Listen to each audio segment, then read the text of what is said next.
Hello everybody and welcome to CRL Saturday. 2 days packed full of action coming your way to crown our next golden ticket winner, and my goodness, do we have a stacked lineup this month. But before we get to the action, first, Jackson Juicy Wall, what is up, brother? Welcome to the booth in 2026. How you doing, man?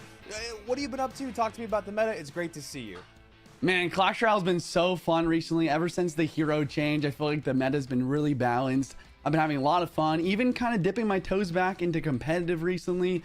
But most of all, I'm doing fantastic to answer your question. I'm so excited to see this monthly finals. It's just looking stacked. These players are going to be a lot of fun to watch. Yeah, I mean, selfishly, I'm glad that you're not in our monthly final because I wanted to cast with you, but congratulations on making it. I mean, it's still such a huge accomplishment.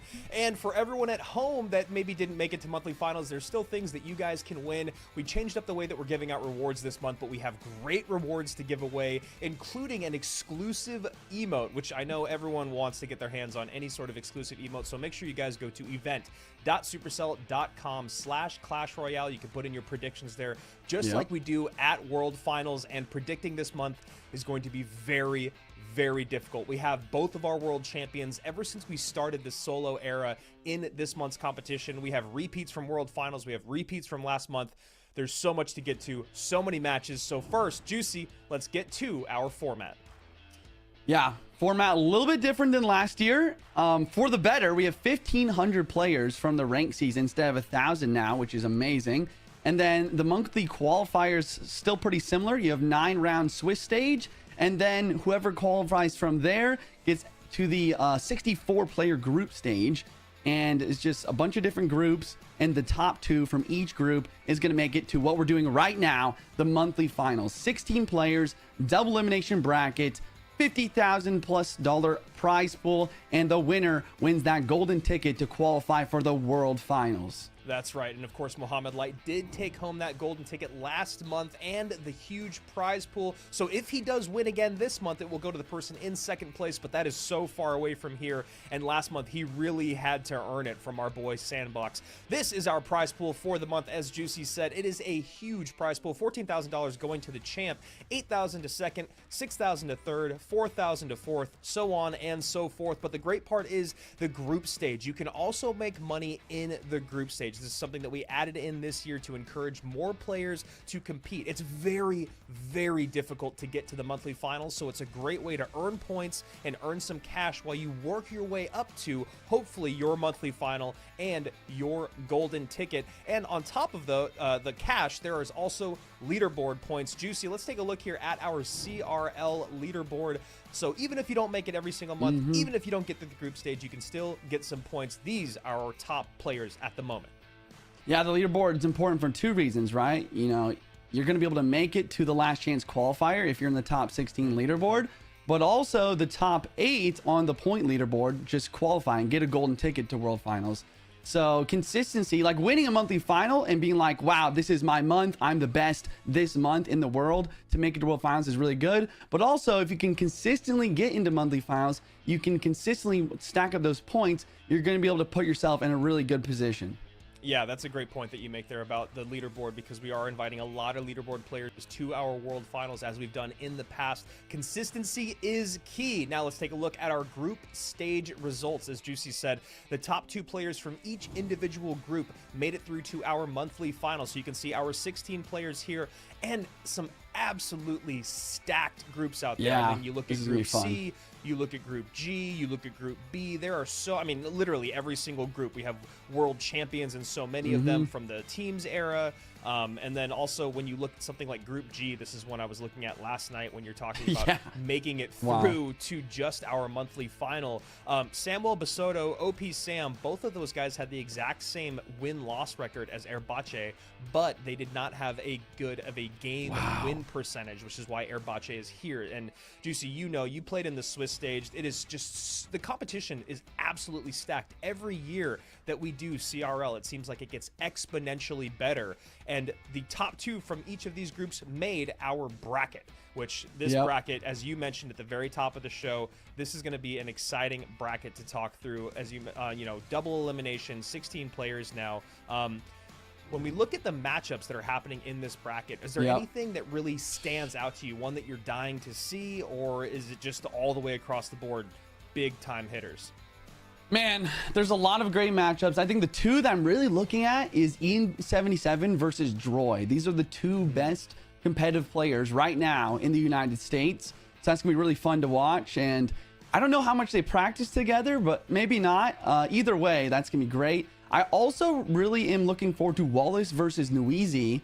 I had a little bit of an inside scoop from Ian and Vitor's coach, Ismail, and he's saying that he's actually picking Niuzi to win this. Apparently, he's just been dominating a lot in practice. He's kind of a new face in the scene. To me, anyways, I haven't really heard about him until now, but it's really cool to once again kind of see and, I don't know, like you just mentioned about how Clash Royale is just, it's almost like a little echo chamber of like the top. And it's really interesting whenever you see a new face enter that echo chamber, and the skill level just continues to increase. And I'm really excited to see how he does here and see if he can handle the pressure. Yeah, it's cool to see some of these newer names work their way into the monthly finals. Obviously, we're going to start our way at the top, work our way through the bottom. We're going to make our way all the way through the first round of the lower bracket and through the quarterfinals of our upper bracket. One match that really stands out to me is the final match here in our upper bracket between former two-time world champion Mugi and, of course, Pedro, who has been at the top of our world finals time and time again. Remember, back in 2024, he got 6th place. Back in 2025, he got 3rd place. So this is a guy that is an absolute beast when you talk about CRL and, of course, the Clash Royale League. And then also, you know, let's not forget that he was our world runner-up back in 2023, getting number 2 in the world at world finals. So that is going to be an insane match. But first, we got to start at the top with Furkin and Viper. Furkin having one of the biggest followings in the entire world. Turkey in general, I mean, I would love to go there. It seems like the people are incredible when you talk about their enthusiasm for Clash Royale League and their creators. It is second to none. They're, no matter what is going on, they're always asking, where are our Turkish players, excuse me, where is Furkin? So this is great to see him here in this competition going up against the Frenchman in Viper. I think that Viper... I was just going to say, like, I think that Viper, I don't know, last year he was this close away from making it to World Finals. And when I was filling out my predictions, I had to pick him. But so many people in my chat, like you were saying, was like, you got to go Furkin. You got to go Furkin. There's such a strong fan base there. Make sure you guys as well, put in your predictions. Do it really quickly before this match starts. Event.supercell.com. Hopefully it's not too late. You can earn rewards. And yeah, pick whoever you think's gonna win. yeah, it's always fun to do their predictions there. You know, sometimes it's a good day, sometimes it's a bad day in terms of predictions. The casters, we always go up and down. When you talk about the competitive history of both of these guys, you know, Viper is a name that has maybe been in CRL just a little bit more often because of his appearances in our monthly finals. But he was kind of quiet over the last few years. 2021 was really the year for both of them because they both showed up at our CRL World Finals, but that was the year that was the single elimination with 32 players invited. So that was a really, really difficult year. Both of them were eliminated in the first round. That year, though, Viper made it to the number 2 spot in our monthly finals. The number 4 spot in our monthly finals a couple times, you know, so that's a guy that was showing up more and more. We were wondering if that was going to be the year for him, but as you know, Juicy, it's incredibly competitive, so it's kind of difficult, as you mentioned, to stay consistent throughout the years. Last year for Furkin, though, he showed up a couple times. He got 16th in our CRL CRL warm-up, and he also got 16th in our second monthly final, so a guy that has definitely been putting in the work. And then also, just for a little bit of history, Viper was eliminated by Hajime back in that 2021 World Final, whereas Furkin was eliminated by our friend Mini Minter. So here we go. That's enough of all the history. Let's get into our first match of the day. Furkin, bottom of your screen. Viper at the top. CRL's May monthly final kicks off right now with our first best of 3. So excited. I can't believe we're already into it. Wow, that was fast. We have a Lumberjack from Furkin. And Viper with Minor Deck. Super solid picks here. Furkin, whenever I play against him on ladder, he's always playing something a little bit, I don't know, off meta, a little interesting, but I swear he beats me probably 90% of the time. He's one of those people that I can't really get him. Yeah, and I was going to say, this looks like that fast cycle, usually with a Magic Archer or a Bomb Tower or Tesla. It usually doesn't have a big spell in the deck that Viper's running, but obviously at our monthly finals, things can change up just a bit. And Furkin going a lot heavier as we see Zappies and a Hog Rider. So Hog, Arrows. Is this the deck that usually has Giant Skeleton in it? Again, it's monthly finals, it's duels, so it can be a little different. Yeah, or I was Mega Knight, thinking... excuse me. Yeah, I was just thinking it's got to be either Giant Skelly or Mega Knight in this Hog deck. Kind of something that we've seen a lot recently is this kind of Mega Knight or Giant Skelly, I don't know, mid-tier. It's not exactly beat down, but it's just something like one of those big cards with a Hog Rider behind, and it's really good for actually sniping cycle decks. So I think Furkin might have exactly what he wants in this situation. Very, very interesting. When you talk about this matchup, Juicy's saying that it's good against cycle decks. It does seem like it's going to be difficult for Viper to get enough damage on these units.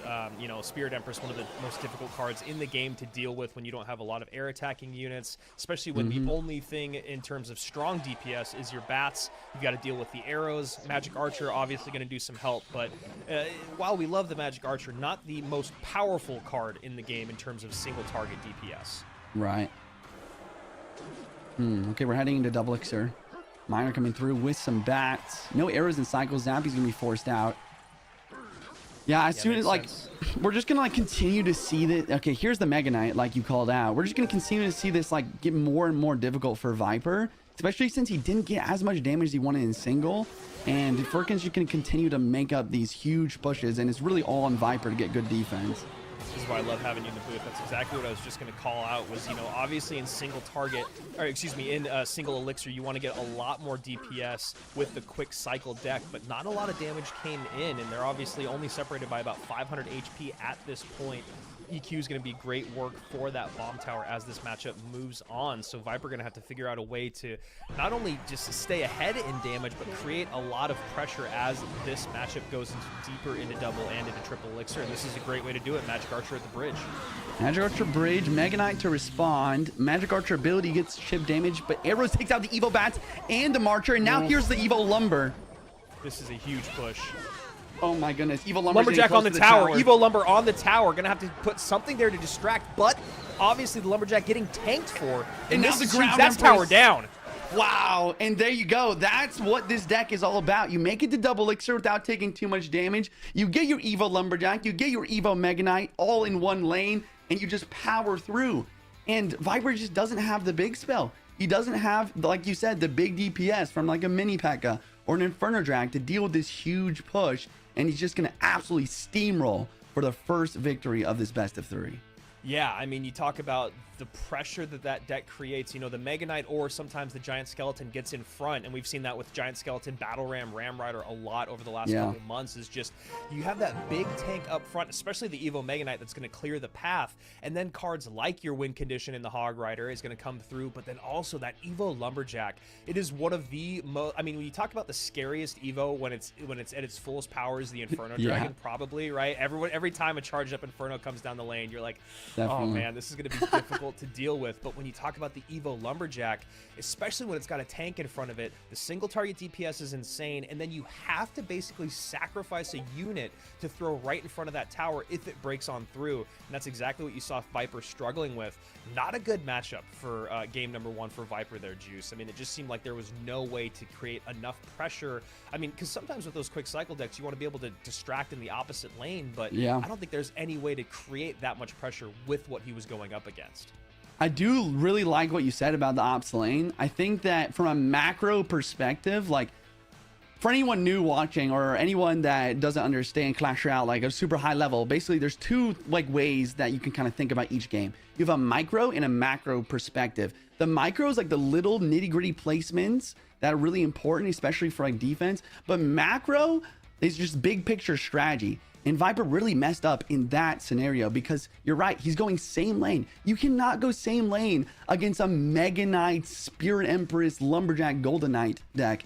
And that's where Furkin really kind of shined there. It's like the prediction, Golden Knight in the back, and the wall breakers come same lane. Golden Knight ability, Magic Archer's too aggressive at the bridge as well, and then he just steamrolls. But think about it. Imagine those wall breakers are in the other lane. Imagine the Golden Knight or a Lumberjack is forced down in the other lane, and then the Magic are just placed in the other lane. Then all of a sudden, you have a Golden Knight on one side, maybe a Mega Knight on the right. It makes defense a little bit more manageable, and that's something Viper wasn't really able to lock down in that match. Yeah, absolutely, because then when the Mega Knight is by itself, it's so much easier to kite around, maybe even get a King Tower activation in there. The biggest thing you don't want is exactly what Viper kind of painted himself into, which was just a single lane battle. In that lane, obviously, was the tower that he'd been attacking in single elixir, but the other thing with those quick cycle decks is they can create a lot of damage very, very quickly. So, you know, you'll see some of the newer players or less seasoned players be like, oh, well, I've got 1,000 damage in the left-hand lane. I really don't want to switch, but you have to be able to do that.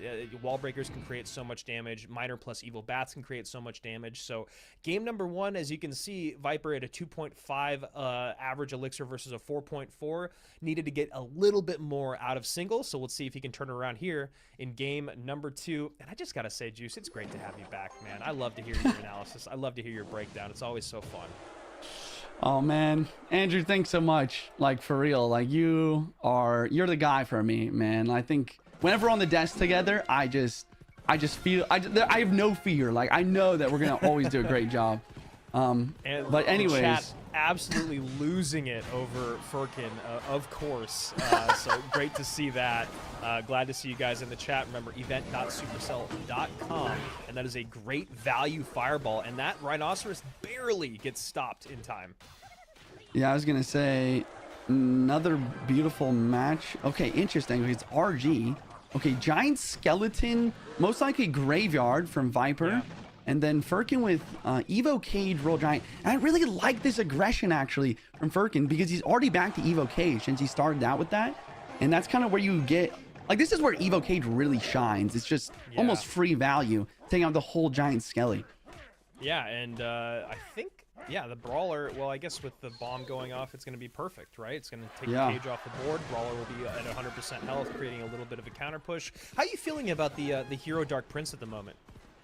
Man, Hero Dark Prince and Bowler, like, I got to give credit to the Clash Royale team and the Balance Changes team and the card creation team. I feel like the heroes this season, like, were perfectly balanced on release. Yes. I think that, I think that both of them are getting a slight nerf in the upcoming season, but it's not too much. I think the Dark Prince is definitely really strong in certain scenarios. Like we already saw, the spawn damage on tower does so much. That's where, Furkin's really up a lot here. But I think that it's also, it's a 3 elixir ability. I think it's in a pretty good spot. Like, it costs a lot to make that happen. Yeah, nice to see a little bit of a change there. The Bowler going to get a reduced time on its ability, which does feel a bit necessary as this poison comes down on the right-hand side. Juicy, you're a big graveyard player. How do you feel about this? Usually you want to go same lane, but you're already down a lot of HP, and you're going against Royal Giant, and it looks like Viper goes, I'll answer that question for you.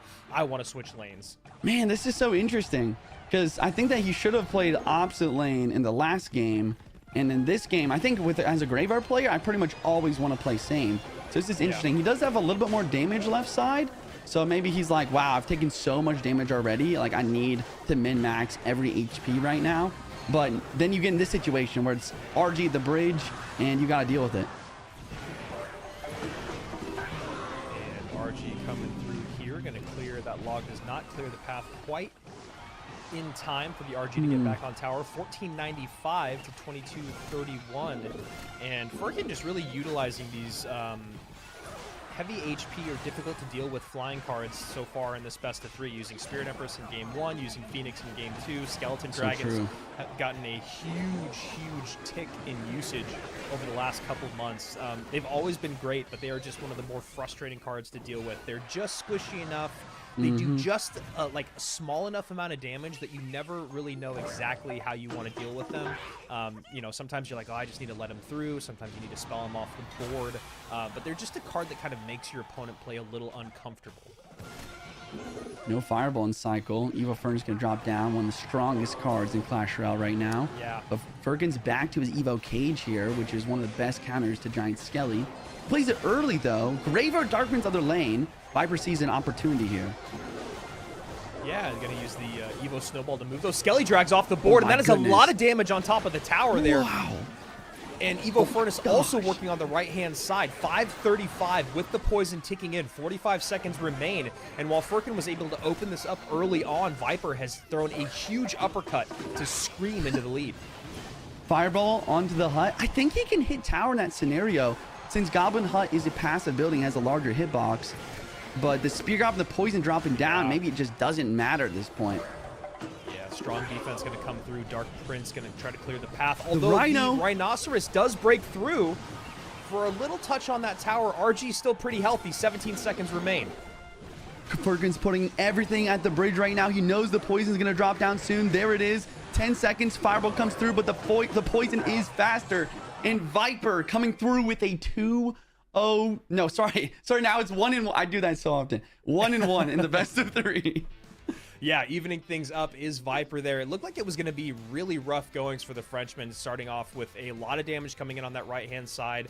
You know, we were talking about which lane to work through, and it seems like Viper was kind of feeling it out for a bit, and then all of a sudden a huge opening on that left-hand side. The Evo Snowball on top of the Skelly Drags, just doing a great job clearing the path there, and then all of a sudden you see Furkin kind of desperately trying to play defense while trying to create offense with that Royal Giant on the right-hand side, which, as we all know, very difficult to kind of split your attention when you're playing RG. You want to be able to support it.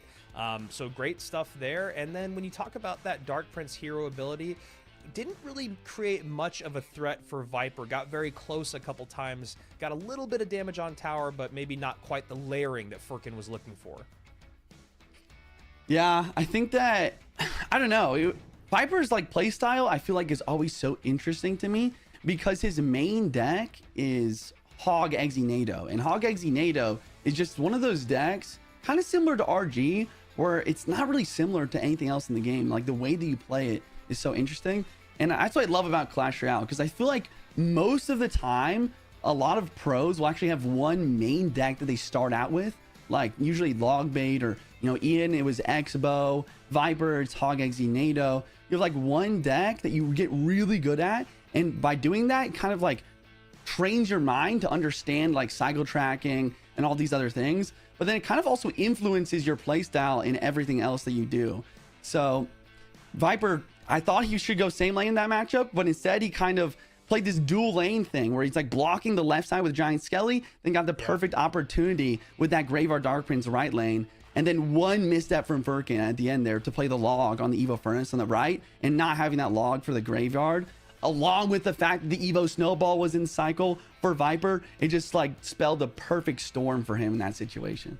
Yeah, I mean, Viper, notoriously a Hog Exinado player. If you've ever played Hog Exinado, it is very, very different than 2.6 or Hog EQ. The way that you have to play it, the way that you have to track cycle, you know, the predictive plays that you have to play with your Rocket a lot of times. I mean, now we've seen it a little bit more with Lightning, but still, in general, it was always Rocket with him. And as you know, NATO, one of the best cards in the game, not really in the conversation in this matchup, but just the way that you have to play, put together your offenses, and again, break down exactly what is in cycle by your opponent. That's what we saw there in game number 2 from Viper. Just to get back to our conversation about heroes and the work in progress balance changes, just if anyone was wondering at home, the only change to the Dark Prince right now is just when that Rhino pops, they're getting rid of the damage from the drop there, which was, I thought, a pretty cool part of the ability. Only on tower though.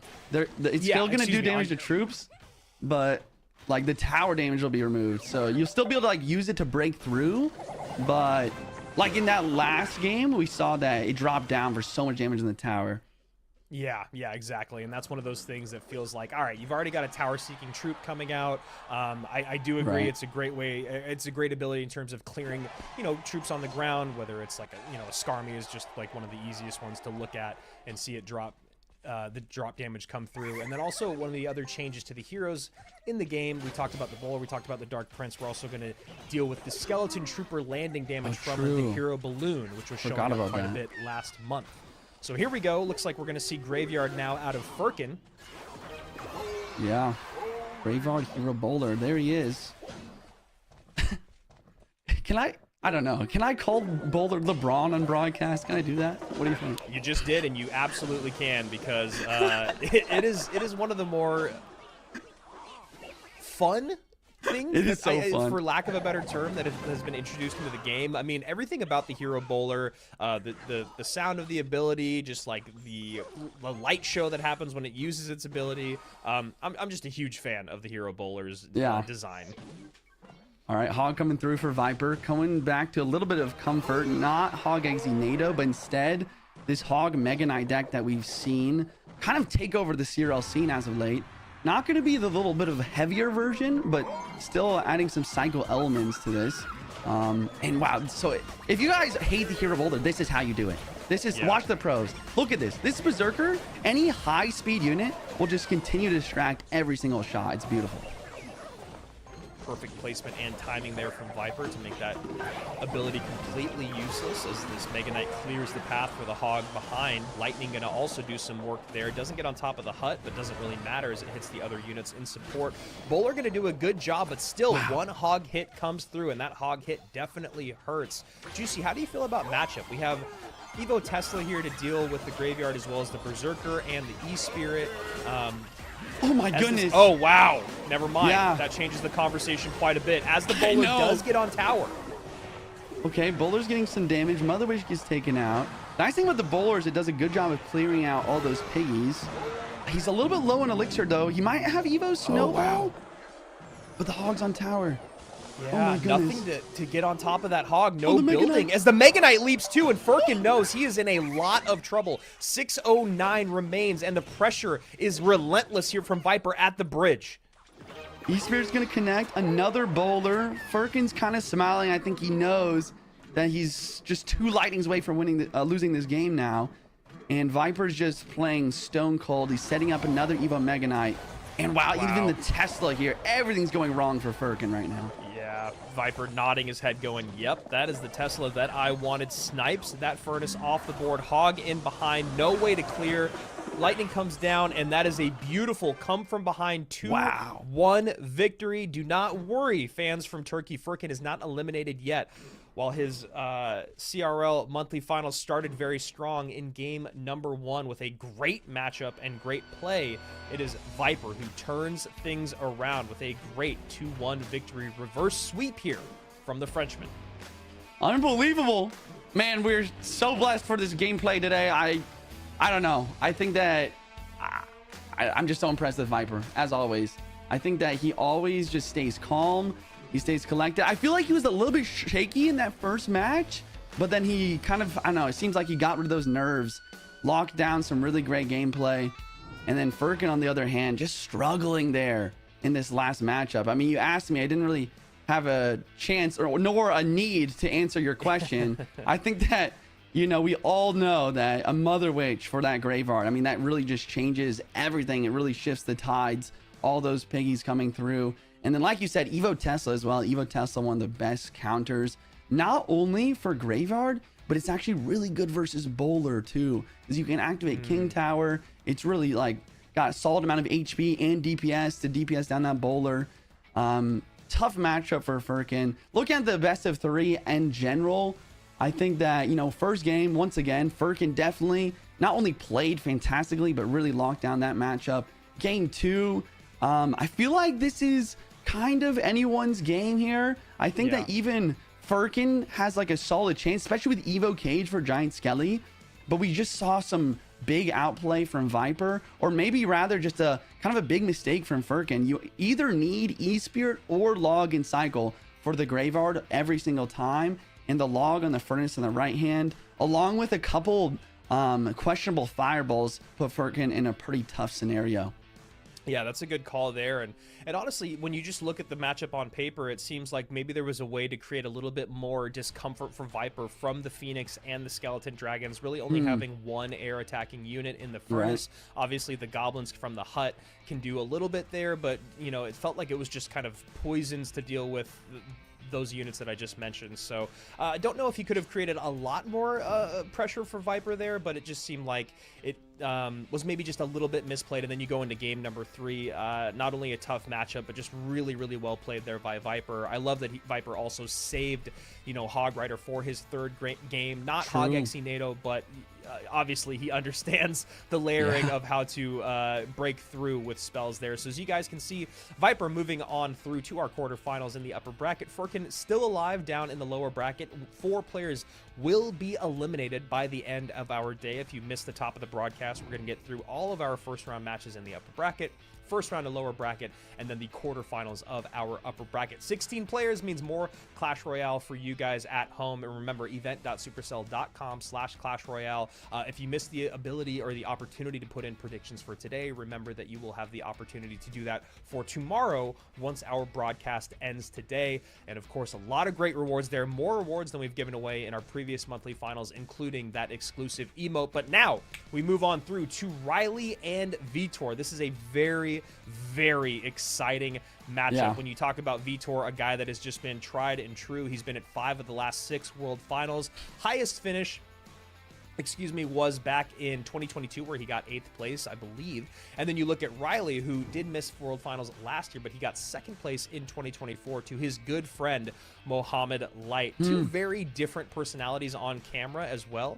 Riley is always kind of locked and loaded. Vitor, you'll definitely see him wear his emotions on his sleeve quite a bit, something that I feel like he's tried to contain a little bit more, as we've talked about as the years go on. The players that are the most stone cold on camera, the emotionless players, Juicy, are usually the best players in the world.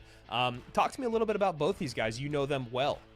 Yeah, I don't know. I think that Vitor, like you said, he's just so experienced. Riley, on the other hand, though, as well, just really impressive, like pretty much debut back a couple years ago, and he just gets 2nd place World Finals. Unbelievable. Last monthly finals, looks like based on the points here, we have Riley actually did a little bit better than Vitor, which is kind of interesting. Prediction wise, I did pick Vitor to win this just based on the experience and based on also, I don't know, I'm gonna talk about it probably too much, but Ismail, I've been really loving his work, and I think he's got a really good coach. Riley, on the other hand, also I think has a great coach. I think it's Alan, but I'll double check on that. Yeah, I mean, we know how important coaching is at the highest level, and looks like Vitor here going to go with a faster cycle bait style deck. We've seen this combination, in all different iterations over the years with Evo Bats, Miner, plus Spears. The buildings have changed, the tank has changed, and right now at the Hero Dark Prince is just a great way to get another tower-seeking unit, as Riley fireballs that off the board right away, wants nothing to do with that push. Both these guys made it to our monthly final last month. Riley lost to Tanjiro to throw him down to the lower bracket, which was a bit of a surprise there, and then was eliminated by Rafael Nadal. This month we have Novak Djokovic, also known as Assaf. So a lot of shout out to our tennis legends in CRL. And Vitor was thrown to the lower bracket last month by Ruben, and then was eliminated by OP Sam. So maybe just a little bit more well-known players. Obviously, Sam, notoriously with SK for a long time, also showed up in our World Finals in 2025. And of course, Ruben, our former world champion with Team Queso, as Riley finally sets up that Lava Hound in the back. For you at home that might not know, a lot of times you have to sacrifice some damage to get that lava on the board, especially in single. Yeah. And we see the Spear Emperor's Bridge as well. Evo Bats dropping down. Does he have the quick sap? Yes, he does. Double Elixir's hitting right now. Spear, wow, what a defense from Vitor. 0 damage taken, and then continuing to pressure in with another mine. Wallbreaker stays alive. Man, oh my goodness. Wallbreakers are something else, dude. Yeah, that is just so cleanly played there by Vitor. Great timing with the miner. Wallbreaker still connects. Sorry, I was looking at the Dark Prince and it looked like the shield stayed on even after absorbing that hit. I don't know if that's a visual bug, but either way, big counter push from Riley here and a great defense as well. The question is, can he break through? And you'll see that high bomb tower instead of being placed in the middle, in case anyone's wondering why, is you want to get that bomb damage in as well. Wall Breaker's going to do a little bit of damage, but now Vitor getting overwhelmed a bit, and I don't know how he's going to stop this. Spirit Empress getting tanked for, and he is in a lot of trouble. That Spirit Empress lava combo is an insane combination. For years it was just lava loon, but now the lava has replaced the loon with the Spirit Empress because hero loon has been a very strong win condition coupled with giant skeleton.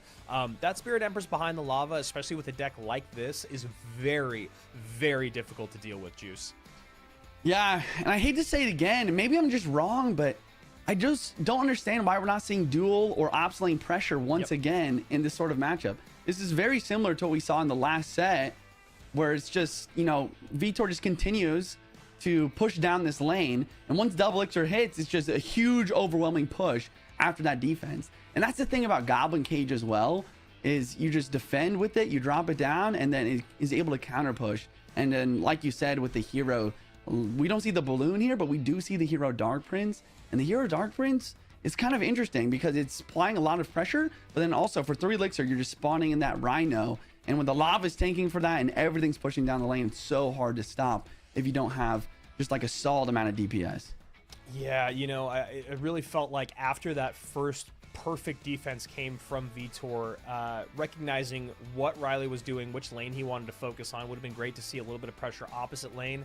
The tough thing is you wonder how much damage Riley would have just taken on that right-hand side to then create a bigger push on the left.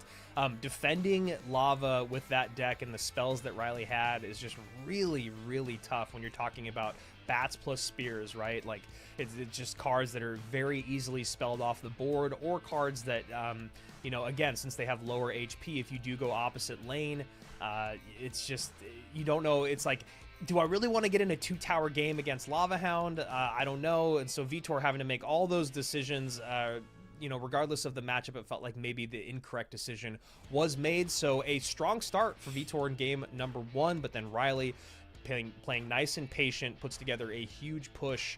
Yeah, Juice, I don't know, man. It's a really... I really like those minor wall breaker decks as well. Yeah. Minor wall breakers with poison, with Dark Prince in there or not, Bomb Tower or Tesla.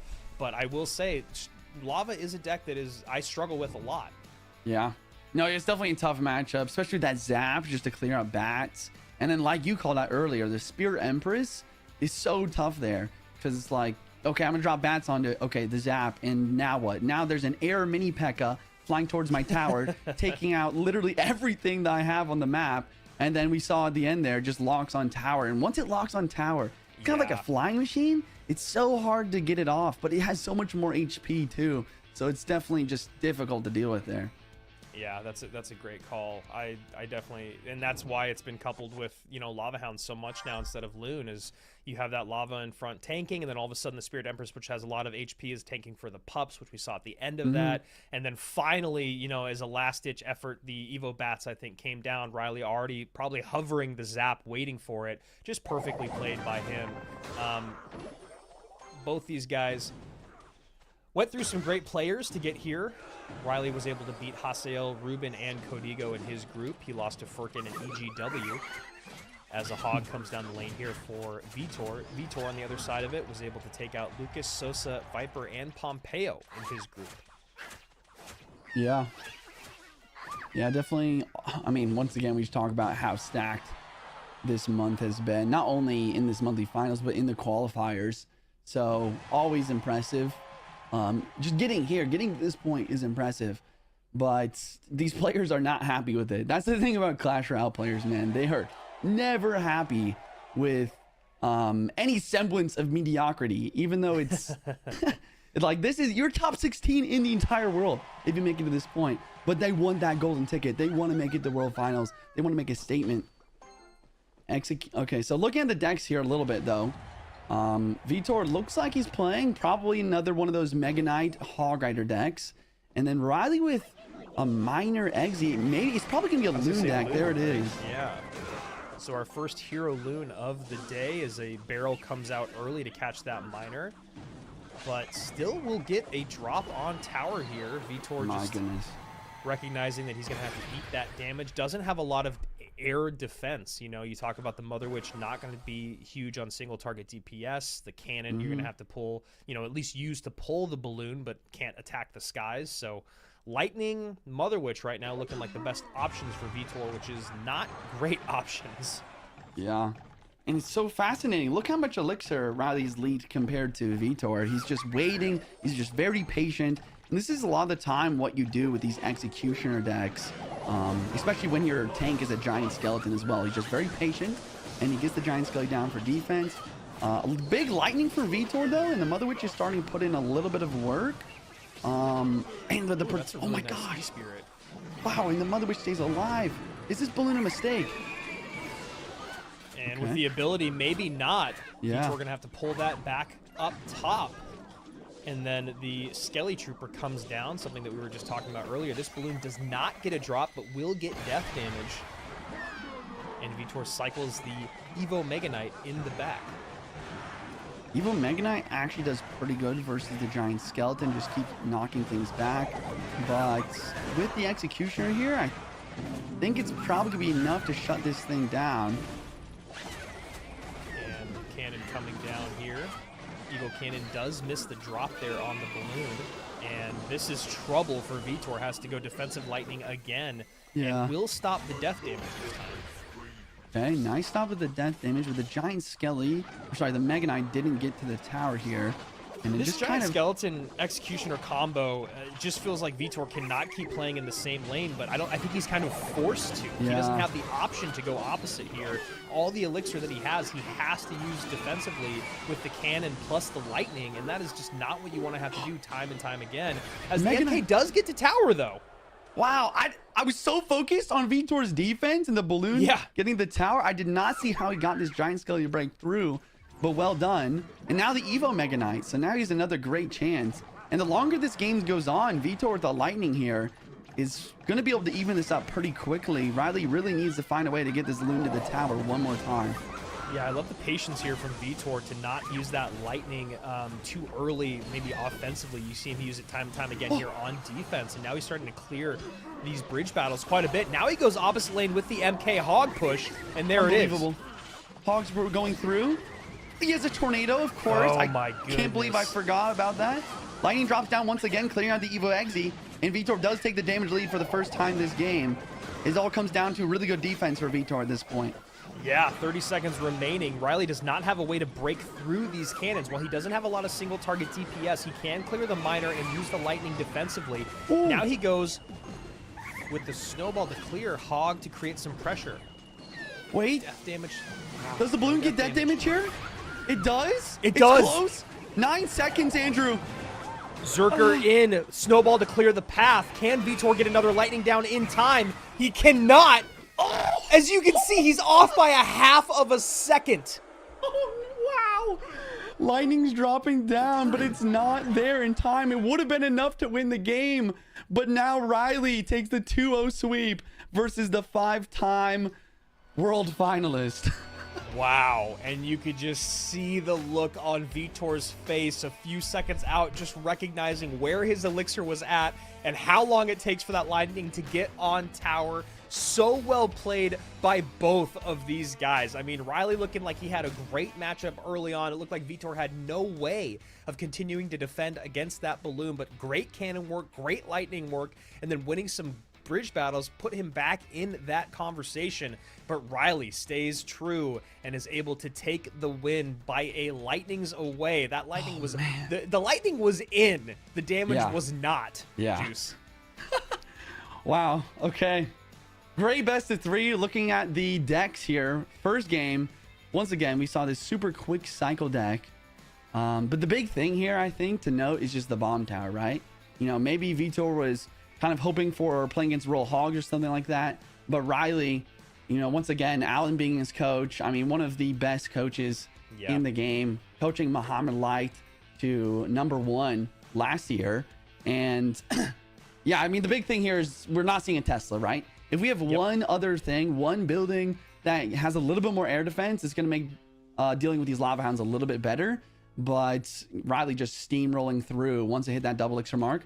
Game 2, man, this was a really interesting like battle of these decks. Both players, like, it seemed pretty even. Obviously, Riley has really good hog counters though. He has the cannon, he has the NATO, he even has snowball to deal with hog pretty well.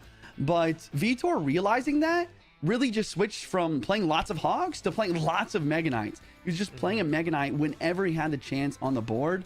And that's what really got him some damage, but also helped him really deal with these executioners, these giant skeletons. He kept getting that lightning value as well. The lightning was probably maybe even more played than Mega Knight, playing the lightning on offense a lot, on defense.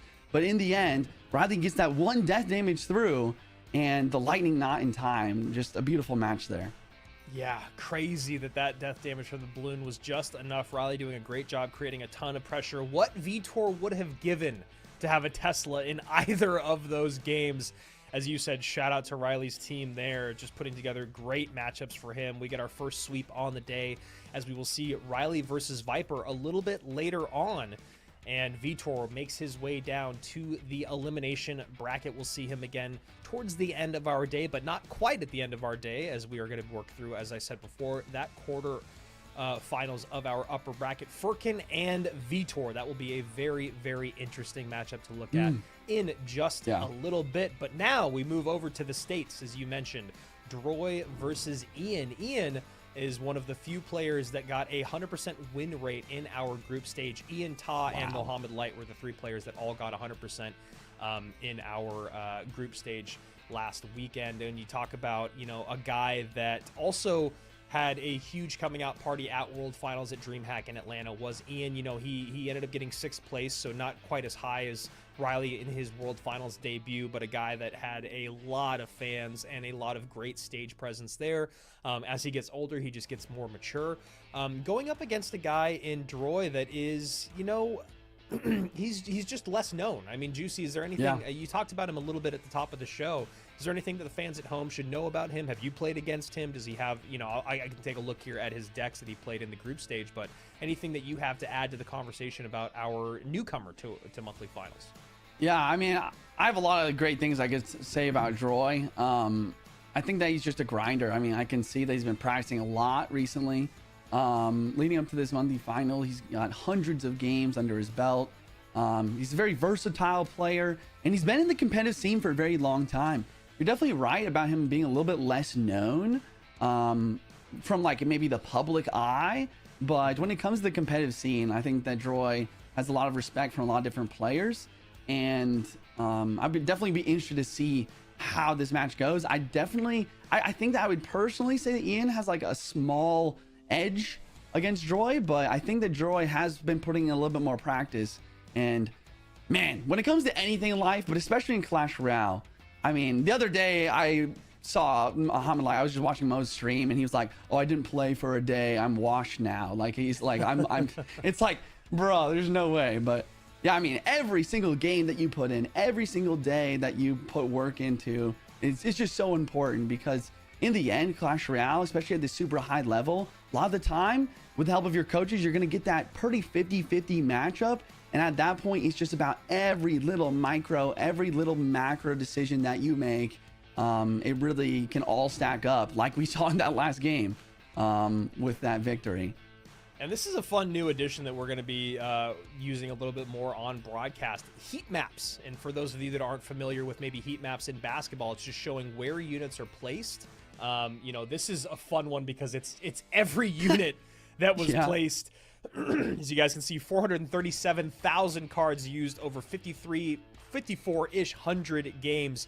And a lot of stuff being played at the bridge, a lot of stuff being played behind the King Tower, obviously, and then probably a lot of buildings being played in the center of the map. So this is just kind of a fun look at every card played during the Swiss and group stages. As the day moves on, we might look at more specific cards to give you guys a better breakdown of where certain buildings are played, certain, you know, win conditions are played, things like that. So shout out to our production team for coming up with this. This is a cool new addition to the broadcast that I'm excited to see develop as the year moves on. Excuse me. Talking about Droy a little bit more, as you said, Juicy, pretty versatile guy. When I look at his group stage here, he played some Royal Giant, he played some Bait, he played some Drill, he played some Monk Hog Rider, which is a little interesting there. He played some E-Giant, which is, you know, kind of back in the meta, it feels like, with the addition of the Dark Prince and the Hero Bowler heroes. And he also played a decent amount of Bait. He played a couple versions of Magic Archer Bait, so we'll see Oh, wow. gosh. And then Ian giving us the show that we all paid to see here at our monthly finals. Droy looking locked in his living room.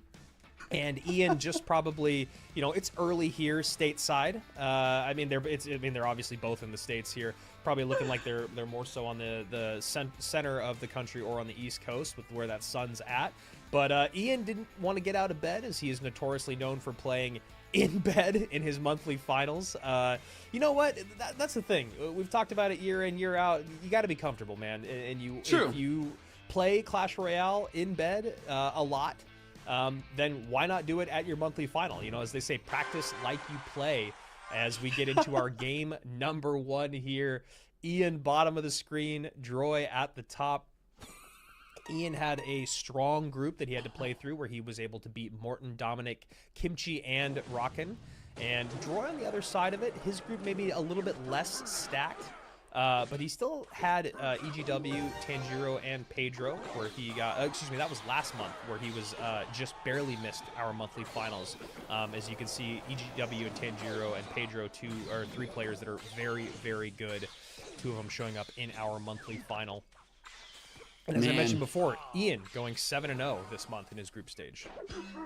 Yeah, you can see Droy a little bit, shaking his head a little bit. He knows that he mistimed that hard grinder by just seconds. It's honestly one of the things that I really struggle with as well, is just, man, how do you get the perfect timing on that magic archer to make sure that you're able to distract it, but also it doesn't lock in your tower, and it's going to cost him a little bit of damage. But the thing that I do like about Droy is, like, you know, he has the little head shake, and he's like, I realize I made a mistake. I'm not going to commit more elixir to this magic archer. I'm going to take that damage, and I'm going to continue to play my game.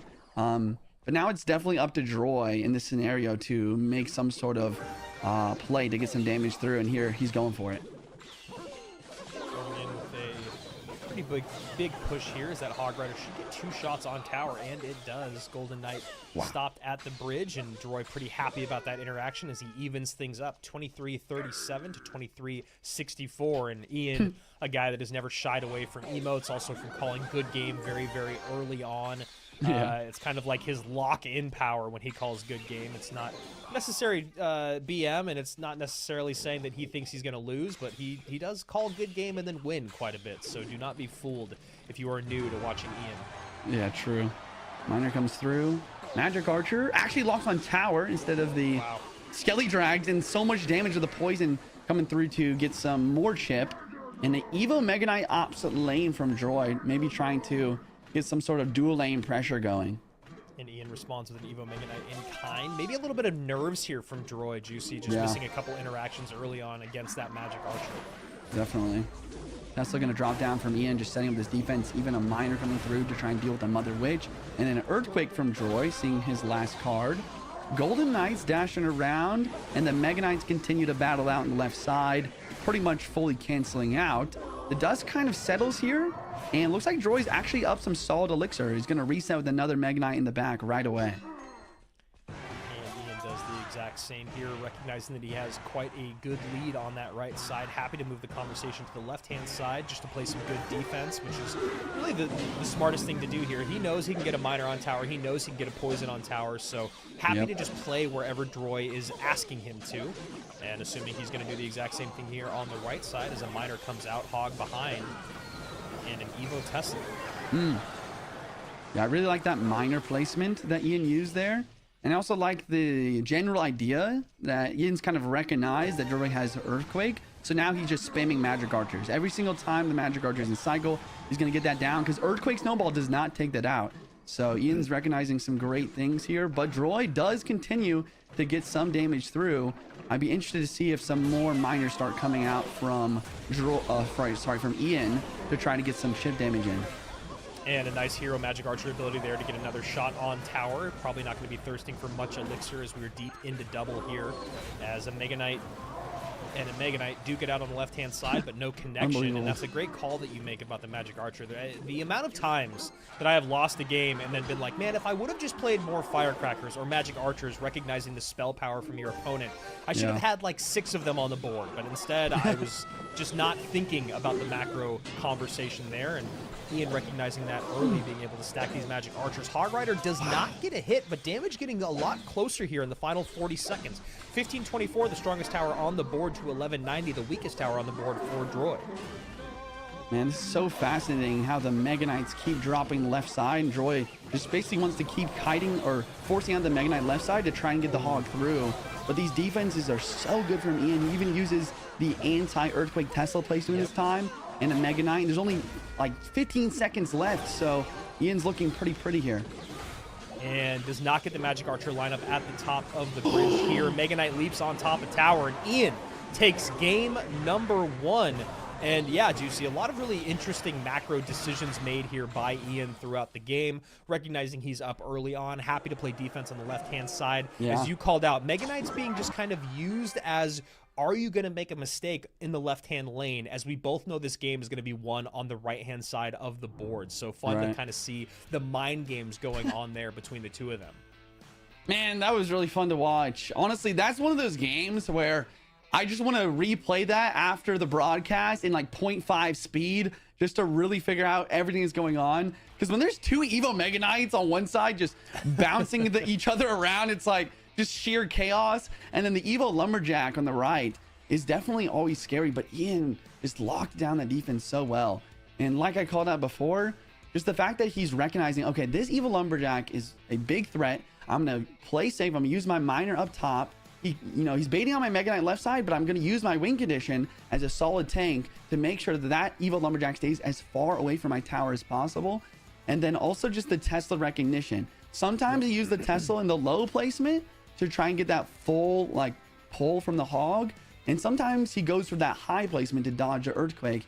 And that's something that the best players in the world do so well. And it just seems simple, but just this idea of continuing to switch up the way that you defend on a very small level, just to keep your opponent guessing and prevent predictions while also getting as much value from your cards as possible. It's amazing to see every single time.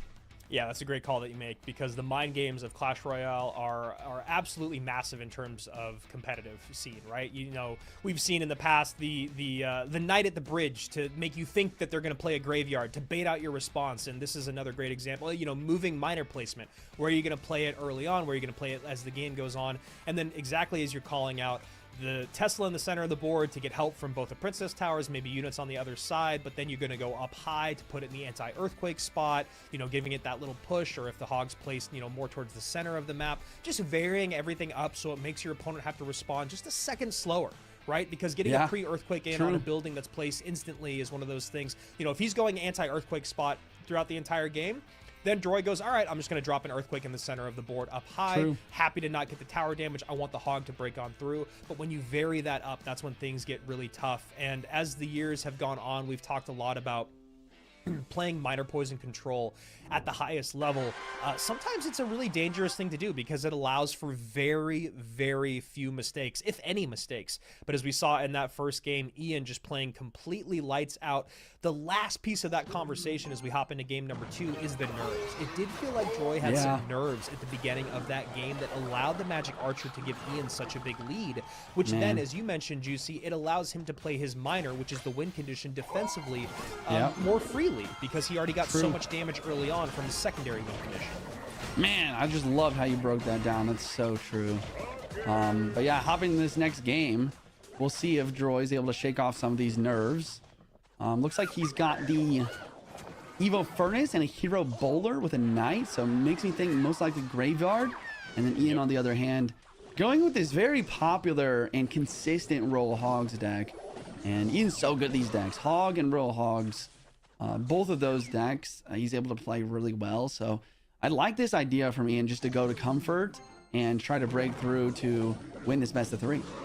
This is usually a deck that has lightning in it, if I'm not mistaken. So we'll see, you know, if that's the case with Ian, and probably going to be happy to have that to deal with, you know, Evo Furnaces or Bowler Furnace Knights at the bridge, maybe to clear Teslas if he wants to get hyper aggressive. But Ian actually known as an aggressive player, I think, as we even saw him talking about in his interviews. But as we saw in game number 1, a guy that does not shy away from playing defense, especially once he gets damage lead in. So lightning does come down on that left hand side, clear the path, to take that Furnace off the board. And, you know, last month, a lot of players, you know, people love to be, they have the memory of a goldfish when it talks about the competitive scene, or in terms of the competitive scene. A lot of people wondering, oh, is Ian washed? He didn't make it last month. Oh, he had such a good 2025 World Finals. Now he's not here in our first monthly final. Well, Ian did go, as I mentioned, 7-0 in our group stage this month, one of 3 players to do it. But in his last month, he was 3rd in his group, behind Mo and Clown, or Kickash. Furkin and Adnan were also in his group. So when you talk about 5 players to deal with in your group stage, that is a very, very stacked lineup, and that explains a little bit why Ian may have missed our monthly final, as he takes a lead here with that Fire Spirit hopping on tower. Great pressure there with that 1 elixir card. Or is he going to drop down from Droy? Cannon up high from Ian, just trying to basically prevent anything from crossing the bridge. That's what's really important when you're playing against Graveyard, because if they can't get a Knight or a Boulder to cross that bridge, it's going to be a lot easier for your tower to help defend those Graveyard skeletons. And Ian just continuing to lightning out these furnaces, get extra damage. It's a -2 elixir trade. Before the damage, it's not so bad of a play, especially when your defense is as locked down as Ian's is right now. So, Juicy, talking about the overall matchup here, as Poison it comes in to clear those Skeleton Dragons off the board, how are you feeling about the matchup for both these guys? Yeah, I've played both of these decks a decent amount this season, and I think that in general, this Royal Hogs deck does pretty well, but that's also because it usually uses E-Spirit. I think that there's going to be a chance for Droy to get maybe a couple more skeleton connections than he might originally get, especially with the Boulder on defense for the Piggies. So honestly, I think it's pretty 50-50. Really depends on, it's really about who's going to play better, I would say. But I think that if it were me, I would be more comfortable playing the Graveyard side here. As that Graveyard deck does get a nice shot on tower from Bowler, that is going to be easy cannon fodder for a Lightning to come down. Man. From Ian. 60 seconds remaining here. Droy has not yet played his win condition. Wow, nice Tesla placement. Pulls all the pigs. Bowler's going to do a decent job, but these piggies are making the tower. And man, Ian just continues to use these skeleton dragons up high. And once again, look at this block at the bridge. Droy, you said it, he hasn't played his win condition yet, but it's for a reason. Ian's playing this so well to use the skeleton dragons into the lightning. Because like, if you lightning the furnace every time, and the skeleton drags are always placed up high as he continues to do, and the berserkers being used to block the Knight at the bridge, how is this Graveyard going to get a tank? And there's only 20 seconds left. We see one more Graveyard, and it's starting to get a little bit close, but I think that Ian's just in a commanding lead here. Yeah, it's so... excuse me, it's so interesting when you talk about matchup. We've talked about this for years. As this Graveyard does come in and get some decent damage, but you know Ian has got a locked down defense. He knows he doesn't even need to use the lightning. As I'm sure we're going to get a flex. There it is. Gosh, look at that. Muscles popping out of places I didn't even know existed.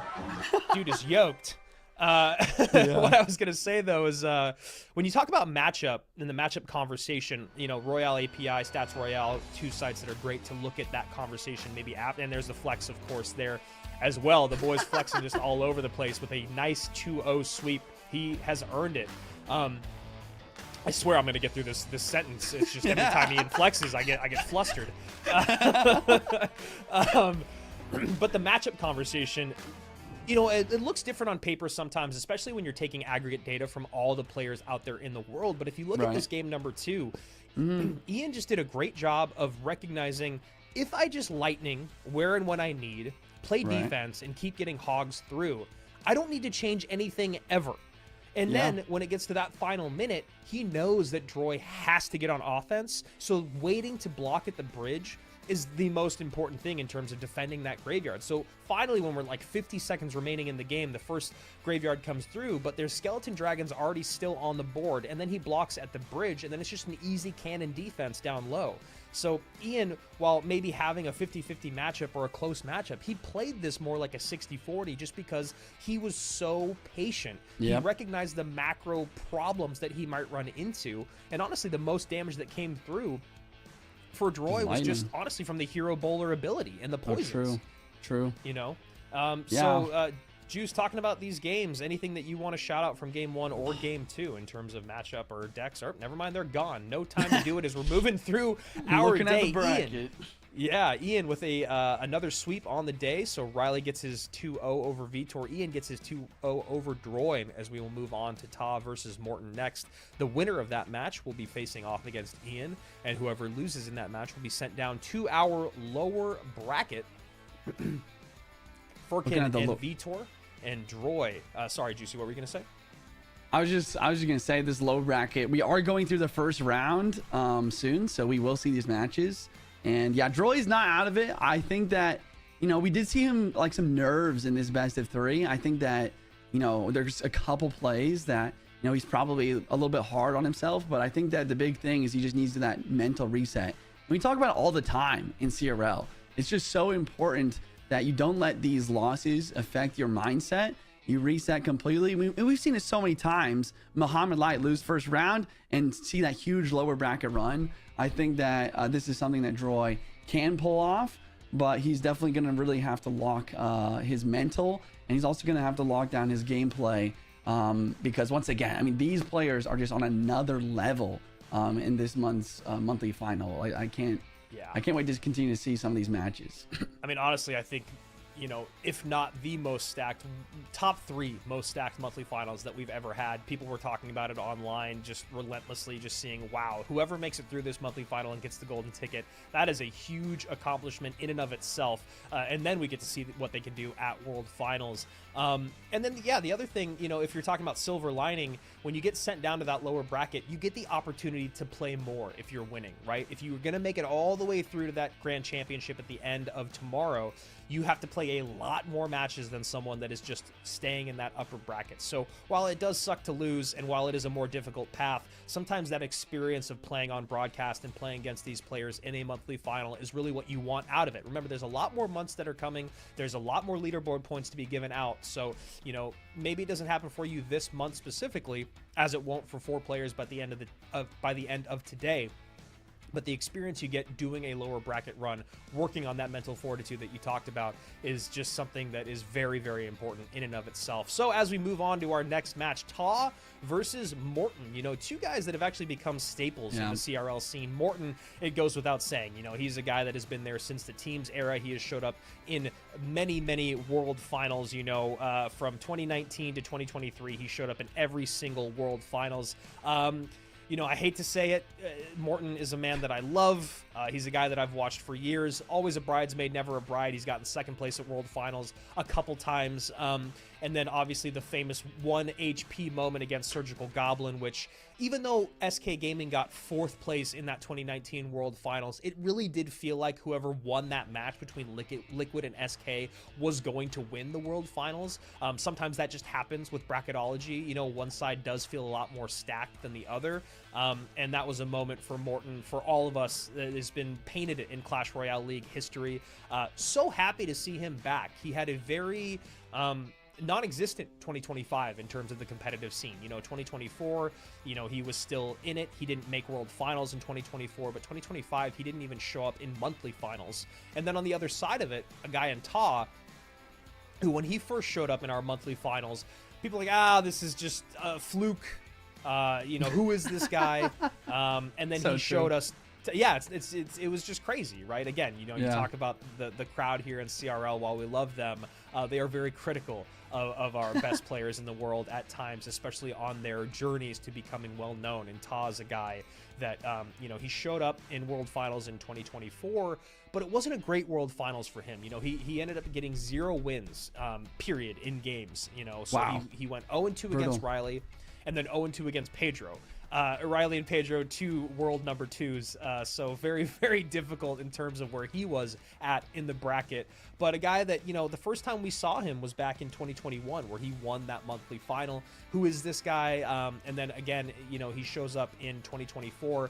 he gets first, second, and third, not respectively, but throughout the year in 2024 in terms of monthly finals. And then last year was kind of quiet for him. He showed up once, and he got 8th place in 2025. So, you know, as we've mentioned, very, very difficult to even make it to a monthly final for these guys that have been to world finals, have been close to holding that world championship trophy at the end of the year in Morton. So very happy to see both of them here. Morton went 5-2 in his group stage. Ta on the other side of it, the other of another of our 3 players that made a 7-0 run in the group stage, which was very impressive. I will say, slight caveat or small caveat here was that maybe you could argue that Ta's group in the group stage wasn't the most stacked, right? We talked about that group G with Samuel Basoto and OP Sam and Mo Light in it.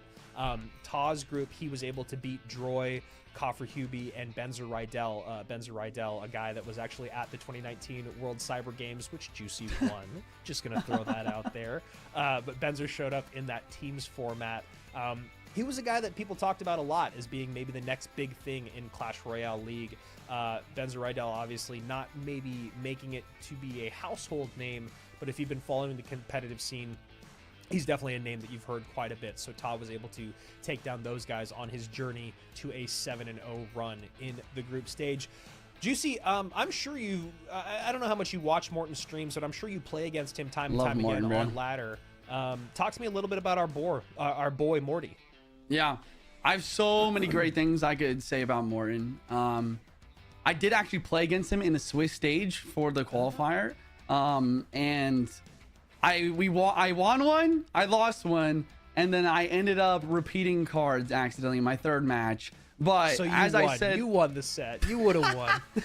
I don't know. So that brings me to the other thing I was gonna say about Morton though. Is like I talked about on stream the other day. It's just his tenacity. It's like he has so much experience, but I think the biggest thing, like his biggest strength, is that he never gives up like to the final second. And it's like he's just so aggressive too.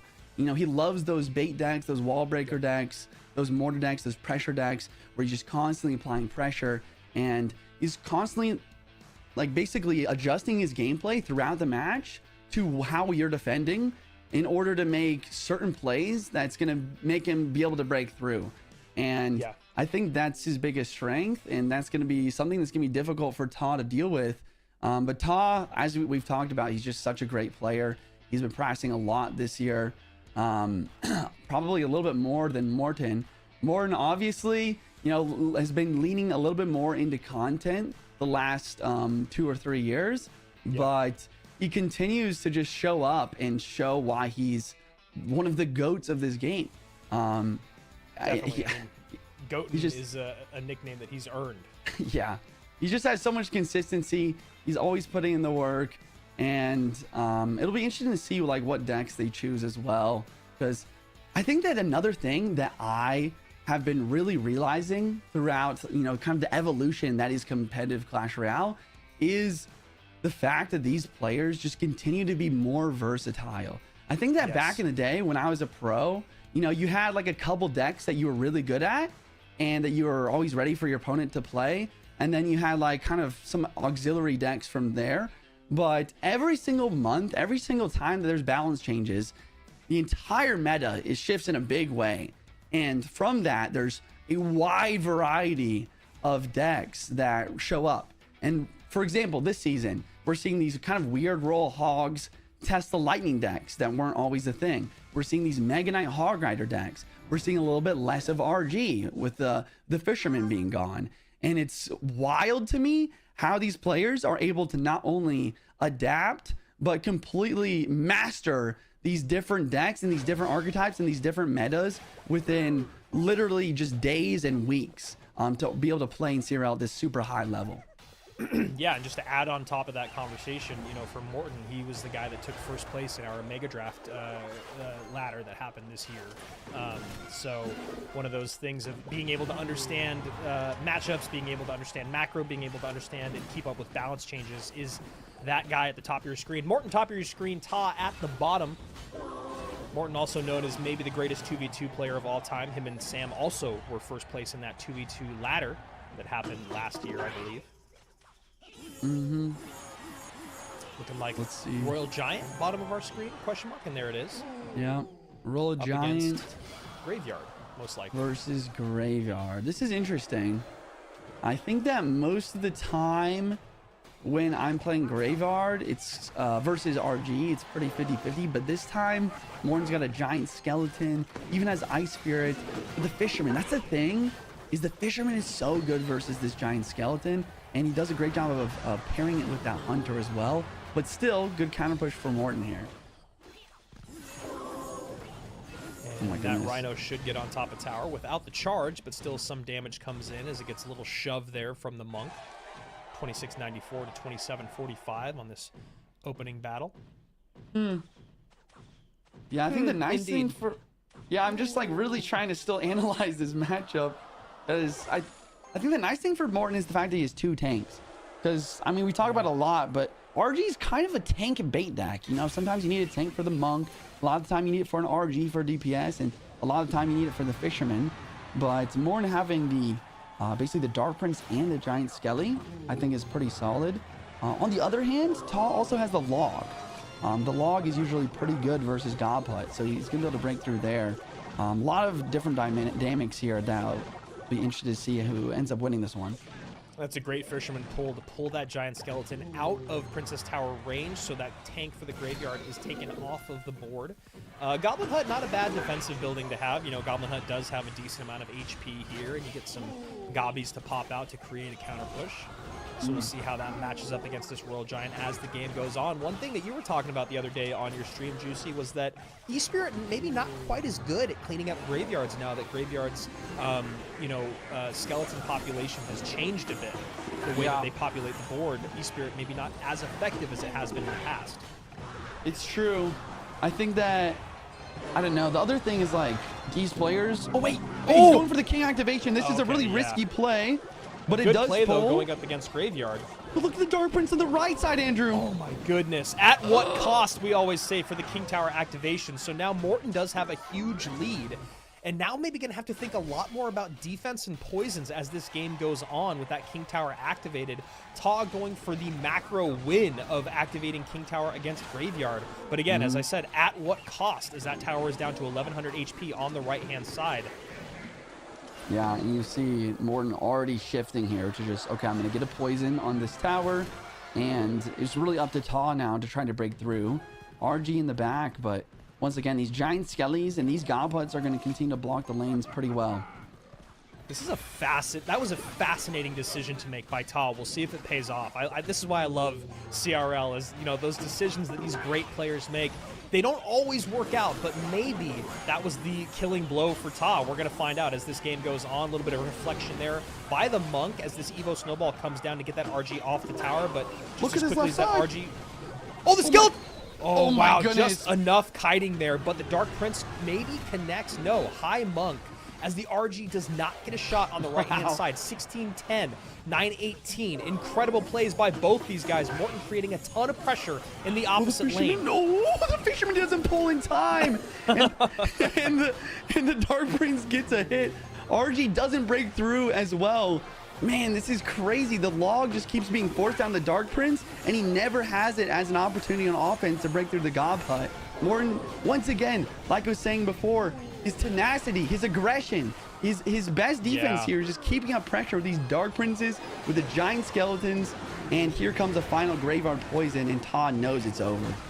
Wow, what a great play from Morty Boy. How many times did we see a Dark Prince followed by Spear Goblins, followed by a Furnace coming down the opposite lane? It was just, I mean, that's the thing that I've always commended Morton for, is he is always happy to switch lanes. No matter what is going on in the game, he is always the guy that can understand the macro maybe better than anyone. Just going, all right, I know exactly how I can win this. I know exactly how I can lose this. Now, it doesn't always work out, especially when you're going up against someone like Mohamed Light. But that being said, this was a very, very fun game to watch. Juicy, King Tower activation. Thoughts now that we've seen it play out? Man, I like the idea. I love the play, but I don't know. Honestly, I think it might be less about Ta and just the fact that Morton's like, okay, he's going for the King activation. I'm going to Dark Prince the bridge. I'm going to apply the pressure. And I don't know. I think that Morten really kind of took advantage of the situation. Like, he knew what Ta was going for, and he applied the pressure when he knew that Ta was low on elixir. And wow, it really worked out for him. I mean, just leave it to Morten to make a graveyard deck into a dual lane pressure, like a bridge spam deck, you know? Yeah, that's, I love that's what a great way to put it. I love what you said also about like the furnace though, because you know, Ta having Fireball Log as his spells, you know, he doesn't have lightning to deal with the furnace like we saw Ian do in the previous best of 3. So he kept dropping Fireball in this furnace, but it doesn't take it out, and the furnace continues to spawn those fire spirits, especially if it's Evo. So the log is forced out, and then you get in this weird situation, and it's like, okay, I've used my Fireball and my log in this furnace, 6 elixir, and I don't have log to deal with this Gob Hut. And when you don't have log to deal with the Gob Hut, the Royal Giant just struggles to break through because the Gob Hut continues to spawn Spear Gobs. And man, just great plays from Morten once again. Yeah, I love watching him play. It's just, I know, it's always an I've aggressive never been- masterclass. Yeah, Sorry. yeah, and I've never been shy about being such a fanboy for Morten. You know, no matter what the matchup is, I'm always, I love all these players. I've been doing this for 9 years at this point, right? So I've seen all of their journeys through the competitive scene. Morten has always been one of my absolute favorites. Love to see him come back into the competitive scene, play that first game well, but he's got a tall order and getting the sweep against Ta here. Also a great clippable moment for anyone watching when Juicy said Dark Prince no. That was one of my highlights of the day already. I was looking at that fisherman, is like, that thing is not gonna pull in time. But yeah, man, the Dark Prince is so, it's such a versatile card because, you know, it's a tank, it's got a shield, it has that charge attack, it's just so good on defense and offense. But enough about the previous match. What do we have here in game number 2? Roll Hogs from Morten. There's a couple different kind of variations is Roll Hogs deck. There's a more quicker cycle lightning variation with the Tesla, and then there's this Evo Cage version, which is really good versus giant skeleton type decks. I think it's probably going to run Fireball and maybe even a Magic Archer hero as well for Morten here. And on the other hand, we have Ta with this hero balloon plus Eggsy NATO deck, which we've seen a little bit about. It's definitely one of those decks where it requires like a lot of patience and a lot of precision, because sometimes it can be difficult to break through. But as we saw Riley do earlier, that sometimes all you need is just consistent balloon death damage. So that's going to be something Ta will be going for here as well. Someone saying in the chat that I sound like a proud dad. Absolutely, at this point. So Bomb Tower going to come out, going to miss the pull on one of those Royal Hogs, and the Bomb Tower activation comes through again. Morten with a little bit of smile on his face going, all right, man, you got the Bomb Tower, you got the NATO, you got the Executioner. This is going to be a little bit of a tough battle here. 2586, the lowest tower on the board for Morten on the top right-hand side, and then again, understanding the macro, Morten goes, okay, well, I think a lot of Magic Archers on the board could be a good way to deal with creating some pressure for Ta as it baits out that miner. Yeah, bait out the miner, but then we see the ability to protect the Marcher. Knight on the right lane gonna tank everything, and then wait, the NATO slightly missed time though, so one of the Marchers stays alive, and Morten takes the opportunity to go straight in for the attack. A nice zap plus Bomb Tower here to clear all that off the board. But as you guys can already see, the play style of Morten, which is understanding the macro and then making his opponent play uncomfortable. So we'll see how much more that happens as this game goes on. Skeleton Dragons and Magic Archers all cycled in one lane, knowing that spell power is not a problem. And we'll see this. Miner goes to the back, maybe thinking that the ability might come through, maybe just going to an awkward spot for Morten. What a nice NATO. Wow. The Executioner going to get even more shots on tower. And it pushes that Brawler back and hits the Marcher, taking the tower down to 1157 as we continue here with just a minute and a half left of overtime.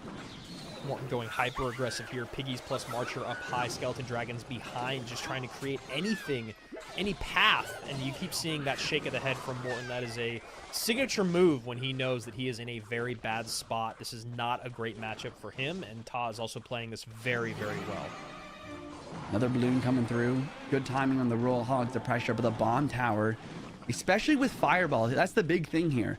is like, how are you going to break through the Eggsy? How are you going to break through the bomb tower with this fireball? The fireball is almost completely useless in this matchup, other than maybe some sort of defensive capability. Yeah. So that being said, it really just comes down to, you know, can Morten get a magic archer connection? I think that's what he really is going to need in this scenario. And a NATO here as Morten decides to defend that magic archer with everything he's got. Royal Pigs Evo to the right-hand side. Marcher trying to connect, but a nicely placed executioner there. And Ta's defense has just been exceptional in this game. His NATO play has been near perfect. Yeah. I give him a 99 out of 100 in terms of just barely missing that NATO early on, but he had the bomb tower to cover his tracks. So everything with the executioner lineups has been excellent, and even the placement there, as Morten has 25 seconds and needs a miracle. NATO zap, cycling back to the bomb tower. Morten had one opportunity to outcycle both the Eggsy and the bomb tower there, but Ta just uses the triple elixir perfectly to get that cycle back. You know, we also see Ta even predicting for the magic archer to the right-hand lane. Wow.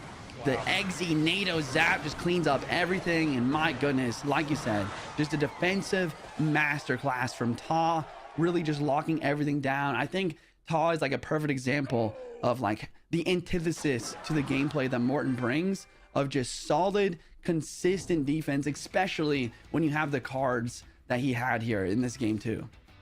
Yeah, I mean, that is just a great matchup, and a matchup that is played very, very well there by Ta. I saw a great question here in the chat, and Juicy, you can break this down. Someone was asking, and this is what we love about Clash Royale, is that these guys are playing from completely different parts of the world. How is there not an issue with ping?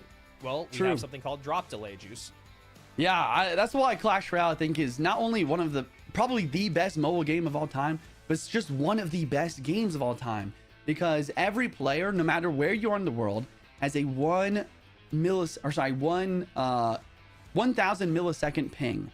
So what this means is that every time that you play a card, it's 1 second drop delay, which basically standardizes the ping so you can play against someone when you're in Japan and your opponent's in Germany. It just makes it really, I don't know. It just, it makes it so you can play against anyone. And it also doesn't affect gameplay too much, because it's kind of a tower defense. Like Clash Royale just really just pulls together so many different genres and categories of games, because it's tower defense, but it's also kind of an RTS, but it's also kind of an auto battler, because once you place a card, they continue to, you know, kind of go along by themselves. But, you know, that's kind of explains that. If you have any other questions, you can drop in the chat.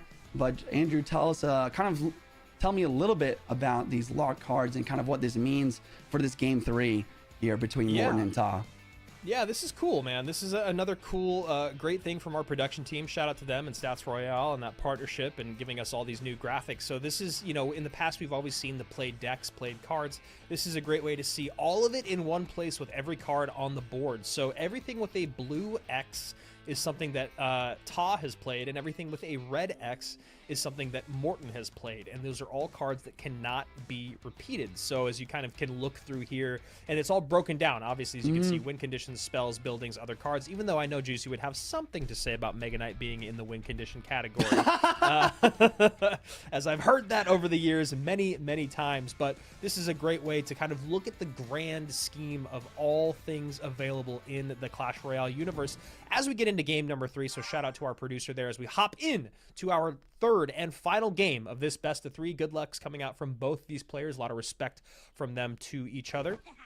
And I was going to say, it feels like Morten is probably going to go something, again, a bit aggressive, because that has been his play style for the day today, as a bandit is cycled in the back. And arrows as well. So most likely going to be Mega Knight from Morten. Especially since we're seeing arrows and zap, it's probably going to be some sort of Mega Knight Prince Wallbreaker deck, usually. This is like the one instance, it's funny you just brought it up, this is like the one instance where it really feels like Mega Knight is kind of a win condition, especially when paired with the Prince, the minions, and the wall breakers. And then Ta, on the other hand, with this hog deck, and this is almost exactly what this Mega Knight deck is good for. So Morten's probably pretty happy with the deck pick here. It's really just good at shutting down hog decks, because you drop the Mega Knight on the hog, you counter push, and when you have that massive pressure with the bandit, with the Prince, sometimes it can get difficult for Ta to get these defenses to happen. Yeah, Morton already recognizing the matchup, just going immediately with the MK plus the minions, knowing that those minions are going to create a little bit of problem for Ta. Ta did a really good job of his placement and timing with that Magic Archer and his defense to make sure the minions didn't get much damage on tower. Morton behind by just a bit, 2780, the healthiest tower, or excuse me, the lowest tower on the board for Ta, 2735, the lowest tower on the board for Morton. Wow, and a Spirit Empress. He's got Spirit Empress instead of Prince. And it looks like Morton is also bringing the Hog Rider as well, just to have a little bit more consistent of a win condition. And we saw it earlier with the Lava Spirit Empress, and we saw a previous Mega Knight Spirit Empress deck. And he even has Boulder. Wow, he has so many counters to the Hog Rider. And the Spirit Empress, once again, is going to be so difficult for Todd to basically take out. I mean, you talked about it earlier about how Magic Archer, you know, it's very versatile, has splash damage, it's kind of a secondary win condition, but at the same time, you know, it doesn't have enough DPS to deal with the Empress sometimes. So it's really in Ta's court, like, to find a way to not only get damage, but I really don't know how he's gonna be able to defend these big pushes as well. Yeah, and Morton already starting that big push here as you see the Bar Barrel come out to defend against that Spirit Empress to protect the Magic Archer as a Hog goes down the left-hand side now. And this is a huge push on the left-hand side. Bandit should be able to connect on tower. No, Bar Barrel there just in time. Ta with the shake of the head. He knows he's in a ton of trouble. Minion's going to connect as well as Morton opens this thing up and is up for Elixir. And Morton, you can see kind of rocking in his chair going, oh yeah, this is exactly what I wanted. Yeah, big push comes through, and Todd did not have Goblins or Ice Spirit or even Bar Barrel in cycle. That's kind of a situation you'll get with these Mega Knight Hog decks. Is I found that, you know, sometimes I'm used to just having a Knight or a Mighty Miner or some sort of cheap tank or maybe even Valkyrie to deal with the situations like that. But when you have Mega Knight and you're at 4 Elixir and you're trying to save up and there's a Bandit on your tower, it's all you can do is kind of just cry. And that Bandit nicely placed. Going to have to defend the Tesla with the Magic Archer. And Morton also opting to eat damage on the right-hand side from that Hog so that the Spirit Empress can stay on the board. Todd delaying the inevitable at the moment as a second Mega Knight comes down and a Ground Empress. Todd just thirsting for a way to defend. And that is going to do it most likely. Wow. Yeah. I mean, I shouldn't laugh, but I feel so bad for Todd and just the desperation. Ice Spirit, Hog Rider trying to distract as 2 Mega Knights are on the board. The Ground Empress, the Hog Rider coming through. I mean, what a great deck pick from Morton and his team. Yeah. But also just great gameplay to back it up. Just applying insurmountable pressure at the bridge as Morton does. I think that the big thing that we haven't mentioned yet there is just the fact that, and we're going to be able to look at it a little bit here, is the fact that this Bandit, I would love to actually see how many times the Bandit was played in that third game, and also maybe even a heat map of where it was played, because the Bandit just did such a great job of sniping out the Teslas, sniping out the Magic Archers, of providing so much pressure.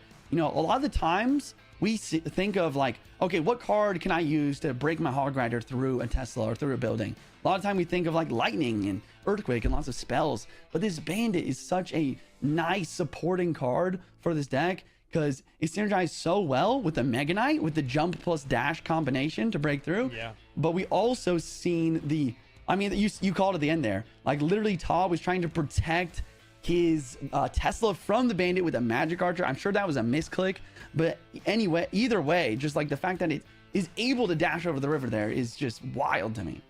Yeah, that's a great breakdown there and an excellent pick from Morton's team. I mean, you just look at that matchup in game number 3 on paper and you go, wow, there are so many responses to deal with that Hog Rider. No building, you know, you might say, but then when you think about what is going to be on the board and the counter push that is then going to ensue, Morton just really, really had Ta's number in game number 3. Game number 2, kind of a terrible matchup for Morton, also really well played by Ta. But one thing I gotta say, and I mentioned it throughout that game, was just the beautiful understanding of macro from Morton. Even in game number 2 when he was struggling, he still was able to deal with the fact that, you know, oh, there's not the spell power to deal with the Magic Archers and the Skeleton Dragons. How can I create pressure here? He just couldn't figure out a way to break on through. So Viper and Riley, are going to face off in the first matchup of our quarterfinals. Now, Ian and Morton, the second matchup here in our quarterfinals. A little bit of old and new there when we talk about Morton versus Ian. You know, Ian, a name that we've seen a lot more over the last couple of years. Morton, a name that kind of paved the way for all the CRL competitors starting his foray off in 2018. Furkin and Vitor, Droy and Ta. So fun matchups there in our lower bracket, which we're going to get to, obviously, about 2/3 of the way through our day, as those guys have to sit back, wait, and watch to see, you know, how that meta develops throughout the day. And of course, 2 of those players that we're seeing on screen right now will be eliminated by the end of our broadcast as we move on to the next matchup. And that is going to be a fun one. This is going to be a little bit of, you know, experience versus someone that you actually just saw in the King of the Arena ladder style matchup in Cal Sub versus Airbache. Sub, a guy that got number 2 in the world last year at our World Finals. Very, I mean, you mentioned consistency is king. That is Sub to a T. A guy that is got ice running through his veins. He has been showing up time and time again in our monthly finals. Not a guy for knowing, not known for kind of hitting, you know, knockout home run hits. Not really a guy that's known for winning a lot of monthly finals, but he is definitely a guy that is known for being very, very consistent. And Airbache taking a page out of Ian's book, playing from his bed here. Airbache got 5th/6th in that King of the Arena tournament that he just played in. But when you talk about his group stage, he was in that very, very tough group where he ended up with a 4-3 record. What's fascinating is, though, you know, the top 4 players in that group were Mo Light, Samuel Basoto, and OP Sam. Airbache had the exact same record as the 2 Sams at 4-3, but as I mentioned before, he had a better game win percentage. One of the players that he beat along the way was Saint Belican, but he actually lost to all 3 Basoto, Sam, and Mo Light. So we'll see how he can do here against our former, or actually not even former, our current world runner-up from our 2025 World Finals. Man, yeah, let's just hop straight in the game. Can't wait to see what Sub brings out here. Looks like he's got the Wall Breaker Evo, Magic Archer, super quick cycle deck. I have been struggling to beat this deck recently. It's so good at applying so much pressure, and the dual lane pressure, the Magic Archers are constantly annoying. What the? Yo, this Dark Prince just did a double leap. I don't know how that works. And then we do see ability as well. I'm flabbergasted. And the Inferno comes out for the first time today. Sub obviously not super happy about that opening interaction there, as the double leap, as you mentioned, from the Dark Prince makes him spend a little bit more elixir. But luckily for Sub, they were all very cheap cards that were taken off the board. Yeah, but his poor Magic Archer, I mean, I know this is something you mentioned already. It's just like the ice running through his veins. If that happened to me, I would be so tilted already. I'm like, are you kidding me? My Magic Archer just died.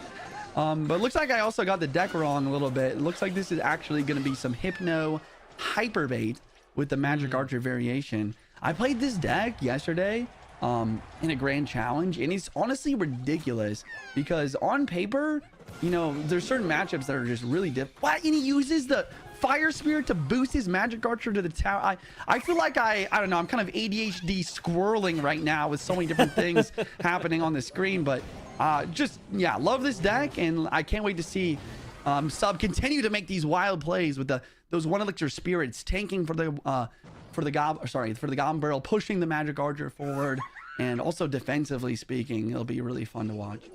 Yeah, Sub is a guy that I feel like is always underrated. No matter what he pulls off, he is always underrated. So and it's because, again, consistency is one of those things that just isn't as flashy as winning monthly finals, but a very great player, as you guys can see, with some really good interactions.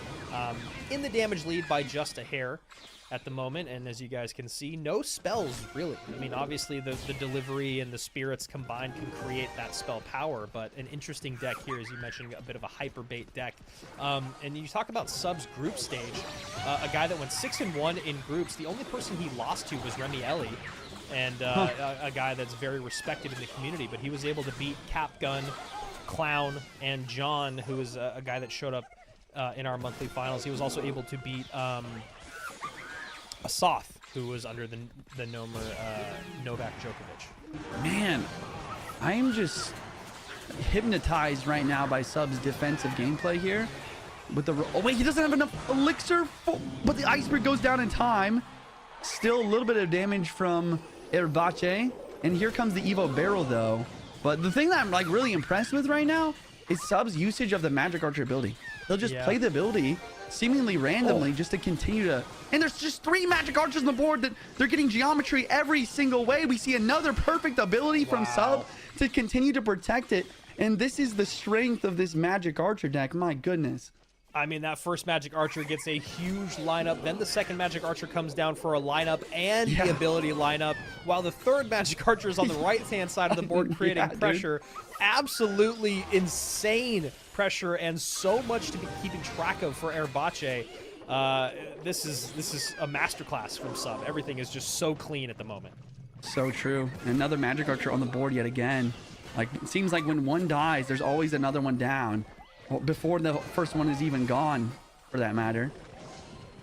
Wahlberg is going to connect as well. Inferno, not really the thing that he wants for defense, but he's still making this Inferno look like it's the best building in the game right now, with the different ways leaves using open the other more utilized buildings as he works his way through this set. So true. Ends up being a pretty dang good pick for Sub at the moment as he spams the Infernos. It's not often you see the SimCity with Inferno Tower. As he misses the lightning on the second one, does Erbache, so not going to be able to break through very well.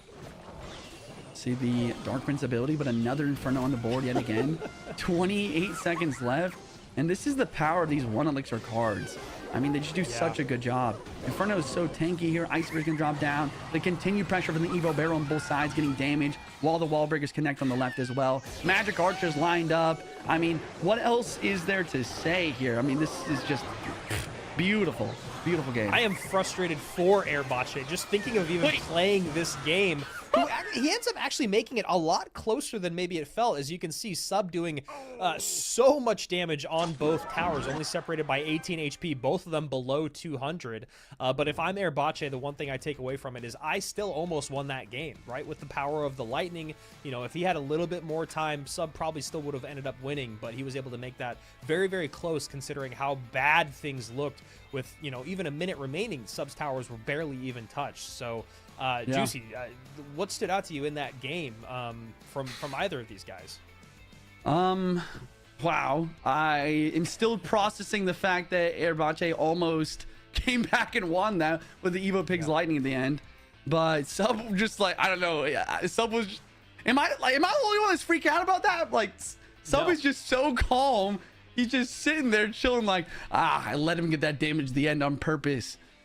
Just for like style points. Anyways, what really stood out to me was at the end, I loved Erbache's once again tenacity, just keeping and never giving up, keeping up the pressure at the end. I also really just once again just have to talk about that Magic Archer usage. Like at one point in the game, you know, he had 1 Magic Archer in the going up on the right lane, and he just played the ability when he saw that how Erbache played the Dark Prince in the back in the opposite lane. He was just already setting up the fact that you wanted to boost his Magic Archer backward. Then he plays another Magic Archer left side, then uses Spirits to kite the Dark Prince in the middle, and all of a sudden the Dark Prince is getting hit by both the Magic Archers. And then he's able to use the Magic Archer ability on the left side to bring that backward. In the meantime, he's cycling back to a third Magic Archer because they're just both continuing to stay on his side of the map. And he just gets the lines up. It's just wild. It was so fun to watch. That was amazing. Yeah, I mean, and you weren't the only one. The chat was also talking a lot about the micro interactions and the ability usage of that Magic Archer. And I think, you know, just to add on to what you're saying, you know, people think about that Magic Archer ability as, oh, you know, maybe the Magic Archer is going to get taken off the board right away by something coming across the bridge, or, oh, I'm trying to get a lineup shot on the tower. But when you look at this deck and how fast it cycles and the damage from the Goblin Barrels is, you know, if there's only one layer of offense coming from Sub, it becomes a lot easier to deal with. But when you have that many Magic Archers on the board, or you keep that one Magic Archer alive longer, even if the ability doesn't get on tower, even if it seems like it might be a wasted ability, then maybe 10-20 seconds down the line, you're able to throw something in front of that Magic Archer and get a Goblin Barrel in, because there was a lot of times we saw the barrels tanking for the Magic Archer on either side of the board. So Sub just playing that long game of understanding this might look a little bit odd, and maybe it's 2 elixir in the hole at the moment, but in about 10-20 seconds, you're going to see exactly what my thought process was of just keeping these magic archers alive. As we all know, firecrackers, magic archers, princesses, the longer they stay on the board, the more elixir and the more discomfort you're going to force from your opponent. And that's just absolutely beautiful plays there from Sub. I do love the change in the magic archer ability from 1 to 2. I think it was incredibly necessary. But when you look at the way that Sub played it, it felt like it was just free. He was just using it all over the place. So true.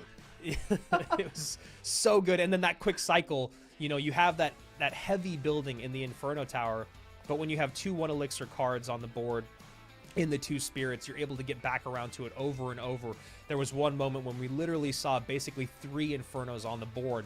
You know, there was the one that had been there, then the one placed up high at the bridge, and then almost immediately after the lightning came down, the 3rd Inferno Tower came in. So, you know, the micro placement from Sub, the ability usage from Sub, and the macro understanding of being able to use those buildings defensively, just so well played. And the other part of it that you just have to mention is he didn't have a spell, you know, but the Royal Delivery... What? He must have repeated a card. Yeah, yeah, and Sub that's having the most same surprised reaction. I've ever seen him. yeah, Airbache looks like he must have repeated a card as he almost immediately gets up and walks away from the camera. Wow. Hey, I don't know. Happens. Yeah, I guess he repeated a card. It happened to me in the Swiss. I mean, obviously, and I don't know. I just gotta say, I just feel bad for him. There's nothing else to say except I'm sorry, dude. That sucks. And a very quick game number 2, maybe trying to keep up with the schedule is Airbache, as he must have had a repeated card there. We'll see if production has a shout to that. But that's the only thing that you can assume, and we can always look at the decks online to just see what happened. Definitely a bummer. We always hate seeing that. You know, you always want to see a set be played out. You always want to see a player be able to give it their best. But as you mentioned, Juicy, it happened to you. It just happened to Airbache. It's happened at World Finals before. It is just a part of the game. It's one of the reasons that we love duel mode, but also one of the constrictions and troubles of duel mode. So we might be able to see a Magic Archer heat map here from production in a moment. But as we can see... Dark Prince repetition, yep, that was it. There it is. Yep, right there. Second card in on both decks there from Airbache. That's just tough. I mean, that's where having an analyst is so important, Juicy. That analyst sends you the deck that you can just copy paste right in analyst/coach. And whether Airbache's coach/analyst made a mistake or if he's working on his own, just a tough thing to see there.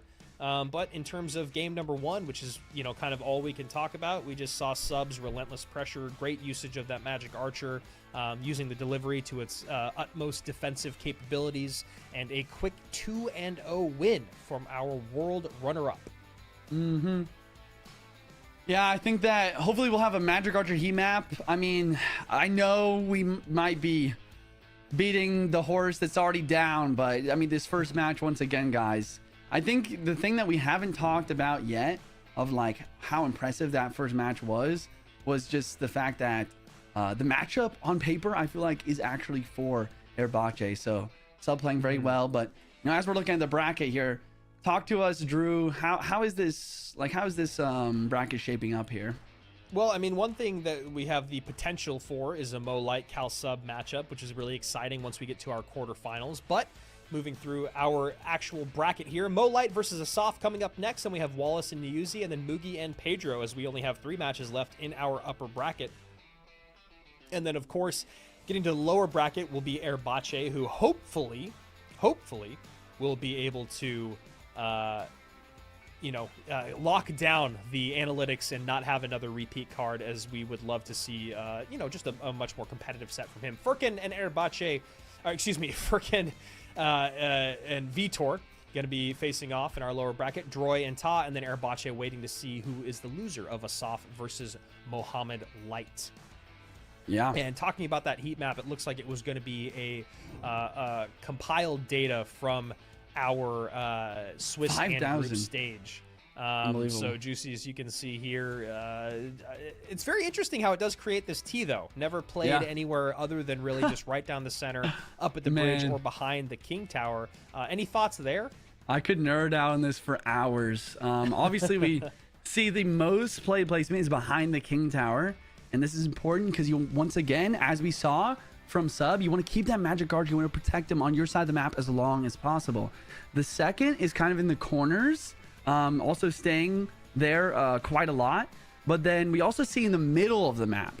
And the middle of the map is really important, guys, because if you're trying to get better with Clash Royale, the biggest thing you always have to remember is the only thing Clash Royale that's free, that does not cost elixir, is your towers. So by placing the magic guards in the middle of the map, you're not only able to kite things towards the middle in order to basically help let your opposite lane Princess Tower to help basically help defend, but you're also able to have that magic archer with the long range snipe stuff on both sides of the map, which is really important.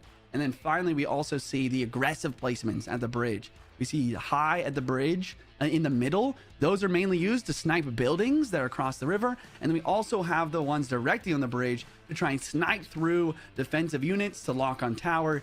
This is actually one of my favorite heat maps we've seen cards wise. I think there's so much that we could break down here, but we also have more matches coming up. Yeah, that is and it's always fun hearing you talk about all the layers of why why cards are placed where they are. And you know, as we saw, like if you guys want, you can always go back and watch that game with Sub to just see how hyper aggressive he could be when he needed to be defensive with the magic archer. So a really cool addition here to the broadcast. As we move on to our defending two-time, well, I should say back-to-back and three-time world champion Mohamed Light, going to be going up against a guy that has been, you know, for a long time he was known as a drill player in Assaf, but he has definitely evolved his game as the year have gone on, kind of as you mentioned at the top of the show with Viper. Juicy is, you know, with the addition of heroes, evolutions, and the exponential growth of the competitive scene, you kind of have to have a much larger deck pool.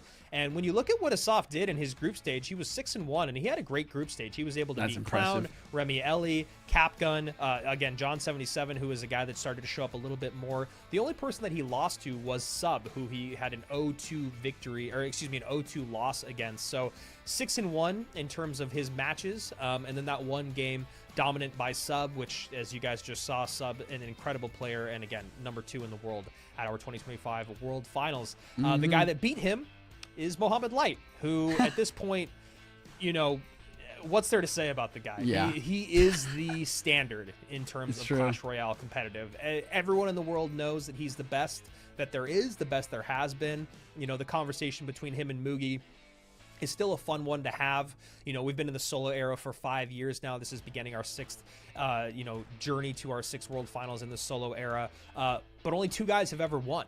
Mugi's won twice, the first ever person to win 2 world championships, but Mohamed Light, the first ever 3-time world champ and the first ever back-to-back world champion. So, you know, a guy that was 7-0 in his group stage. Last month, he had the highest win percentage in the Swiss and group stage. He was able to come back and win that back-to-back best of 5 as Sandbox won the first best of 5, but you never, ever want to run into Mohamed Light with a life to give in our grand championship. You know, we haven't talked about him much today, guys, so you're just gonna have to hear all the accolades because this is just how it is.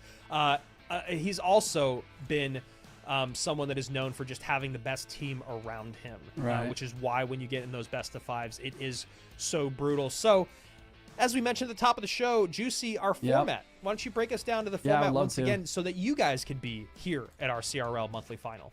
Yeah, one of the biggest questions whenever we do these streams, whenever we do these broadcasts, is how do these players get there? Like, how can I play in this tournament? Huge prize pools, so much glory, so much going on. This is how it works, guys. First step is just to get top 1,500 in the world in Ultimate Champion, in Ranked, in Clash Royale. If you're able to do that, then you're able to qualify for that Swiss stage.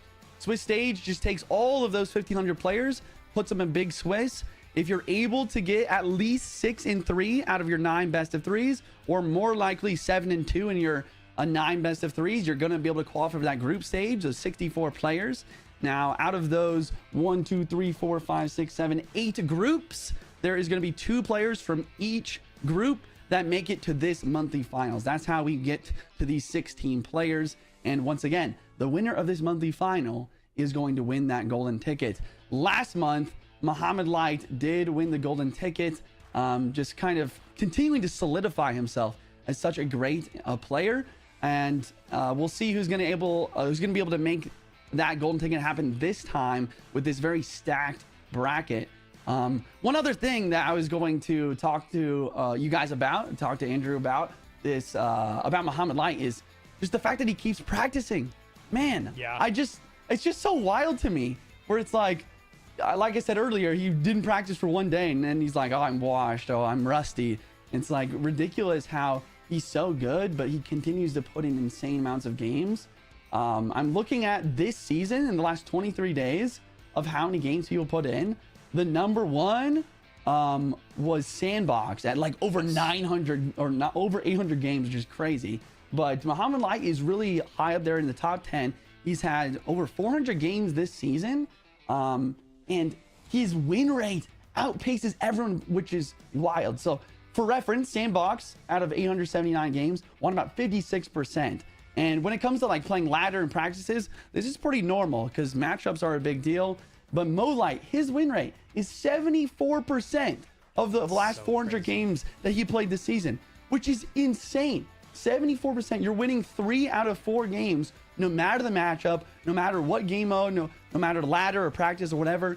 Like he's just on another level. So it's definitely going to be against difficult. The top 1% of players. True. Because you know he's always up there in the highest parts of Ultimate Champion. It's not like he's just, working through the lower rungs of UC. And that's one of the things, there's a great speech out there that Roger Federer has, who's one of the greatest tennis players of all times, talking about how many matches he's won versus how many games he's won. And the amount of games he won was just barely over 50%.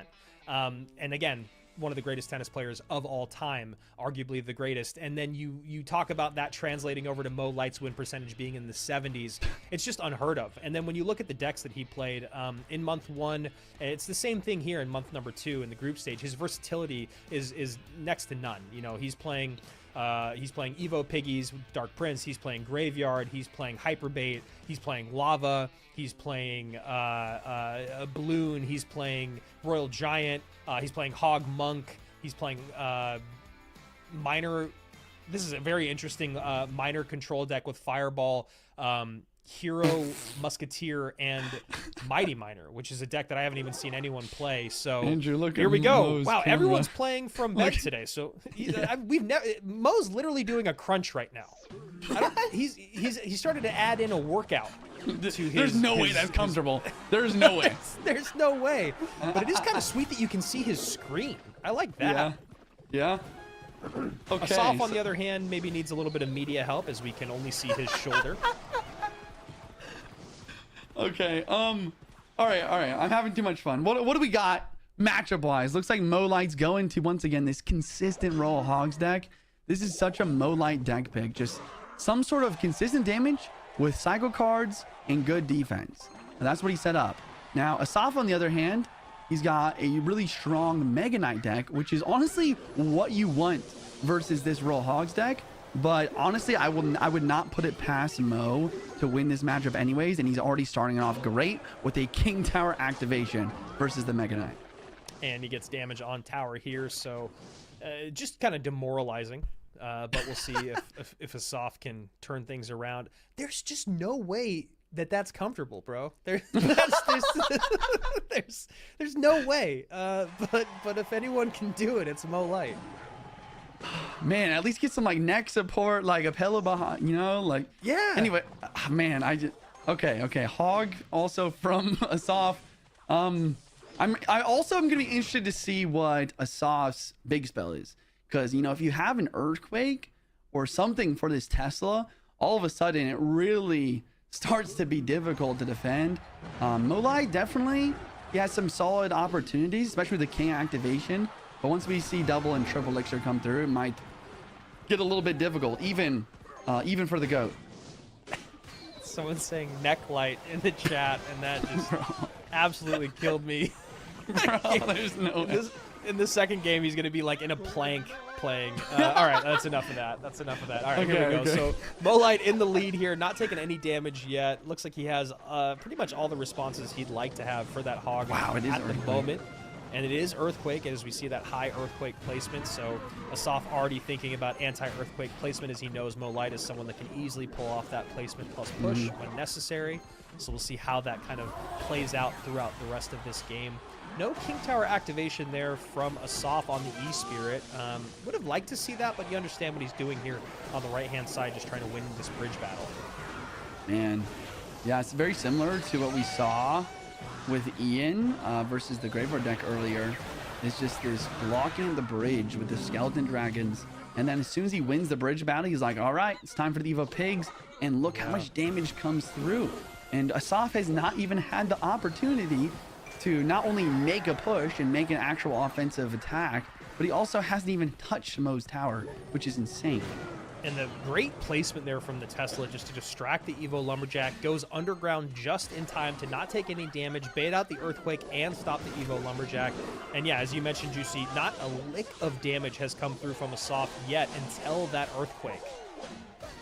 And I think that this is also really important, this idea of like, okay, I'm going to take the negative elixir trade, technically, on hitting the Mega Knight and the Skelly Drags, but by doing so, once again, is just shutting down Assaf completely. Like, he's doing everything he can to make this big push that would be necessary to win the game, but, I mean, Mo just continues to stack Teslas. And when you Earthquake the one Tesla, and Mo just plays like 3 more cards, and then he's back already. And there it is. Evo Tesla drops down. No Quake and Cycle. Distracts the Evo Mega Knight. Lumberjacks far away from the tower. And the Skeleton Dragons are being protected, staying alive. And that's the thing. It's like, yeah, you have Earthquake for Tesla, but the Skeleton Dragons get so much value. And the Ram, wow, I mean, it's just brutal. Everything is just so perfect. It's just crazy. I mean, people always complain that all we do is hype up Mo Light, but you watch this gameplay and it's just exceptional. I mean, I've always said that Mo Light, I think, is the greatest Tesla player that we've ever seen, which is like one of the odd things to talk about. But you look at how often his Tesla's in cycle and how regularly the Evo Tesla comes in exactly when he needs it. And that's not a mistake. It's just that is the way that he plays this game. And honestly, even just from watching him play more since he has been creating more content this year. Evo Lumberjack is on tower. Evil Lumber, Earthquake down. I mean, not Skelly gonna be Drag enough. Splash. Oh my gosh! Oh my gosh! Assaf! Oh my goodness! The greatest comeback we've seen this year in CRL. Down thousands of damage and breaks through from one mistake from Mo. Wow! And even the chat is still talking about how Mo has not taken any damage, and then boom, just like us, you see the change in the conversation. That, I don't know if that was the worst caster curse of all time. The Tesla's up too high, just gets completely taken off the board. The Evo Lumberjack, as we talked about at the top of the show, one of the more threatening cards in the game, especially once it breaks through. Everyone is losing their minds just as we are. I mean, you talk about tenacity. I mean, the namesake is perfect for it, Novak Djokovic that he played with. But, like, Assaf did not give up. Ever. I mean, that could have been the most demoralizing 5 minutes of his life in terms of Clash Royale competitive. And he goes, no, I'm not going to give up, not going to give up. And he gets a great breakthrough at the end of the game. I'm shook, man. That was, what happened? What happened? Wow. Yeah, that's the thing about Evo Lumber, man. It's like, it's just so fast. Okay, we get a replay. Let's go. Let me break this down. Please. Okay, so Hog comes through. Lumberjack Rage drops. And then another Tesla for Mo. The defense looks good at this point. He's literally up 2,000 damage. 17 seconds. Yeah, 17 seconds left. Skelly Drag set up for defense. And the E-Spirit up high. The Dark Prince here. But here's the Mega Knight. You see the Mega Knight? Oh! It pushes the Dark Prince into the sky. Then the Lumberjack is no longer able to target the Dark Prince. And then the Dark Prince also gets pushed to the other lane by the Evo Mega Knight. And the Hog Rider raged up along with the Evil Lumber, along with the Skelly Drag splash on tower, just breaks through for just enough damage with literally seconds on the clock. 17 seconds and basically 0 damage in, and the Evo MK knocks the Dark Prince away. That's everything. And then the barrel is too late. Lumberjack targets the tower, and that's GG, well played. I mean, Mo even sees it happening. That's why the bar barrel comes out to kite the Lumberjack away, but it's just maybe a tile or two too high.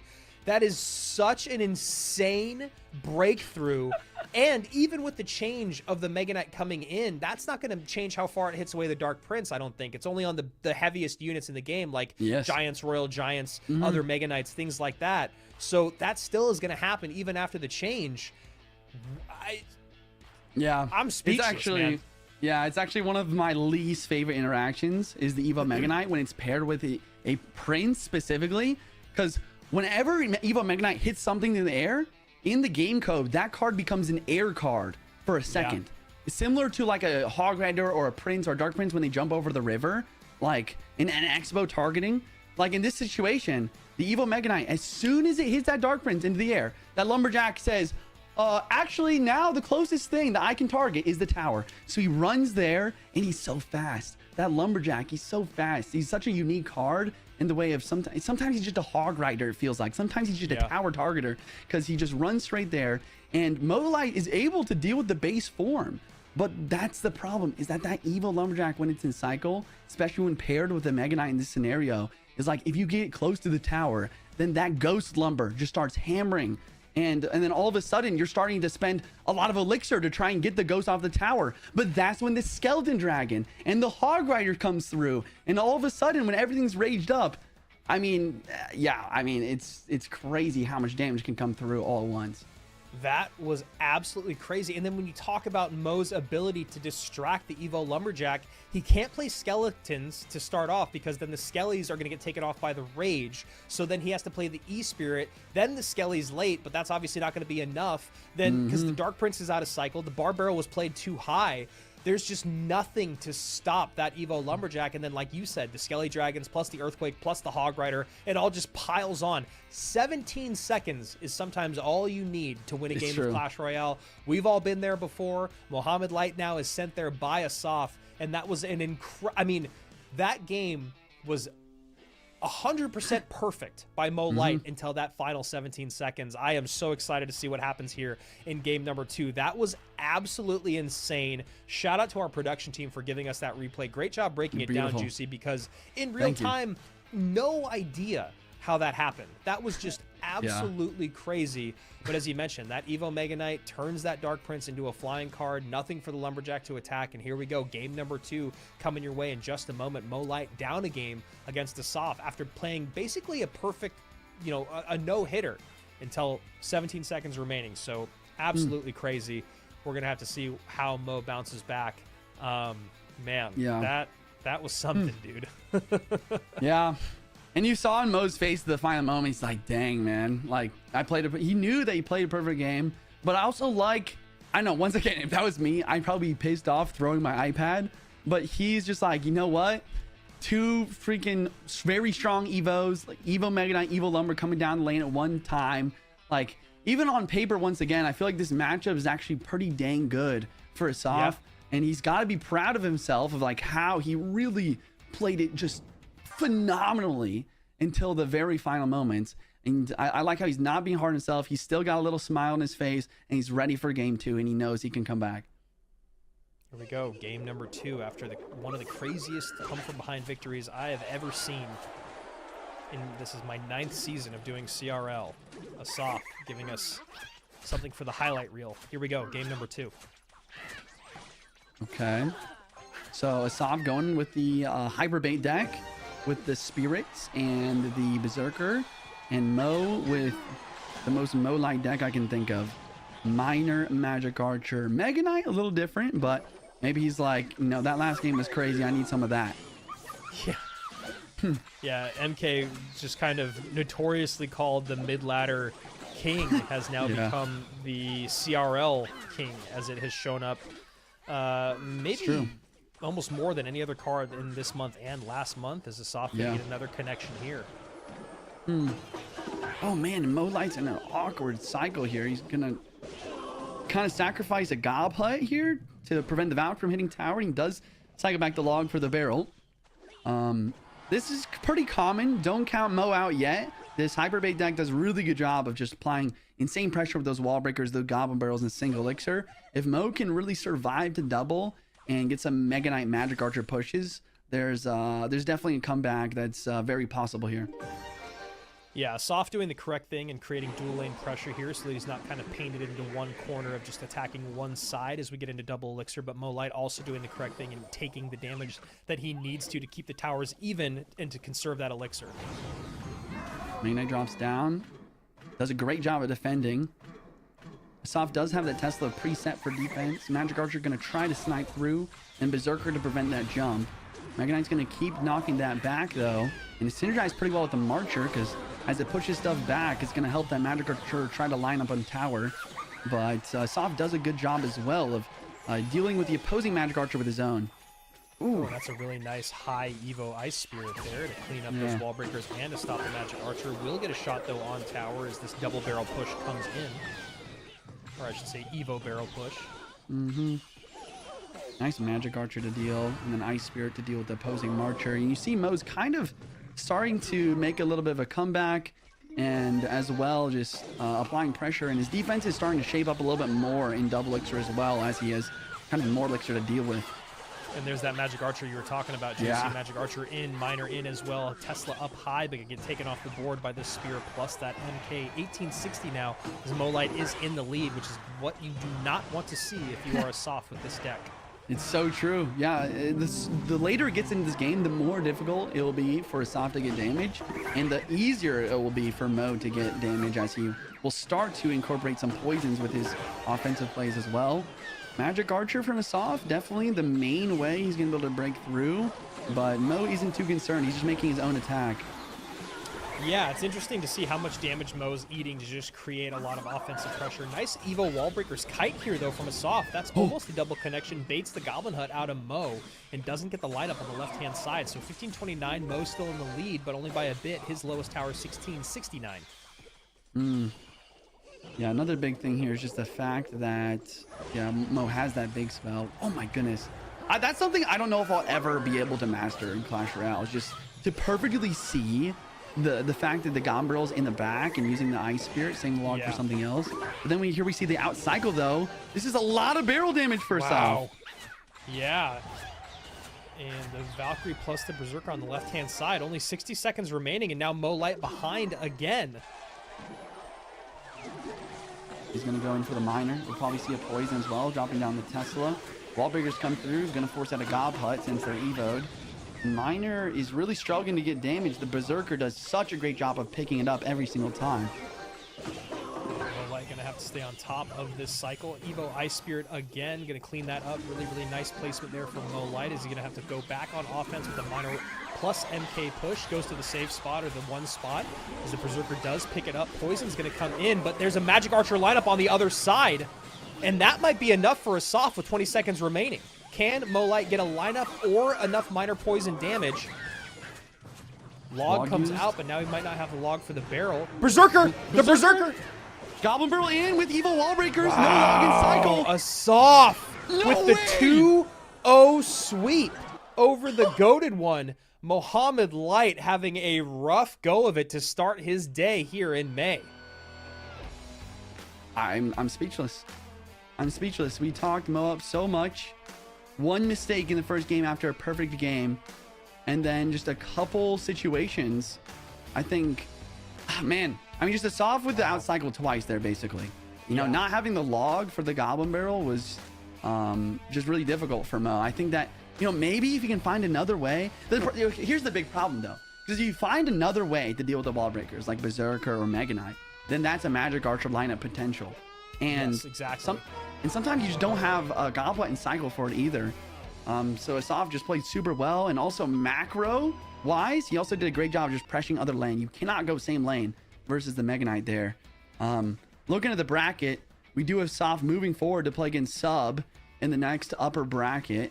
And then Light is going to be dropping down to the losers bracket, which we've seen it before. We've seen Light time and time again, even at World Finals, literally lose first round and then make that lower bracket run. It's something that something he's probably at this point actually pretty comfortable with. But yeah, I mean, what are your thoughts, Andrew? I mean, that was just an insane game 2 and game 1 from Assaf. I mean, talk about mental fortitude for him to stick with it in that game number 1, and then in game number 2, he was just so on top of Molight's cycle. I mean, being a drill player, you know, a fast cycle drill player, that's just one of those things that you're going to learn. Keeping track of elixir, keeping track of cycle, and yeah, Molight was just outcycled numerous times, as you talked about that lineup. Potential when you're trying to defend with something other than a log, so that you do have the log for the Goblin Barrel, then allows you for the Magic Archer to line up, and that was something that, you know, Molight had great predictive Ice Spirits and Evo Ice Spirits at the bridge time and time again, but the problem is that there's just too much coming too fast in terms of that cycle, and the Goblin Barrels coupled with the Magic Archer, it was just really, really well played by Assaf, and now Erbache finds himself in a tough spot going up against Molight. So we have Furkin and Vitor, Droy and Ta, Erbache and Molight in our lower bracket, and then at the top you saw there that it's going to be Sub going up against Assaf after Assaf takes that big time 2-0 sweep over our defending 3-time back-to-back world champion in Molight. But now we're going to move on. You know, the conversation with those two is going to be put to bed for just a moment. In Molight and Assaf, we'll see if Molight can bounce back after a tilting game 1 loss, a shocking game 1 loss, and then a very, very well played game 2 win by Assaf. As we move on to Wallace versus Niuzi, and Juice, you were talking a little bit about Niuzi at the top of the day. Anything that you want to mention again to the people that might not be as familiar with him as we hop into game number 1? That's just what I was pulling up here. So Ian's coach Ismail told me a little bit about him the other day. Apparently Niuzi beat Adriel and Sandbox in groups this month, and last month he beat Ian and Cloud. So he's just got a really solid track record against some really strong players. Other than that, I know almost nothing about him. I'm just excited to learn more about him right now as we hop into game 1 of this best of 3. Yeah, you look at his group stage, able to beat Sandbox and Adriel also, which is just very, very impressive. We talk about both those guys. Played a little bit of everything. One of the few players that we saw play Golem in the group stage. Also coming out with a Tombstone here is Wallace, which we haven't seen any Tombstone. Hero Tombstone announced, so that'll be exciting in our next update. Yeah, I'm still pumped for that. A good amount of Royal Giant. So kind of all over the place. Looks like he definitely played a bit heavier, though, in general, with his play style. As we see Wallace come out with a Graveyard Freeze deck. This is not a sudden death challenge, but Wallace happy to play Graveyard Freeze. Man, but based on the information you just gave us, it does make a lot of sense. If Niuzi's kind of used to or likes playing these heavier type decks, it makes a lot of sense that Wallace would bring an Executioner and a Bowler and a Tornado Freeze combo to really lock down these defenses. I think specifically, this is like just a Golem snipe. If you play against Golem with this deck, you'll win 100% of the time.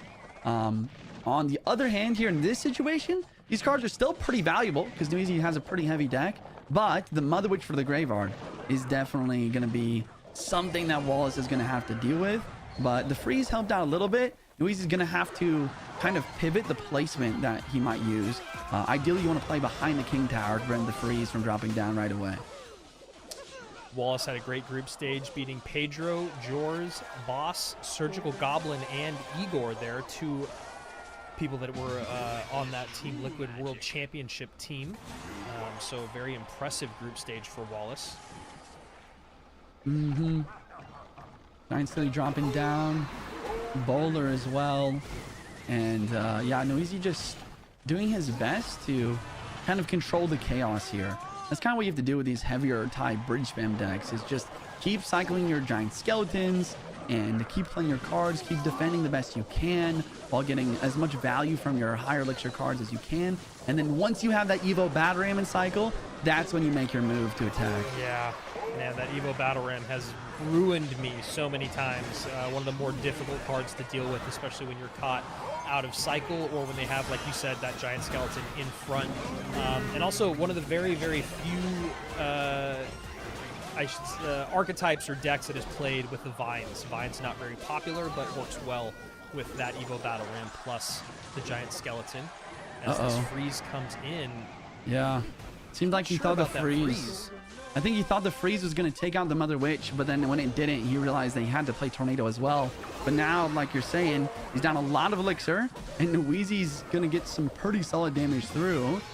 Now Wallace is in a situation where he can't just keep defending like he wants to. He's going to have to try and get another Graveyard through. Wait, the Wizard ability just lets the... Okay, it retargets, though. Because of the NATO-ish, you know, the hero wizard abilities. So Niuzi had that kind of figured out, even though at first it might have looked like a bit of a mistake, as Wallace tries to get this Golden Knight on tower, and it does. So that's a really, really important dash here from Wallace, who is a former world finalist. Last time we saw him in the solos era was in 2023, where he got 12th place. Previously, he was in the 2021 world finals, where he got 16th, or was in that round of 16 that got eliminated. But he was not shy to the competitive scene last year, as he did get 3rd place in our LCQ in 2025. So definitely a guy that has what it takes and has been around since that team's era.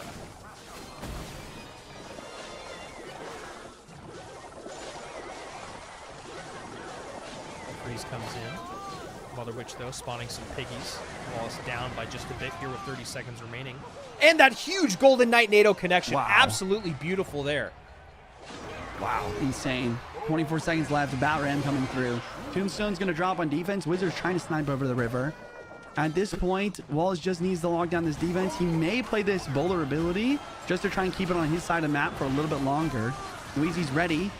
But the Golden Knight dash really locks down these zappies, and now there's just not enough time. Wallace is going to be coming through for a very solid first game win.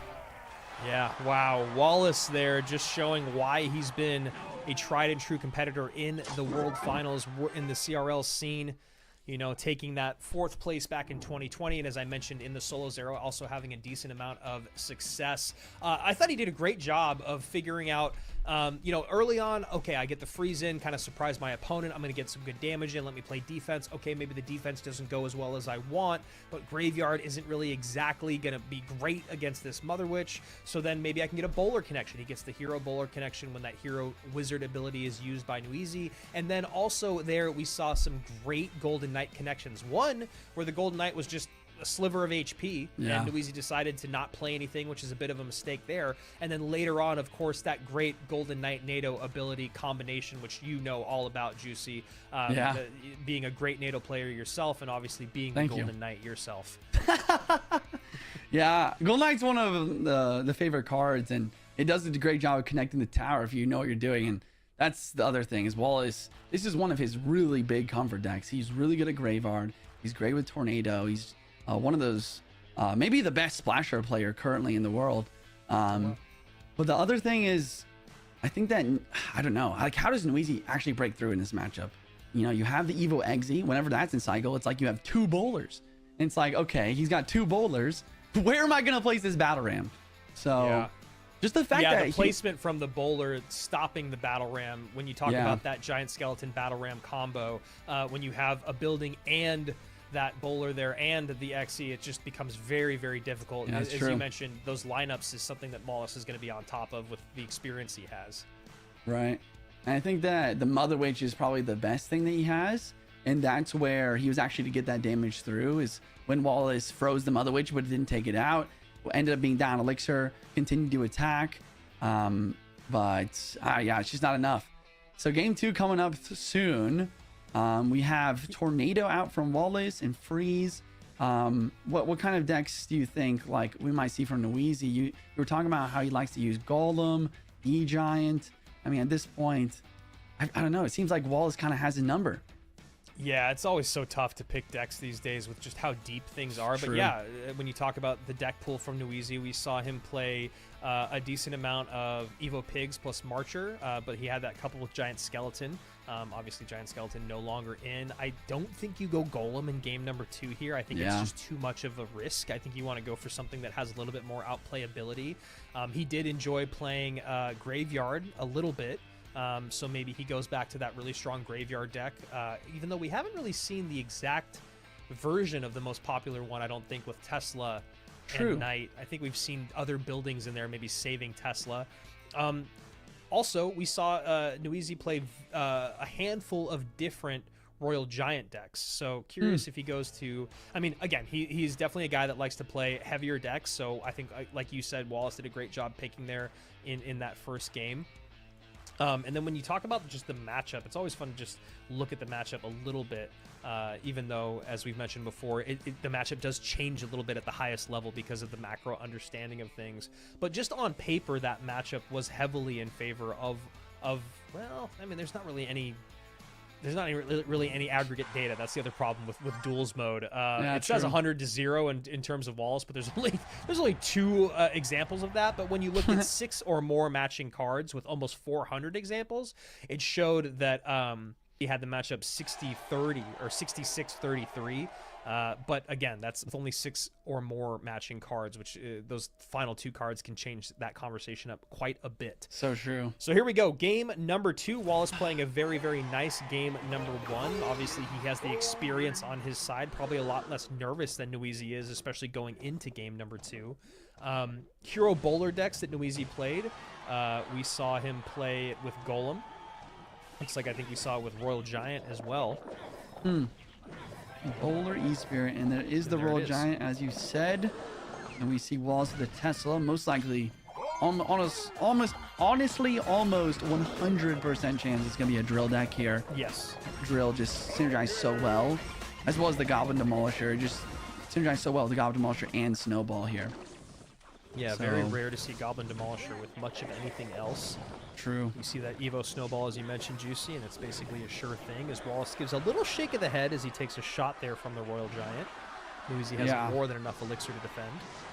Okay, Skelly Giant gets some chip damage from Wallace, though, so he's probably pretty happy with that. But once again, the bowler, best counter in the game to drill. It's going to be tough to break through, especially, you know, like the idea with Evo Snowball and drill, right, is you go drill, you use the Evo Snowball to take out anything that are trying to play onto it, to get those goblins to the tower. Problem is that just doesn't really work with a bowler, because the bowler just, it's like an infinite log guy. You just keep spamming logs at your drill and you can't really take it out even with the snowball. Yeah, it'll be really interesting to see how Wallace breaks through, maybe looking for some damage from the Demolisher, Demolisher death damage, you know, it turns into wall breakers, but there's definitely a lot of ways to stop that Demolisher in terms of defensive capabilities with the E-Spirit, with the barrel, with the cage if necessary. Skydragon comes back. What a beautiful split placement from Wallace.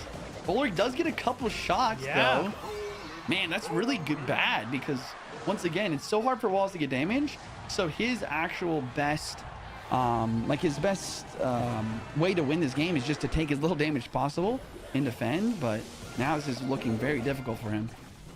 And that lightning goes to just the Demolisher and the Princess Tower, but damage is done as this bowler is on the board and trying to clear off that Dark Prince, but the Skeleton Dragons will help out. Yeah. Phoenix also going to be a big problem in this matchup, Juicy, is there's just not a great way to get on top of that Phoenix. Skeleton Dragons, you know, not a lot of DPS, and the targeting can be a little iffy. And then that Tesla you want to save for the Royal Giant, so we'll see how Niuzi punishes Wallace with that. I'm trying to think right now of how or like what Wallace could possibly do in order to win at this point, because it's really hard.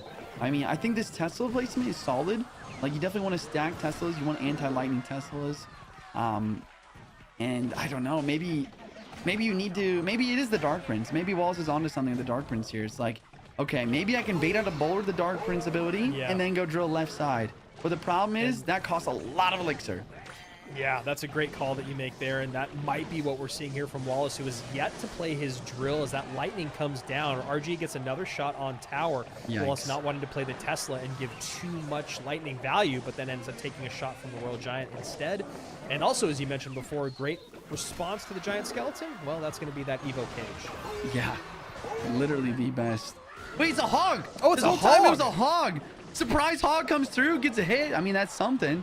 But it's not quite enough. Should it have been played sooner then, or is it basically the same conversation when you talk about the bowler in the cage? Maybe even a more difficult one. Yeah, true. Bowler and cage for the hog is definitely makes things very difficult.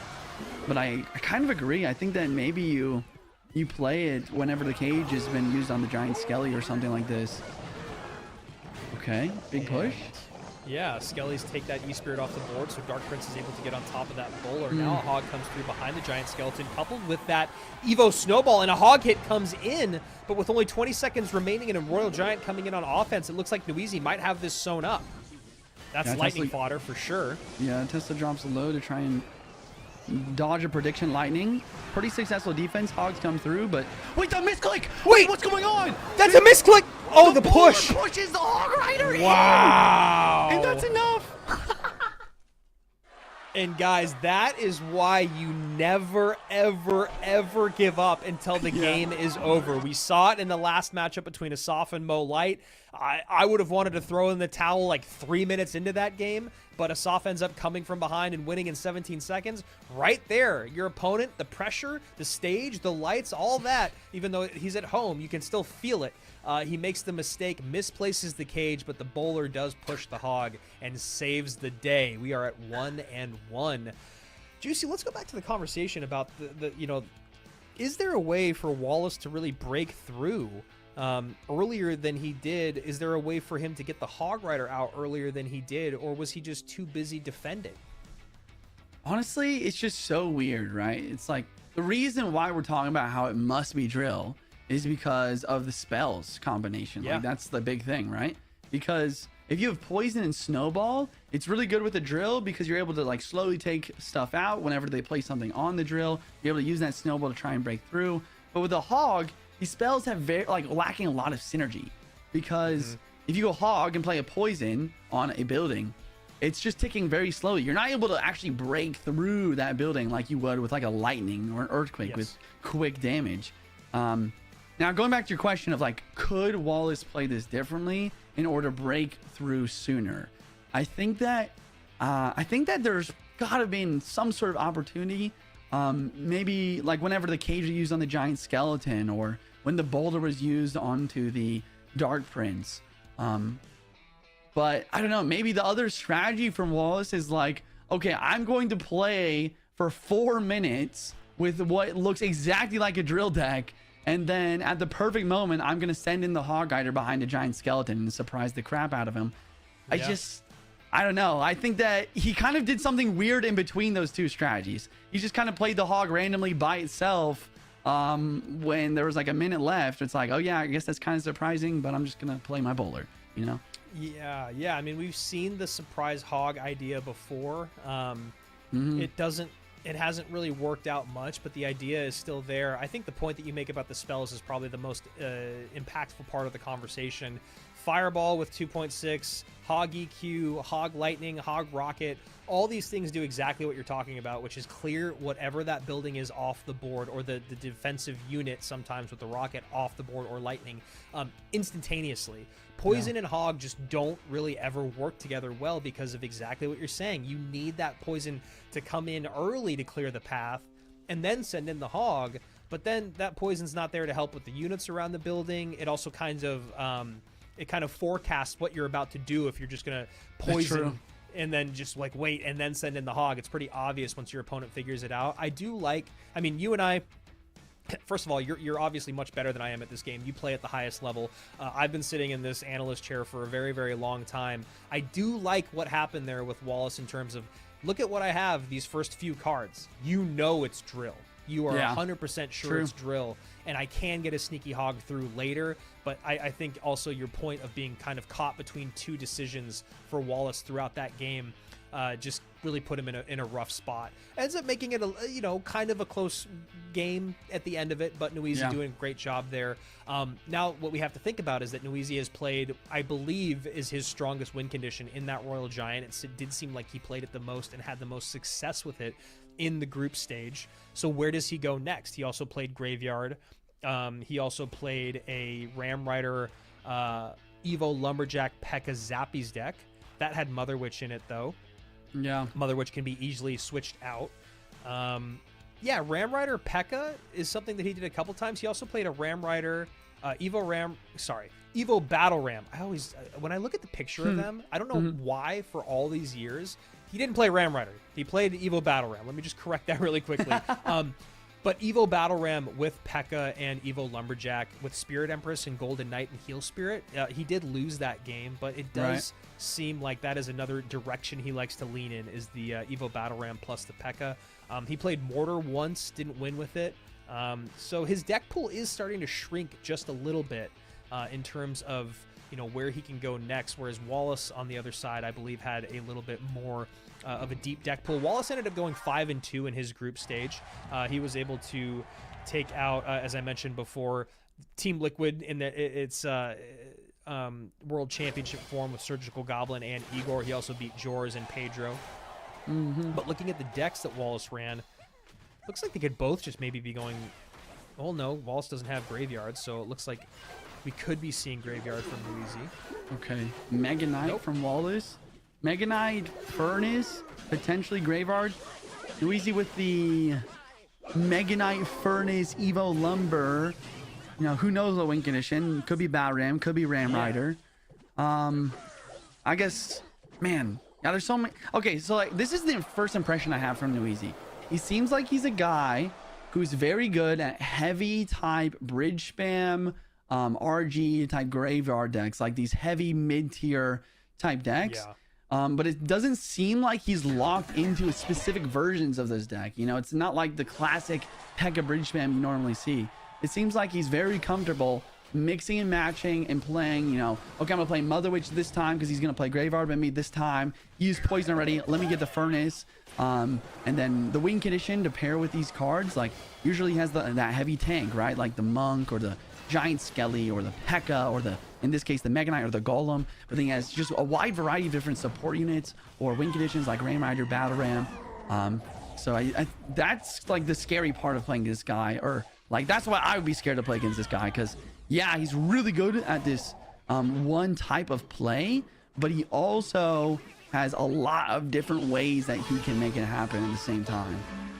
And I was going to say, it looks like we might be seeing Rams in both directions as we see the Ram Rider come out here from Wallace. Nice defense there with the E-Spirit plus the mini P.E.K.K.A. And then I still feel like it could be Battle Ram here from Niuzi. Definitely. But he doesn't have the Evo option because he's used the Hero Goblins and 2 Evos already on the board. So not quite sure where he's going. Could be a weird Loon deck. I have no idea. This is just odd.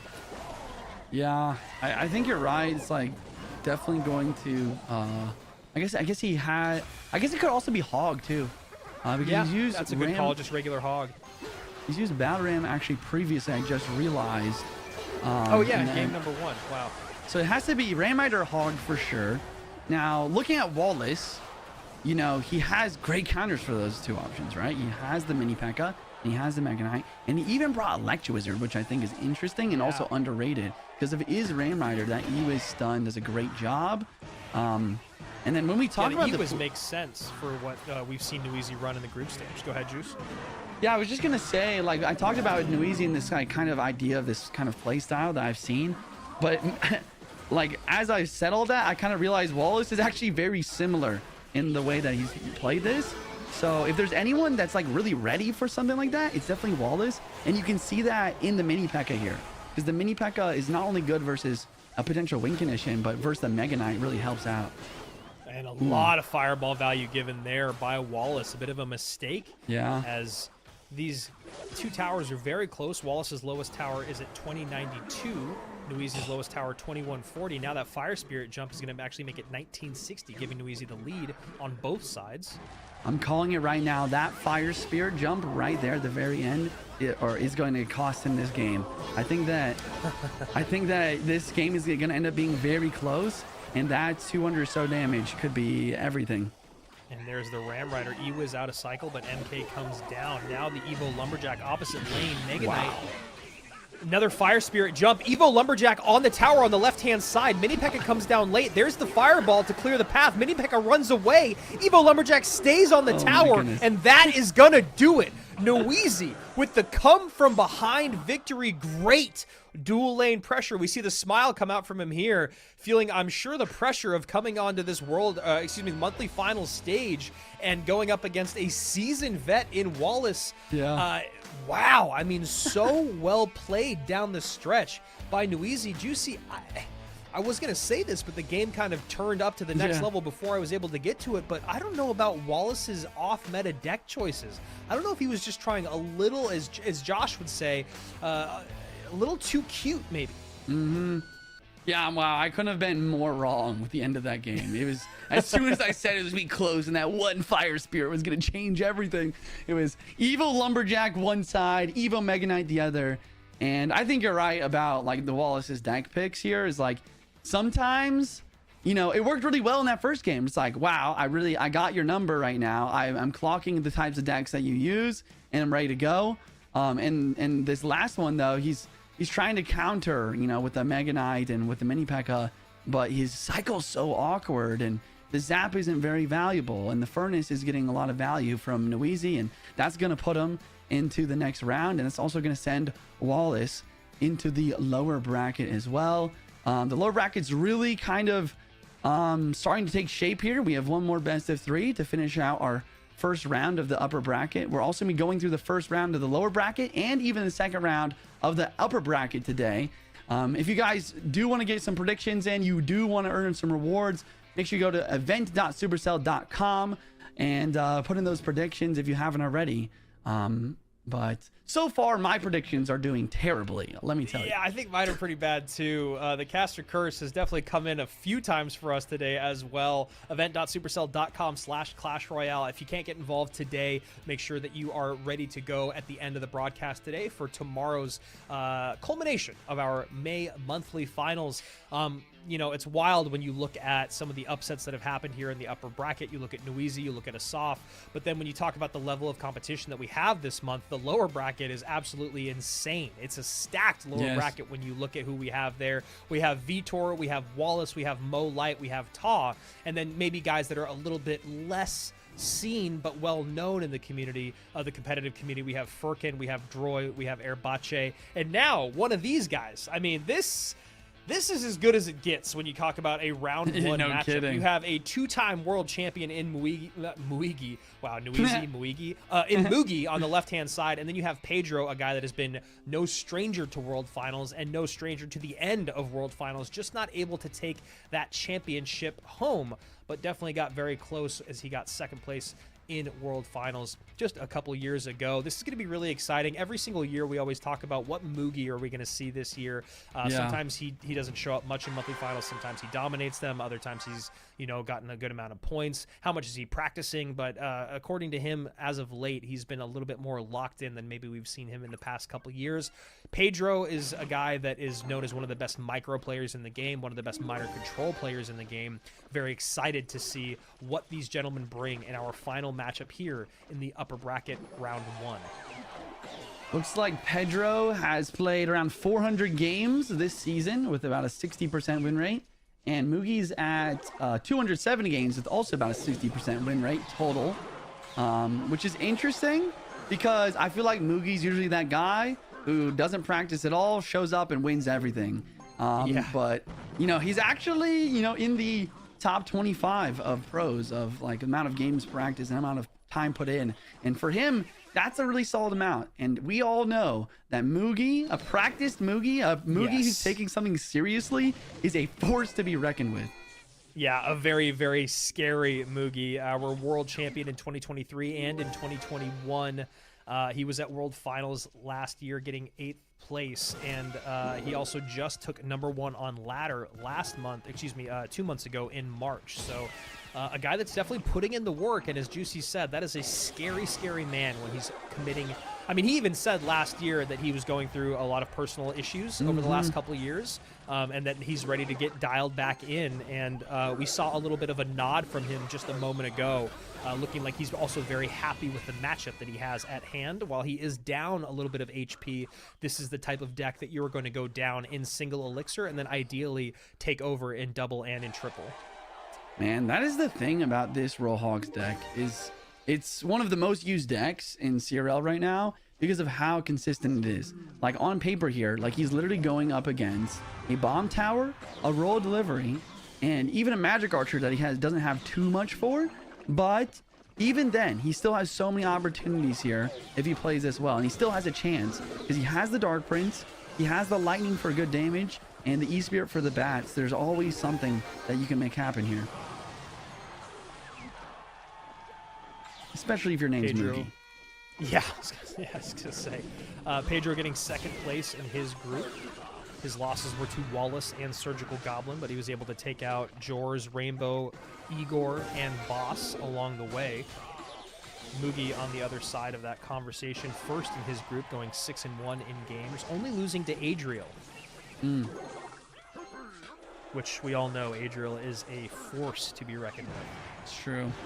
Looked like he might just be the guy last month, but things kind of changed halfway through day 2 as we tick into double elixir here.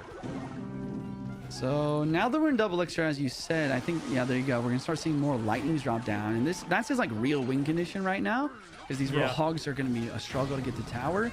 But another thing to always talk about and mention is the Evo roll hogs. Once you do the Evo roll hogs plus lightning in hand, anything can happen. There can be damage that comes through. The other thing that Mugi's doing a great job of is continuing to play Teslas. Teslas. That's the main name of the game, because Pedro does not have a big spell. So the more Teslas and Skelly Drags you can stack on the board, the more chance you have to really make some plays. Oh, wow. And those Evo Bats play just on top of those Evo Royal Hogs. A bit of a unfortunate situation for Mugi to be in, as he picks up this Dark Prince to pick up the Magic Archer on top of the Tesla, but still gets the lineup, does Pedro, who is ahead by 900 HP at the moment. Okay, ability. Baits out the bomb tower. I'm sure we'll see roll hogs very soon, but he doesn't slow roll. He doesn't want to go straight into another prediction. But now that gives Pedro an opportunity for 2 more Magic Archer, 3 more Magic Archer hits, and it's not looking great.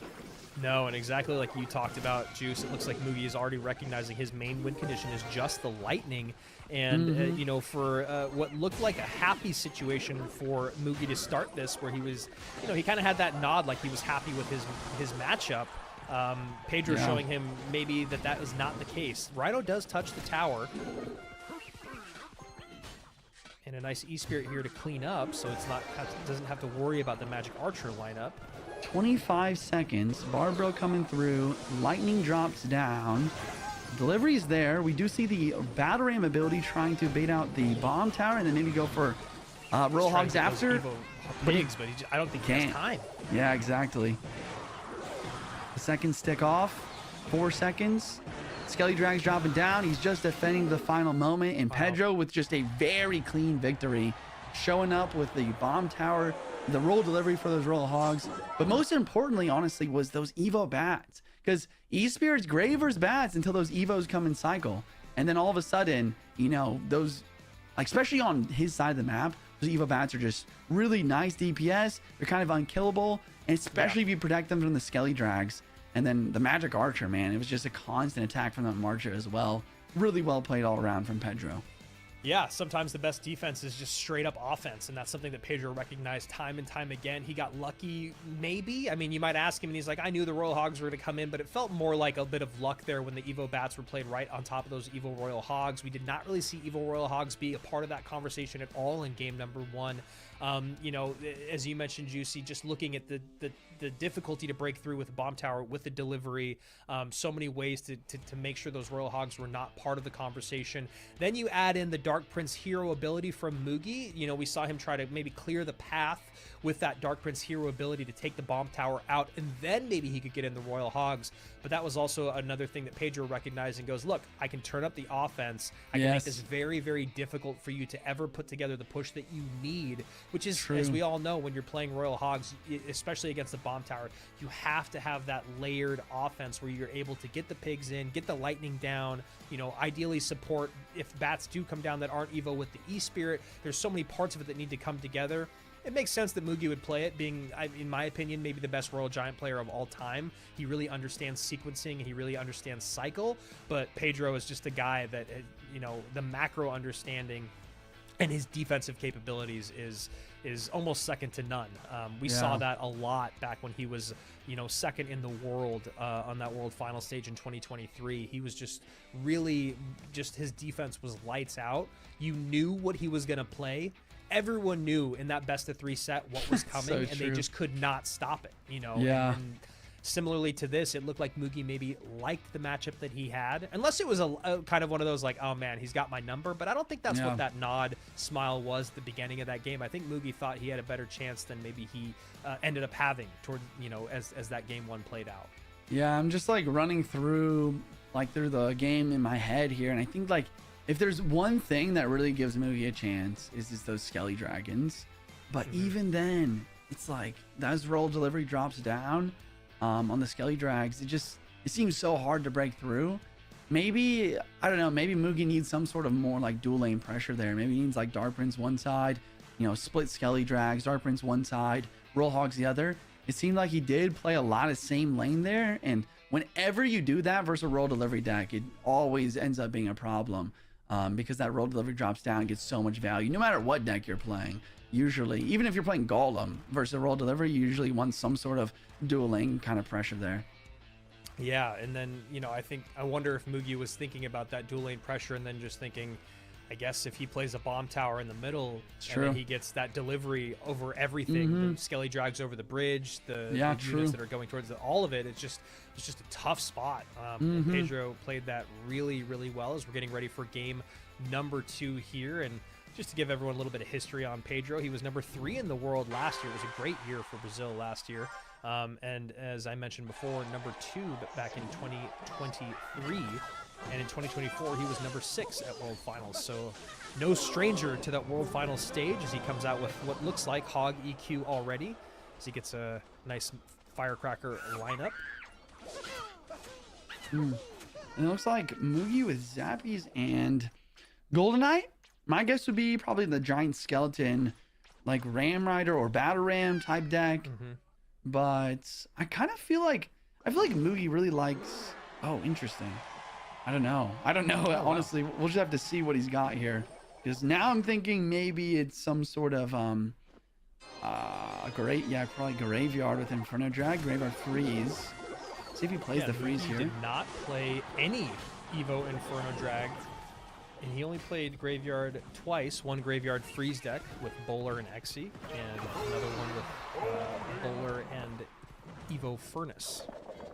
It's such a nice Bowler placement. Just takes out everything, gets the King activation versus the Firecracker, and takes out the Firecracker. Not quite, but the tower will get the job done.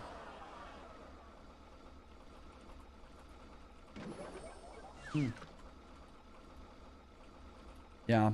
Pedro's already recognizing the fact that the Tesla is the most valuable card in this matchup, and it's so true. Whenever you play against these Graveyard Freeze type decks, you want to stack as many Teslas as possible, but you also want to cycle that Evo, because you always want to match your Evo Tesla with the Evo Inferno Drag just to make sure there's nothing Wait, what?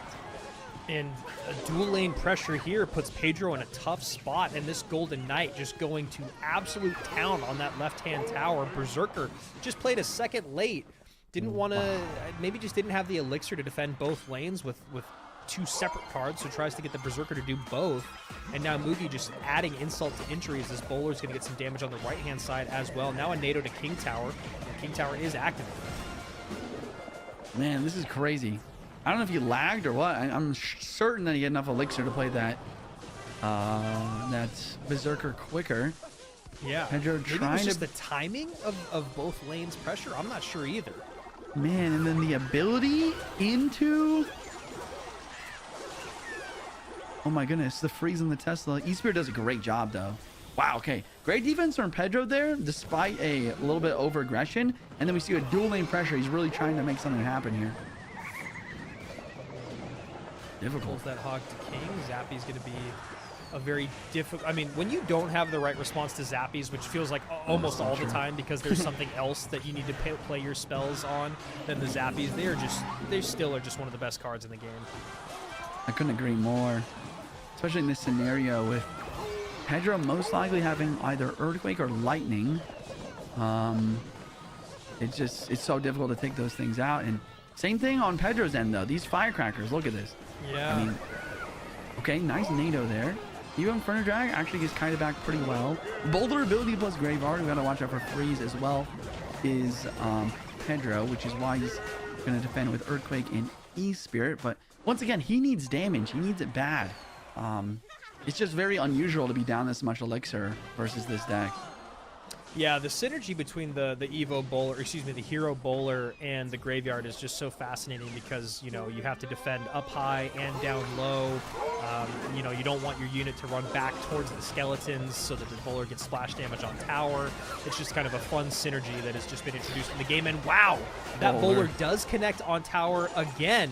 And it does, and we're going to a game number 3. I'm calling it right now. Yeah. 131 HP remains, but that bowler is still there. Inferno Drag trying to lock on. Hog Rider trying to sneak through. Firecracker trying to get some good chip. He does keep the Firecracker alive. I think that Pedro might have the slimmest chance ever if the Firecracker is... Okay, never mind. And and quickly as you say it, the Firecracker's taken off the board. The Hog jumps over the river, so the bowler targets the tower, and that is definitely something for you guys at home to think about. That river, any Hog unit that is jumping gives right away a chance for that hero bowler to connect on top of tower. It's just a new interaction in the game, so it's something that you have to be very cognizant of. Obviously, Pedro knows about that, but just put in a tough spot. Great snipe there from the hero bowler a few times in that matchup. Man, I'd love to like talk to Pedro to see like what was going through his head, if there was an internet connection issue there, because you know this matchup is actually pretty good for Pedro because of the Evo Tesla being great counter to Graveyard. The Tesla is just actually the #1 thing because you can activate King Tower versus Boulder. You can deal with the Inferno Drag well. He's got a quick cycle. He's got Earthquake for Graveyard. And the Firecracker especially. We don't really see much Hog Firecracker anymore, but Firecracker is so good versus these Boulder Graveyard decks. But that GoldenEye connecting early game, it cost him like 2,000 damage, and he just wasn't able to come back from there. Yeah, I'm looking at it on replay. And as the Golden Knight crosses the bridge, Pedro's at 7 elixir. He drops a Dark Prince on the right side to deal with the Executioner plus... Sorry, the Executioner plus the Inferno Dragon, and then the Golden Knight dash comes in. You know what I think it is? It's just that drop delay that we were talking about before, is because he played the Dark Prince at the same time that the Golden Knight starts to dash, it just takes that 1 second for the Berserker to come down too. And it's just late. Yeah, maybe, you know, trying to pull everything towards the center. Yeah, well, looking at now that we were at game 3, we're looking at the locked card. So once again, ladies and gentlemen, this is duels best of 3s. So you cannot repeat any cards in any of the whole best of 3. So it kind of gets to these game 3s and it's like, wow, look at all the spells that they're not able to play anymore. The blue X's means that Mugi is not able to play, for example, Barb Barrel, Tornado, Freeze, and Lightning. And the red X's show the cards that Pedro is no longer able to play for this last game of the best of 3. And the spells, I like that there's different categories for win condition spells. Those are the main things you guys want to focus on because the win conditions are very important, especially, you know, throughout different metas. Some win conditions are stronger. For example, like Pedro has the opportunity to play Graveyard now while Mugi doesn't. And spell-wise, you know, since Mugi's played the Lightning already, you know, maybe Pedro will say, okay, now I'm going to go to something like an Evo Witch, or I'm going to go to something, for example, like Furnace, or, you know, these are just the different things, all of the little different things that you have to be paying attention to. And it's why like coaches and analysts are so important for trying to figure out, okay, what is the most optimal 8 cards that I can play in this next game to give me the best chance of victory. Looking at some of the decks that Mugi played during the group stage that are still available, he had that Evo Wallbreakers plus Evo Barrel Magic Archer. He played some Mortar. He actually did play Barrel quite a bit, a Goblin Barrel. You know, only a handful of times, but when you talk about the deck pool, he's played, looks like 7 times almost throughout the group stage.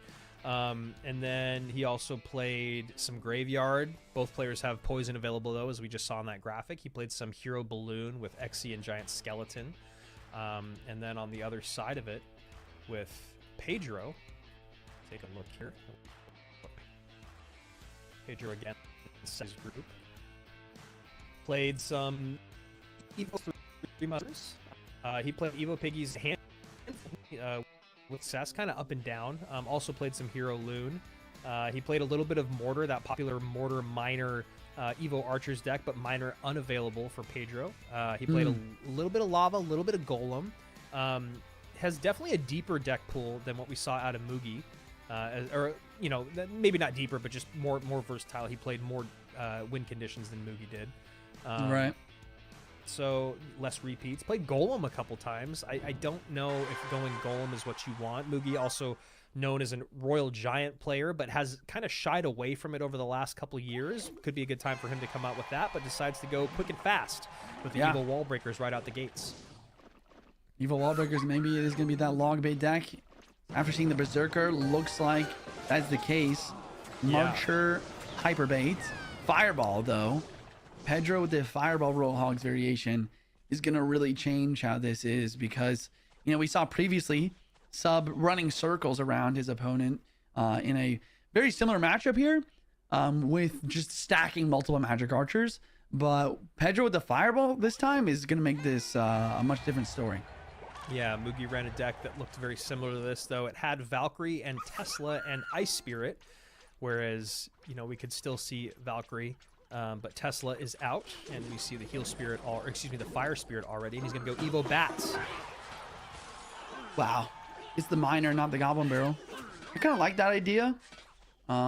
Maybe the Goblin Barrel could have been a good idea, especially since Pedro had already used Log and the Fire Spirit and the E-Spirit, but he does have the Barb Barrel as well. And then interesting thing from Pedro is also these Evo Archers. I feel like we don't see much of that, but I also really like the idea. I think Evo Archer is actually insanely underrated, and especially when you split them. Like, and look at Mugi's deck as well. Like, if he splits Evo Archers, Mugi's basically going to be forced to defend for the entire time that they stay on the board, since he doesn't have a great way of taking them out. And that's a great call, Juicy, as those Evo Archers are, well, they were split, but they're going to walk towards...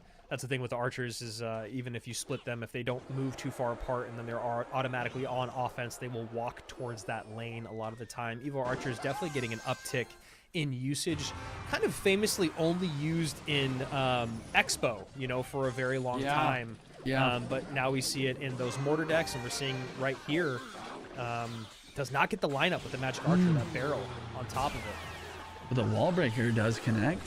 Yeah. Marcher ability going to try to protect delivery as well. Monk is going to deflect those Marcher shots into Mugi's own tower. So Pedro getting some damage here. Another round of Roll Hogs as well. Beautiful Fire Spirit there from Mugi to clean up that Monk and the Skeleton Dragon, as we see him go right back on offense. Does bait out the Archers, and the Archers are there to snipe after the Magic Archer gets a shot in. So thinking 2 and 3 steps ahead are both these gentlemen. Yeah, love the Evo Archer prediction there, but the Marcher still gets one hit, and he doesn't really counter push with them much either. So, you know, who really did get the better opportunity there? We do see a really nice Evo Royal Hogs push coming through with the Monk ability tanking, Fireball on the Magic Archer, everything coming down the lane. Delivery is enough to stay in the game, but my goodness, this match is all of a sudden pretty much tied up. Yeah, and the dual lane pressure conversation is not quite out the window, but it does feel like Mugi is pretty committed, and there we go. As soon as that Monk comes down, you have to go opposite lane. You need to bait out some Elixir there, gets the Goblin Hut out, and now a nice delivery to clean everything up at the bridge. That delivery is kind of the saving grace here when you talk about defensive ability in terms of ignoring that Monk. Trying to protect the Magic Archer left side with the Berserker doesn't work, but another Miner Wall Breaker's in. Nonetheless, you're right. Oh, wow. You're right. Out on the bar, but the Goblin Hut barely gets back in cycle. But a lot of Elixir, and I think you're right. I think this switch to the opposite lane is so important and really, really solid play here from Mugi. I mean, I don't know. I think that, once again, we talked about it so many times, how important it is with this deck. That Monk just kind of stacking chip damage as time goes on here, trying to defend his Magic Archer. And a Fireball. Wow, that is so much Fireball value for Pedro. Nice. Unbelievable. 45 seconds left. Spirits counter Spirits. Magic Archer continuing to try to bait out Elixir and Fireballs in the left lane. But this time, Skelly Drag prediction onto the bats. Fire Spirit delivery does still take out Skelly Drags, and Miner's trying to get chip damage. But Pedro's just trying to hold on this damage lead. It's not really working. You missed the Fireball! The Fireball! Oh my gosh. 879, 1050, 23 seconds remain. Another miner's going to come in anytime here. Now gets the high Monk. Monk has to focus on the left-hand side, so the chip damage cannot come through, as he knows, Pedro knows he has the spell conversation with the Fireball. 12 seconds remain. Another miner comes down. Pedro knows if he can hold on to this lead, the Fireball will be enough.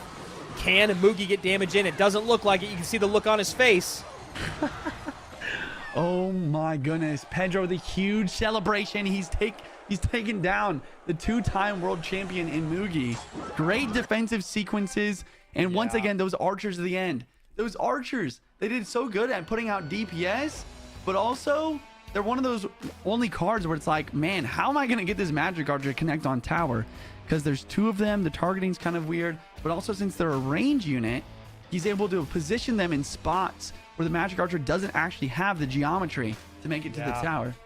Yeah, the Monk is also a great call there. The Monk almost ended up becoming the win condition when you talk about the small chip damage and then the reflect from that magic archer. So really great stuff there.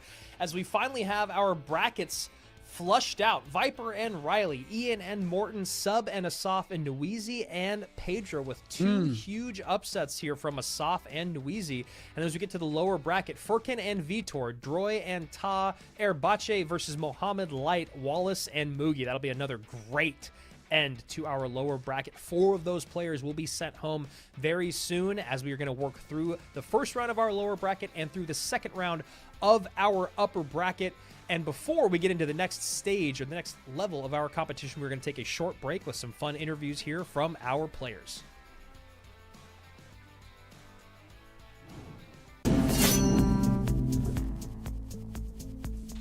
Cycle.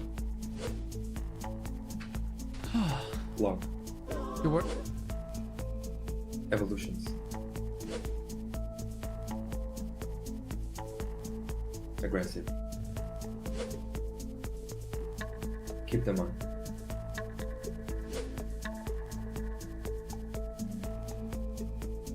Predict.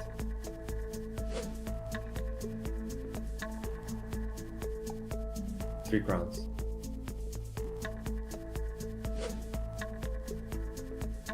Comfort with meta changes.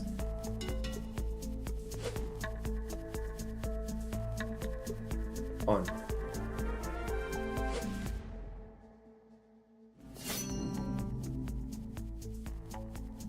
サイクルデッキです。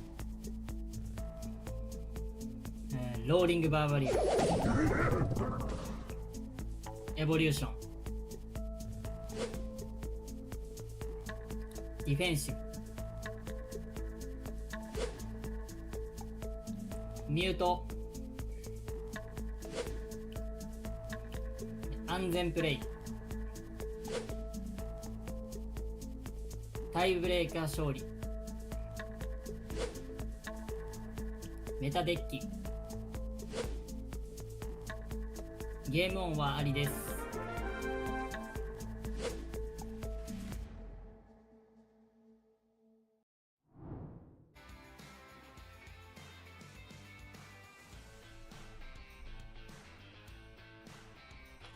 Anyways, we'll probably start up soon.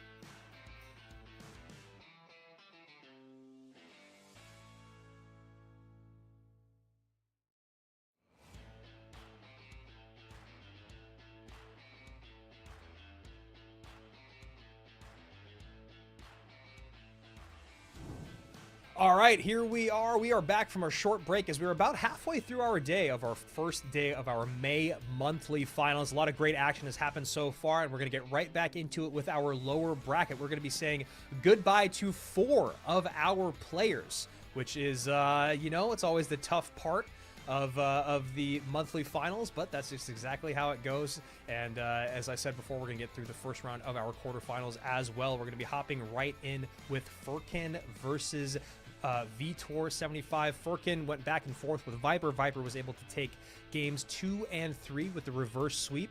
Vitor, though, Juicy, gets swept by Riley 0 and 2 in a pretty, it was a good set, but, you know, dominant on paper. Yeah. Yeah, I think that match in particular really seemed like a battle of the coaches. And it seemed like Alan got a bit of a edge against Ismail there. Got some great matchups for his player, Riley. And of course, we all know Riley's going to take that home. Looking at this one, Furkin versus Vitor. I would say Vitor, in my book, is a pretty strong favorite. Furkin's got a lot of people behind him rooting him on. And he's got a lot of people.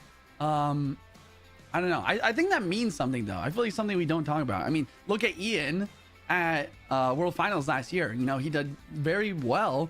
And it's because there were so many people, so many fans there really cheering him on, pushing him forward. So much motivation. I guess part of it like could also be, you know, detrimental, though, because if you have so many people looking up to you and so many people believing that you will win, you know, there's a lot of pressure there of like, man, I don't want to let these guys down. Yeah, absolutely. A lot of pressure there. And you look at here what Vitor ran in his 2 games against Riley. We had that Hog Mega Knight deck with Mother Witch, and then we had him run to a minor poison control deck with Hero Dark Prince and Wall Breakers, Evo Bats. Furkin on the other side of it, he wins game number 1 with the Evo MK Lumberjack Hog Rider deck. Evo Lumberjack has just kind of been the guy today. He has done a lot of stuff for a few of our players, but then drops games 2 and 3 running RG and Graveyard. So we'll see if he's able to turn things around here. As you mentioned, Juicy, you know, there's a lot of weight that comes with that fame, if you will, the pressure, right? The pressure to perform. As we're about to hop into game number 1 here between these 2 guys. Remember, one of them will be sent home. I actually haven't looked at my predictions yet. I need to take a look at them again. I don't know if I want to. But remember, guys, event.supercell.com/Clash Royale for you guys to get involved in the action. An exclusive bowler emote given away, along with other rewards that you can use in-game for progress, not just the fun emotes. But you got to say, it's like a handsome Squidward bowler emote hybrid, I believe, is what it looks like, and I'm a fan of it, so hopefully I can also get it. I said I need that emote. Yeah. How many predictions do I need to get right to get the emote? Because I'm not doing so great right now. A lot of upsets, a lot of wild stuff going on. Luckily, we have a whole another day of competition, and like I said, we're only like halfway through our day today. And then talking about what Riley was playing against Vitor, talking about your analysis, Vitor in game number 1, as I mentioned, running that Evo Wallbreakers, Evo Bats deck, Minor Poison Control, goes into Lava Hound, Lava Hound plus Spirit Empress from Riley. We saw that was, you know, one incredible, immaculate defense, and then from there it was kind of downhill for Vitor. Was the lane change conversation even part of it? I don't know. That is just a really tough spot to be in. You know, looking at aggregate data online, the best matchup is a 70-30 with 6 or more. You go to 7 or more matching carbs, it becomes an 80-20. You go to the exact matchup, it becomes an 85-15. And then in game number 2, very little aggregate data, but all of them 100-0 matchups for Riley. So yeah, we'll see if Vitor can bounce back here with a little bit better. Vitor top of your screen, Furkin at the bottom. We see a furnace from Furkin. Makes sense. Very strong. And then Hero Dark Prince as well. I think it's very common just to play your strong cards. Get your Evos in cycle. You know, use that hero. I think the thing with the hero, it's not exactly the same as an Evo, like getting your Evos in cycle, but it's just the flexibility that you have. Like, okay, I'm going to play this card, and depending on the situation, you know, you never know. Even in the first minute of the game, you never know if one Hero Dark Prince ability could change everything. So it makes a lot of sense. Yeah, that's a great point that you make, just talking about, you know, evolutions changing how we saw the game played. I think most specifically with Royal Giant. Royal Giant was a card that we almost never saw in single elixir back in the day, but once the Evo RG came into play, we see it used a lot more aggressively and a lot more often in single elixir. And yeah, I agree with the strength of heroes. You know, and there we go. RG coming down here at the bridge, opposite lane. With the strength of heroes, also, you never know if you can, quote-unquote, starting hand your opponent. As, wow, a lot of damage coming in here from Furkin. He does play that Goblin Hunt late. Didn't have the elixir early on, but you see the idea of getting those spears out to create a little bit of DPS on top of that Royal Giant. But damage already done. My goodness.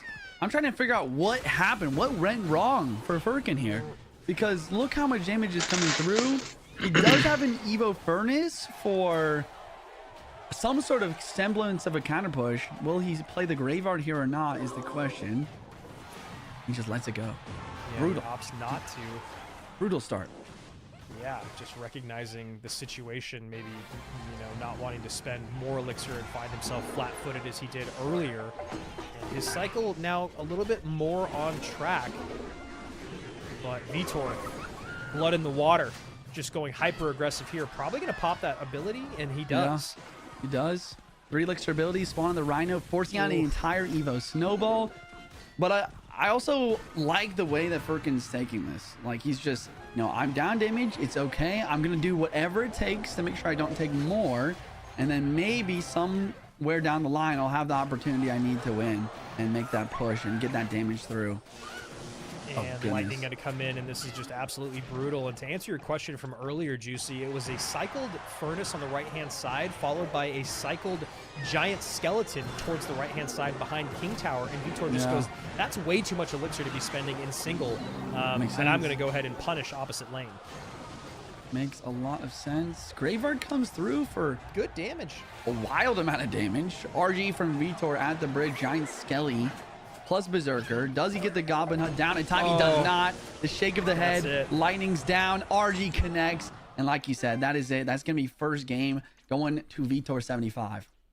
Yeah, I mean, it's so tough in this game when you talk about trying to get your cycle right, feeling out the first few moments of the game. Sometimes just a miscycled card can do it for you. I do think that's just a lot to spend, though. That's 10 elixir on one side of the board without a lot of information out there yet. So you understand Furkin maybe trying to build a push the conversation to the right-hand side.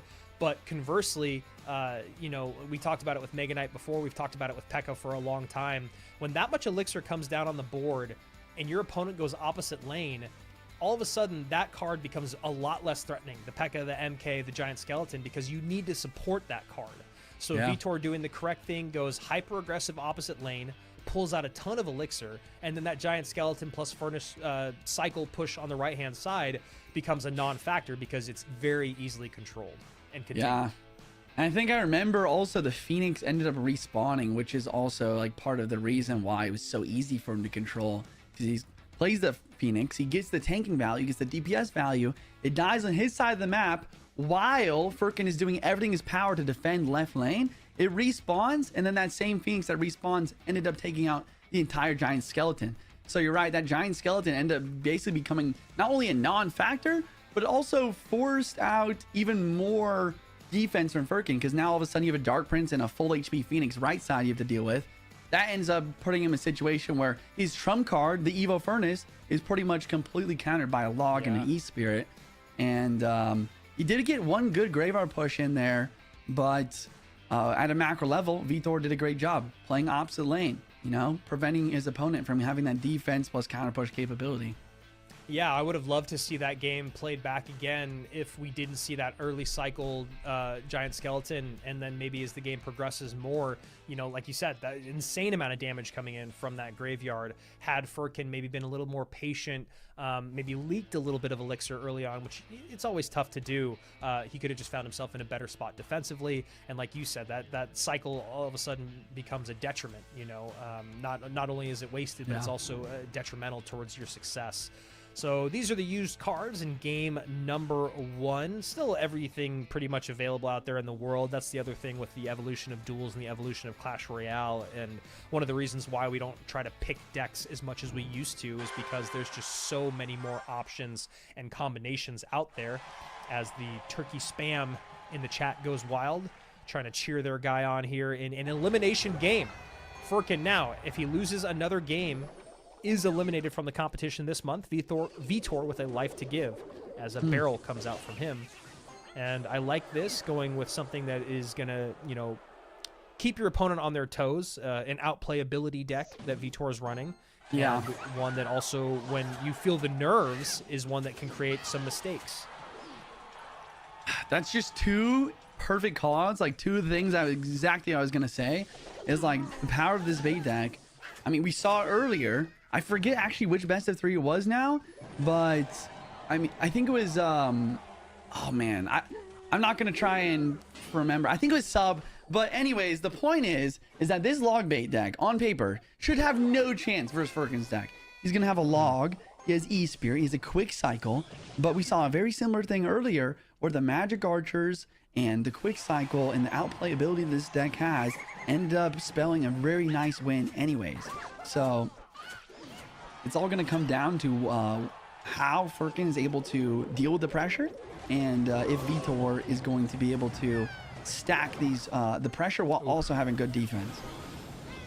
And that Fire Spirit clears the Skellies off the board, so the Evo Tesla has to come out. Vitor's also done a good job of making Furkin spend his Evos where he doesn't want to. We saw that Evo Snowball being used defensively on the other side. Now this Hero Marcher is going to line up a Hero Marcher of Vitor's, taking it off the board and getting tanked for by the fake goblins. So just an insane amount of damage. This is exactly what we were just talking about, Juicy, is just, you know, making you make mistakes because of the pressure and the quick cycle of the insane offense. But Furkin gets a little bit of damage back. Hog Rider in, 2101, the lowest tower for Vitor, 1666, the lowest tower for Furkin. Yeah. I was just laughing a little bit there because Furkin on purpose is taking some damage in order to save up the elixir, go for the hog, while the Inferno is not enough elixir for Vitor. And the delivery Fire Spirit stops at the one hit, and there was just this very slight twitch of Furkin's eyebrows after that. He's like, are you kidding me? You're defending my hog with a Fire Spirit and a delivery, and there's only one hit coming through. It's definitely not what he wanted there. Yeah, Adriel has one of my favorite reactions where he just does like a millisecond raise of the eyebrows when something does not go the way he wants, or when something goes perfectly for him. And that was kind of what we saw there from Furkin as he gets this Mega Knight to almost tank for that hog, but the lightning going to reset the tower on top of the hog. But this game is already a lot closer than it was just moments ago. And now Furkin with the the hero shot from the Magic Archer, now very close. Oh, the lineup. A good Tesla, though, to stun and reset. We have E-Spirit on the right side, trying to conserve elixir once again. Maybe wants to make another hog lightning push, but going to opt to reset in the back. Not going to be a King Tar activation from Vitor, trying to make it happen. But this is where Furkin's deck really starts to shine here, where he's going to start just making these Mega Knight, hog, lightning, magic archer pushes. Let's see what Vitor's got here. And the delivery to tank that Mega Knight, the Inferno to catch the hog. Vitor does have the opposite lane to think about as well, only being separated by 400 HP, but ahead by 400 in total on the left-hand side. Wow, that was beautiful. That was a really nice defense there of the anti-lightning Inferno placement with the pushover on the hog while spreading out his magic archer. But now that we're in double and especially triple elixir here with 3 seconds left in double, we're really going to see it's going to become more and more difficult for Vitor to actually do something here because of the Tesla stack, because of the log cycle, because of the Mega Knights on the board. And a very nice lineup here for Furkin. Vitor focused on the Magic Archer, or excuse me, on the Mega Knight, so the Magic Archer does a nice lineup there, and now Vitor can tell things are starting to fall off the wheels very, very quickly, now within lightning range, and Furkin evens things up. Vitor and Furkin both with no lives to give. We are going to a best of one to see who is going to be eliminated, and you can see Vitor already getting in his head a little bit about how that game kind of fell off the rails. Juicy, you were talking about it as the game went on, where Furkin's deck was going to get just stronger and stronger. It almost felt like Vitor was too distracted by playing defense to keep up that pressure offensively, which we've talked about before. Sometimes the best defense can be some offense. Any thoughts on how this went wrong for Vitor, or was he just outplayed by Furkin?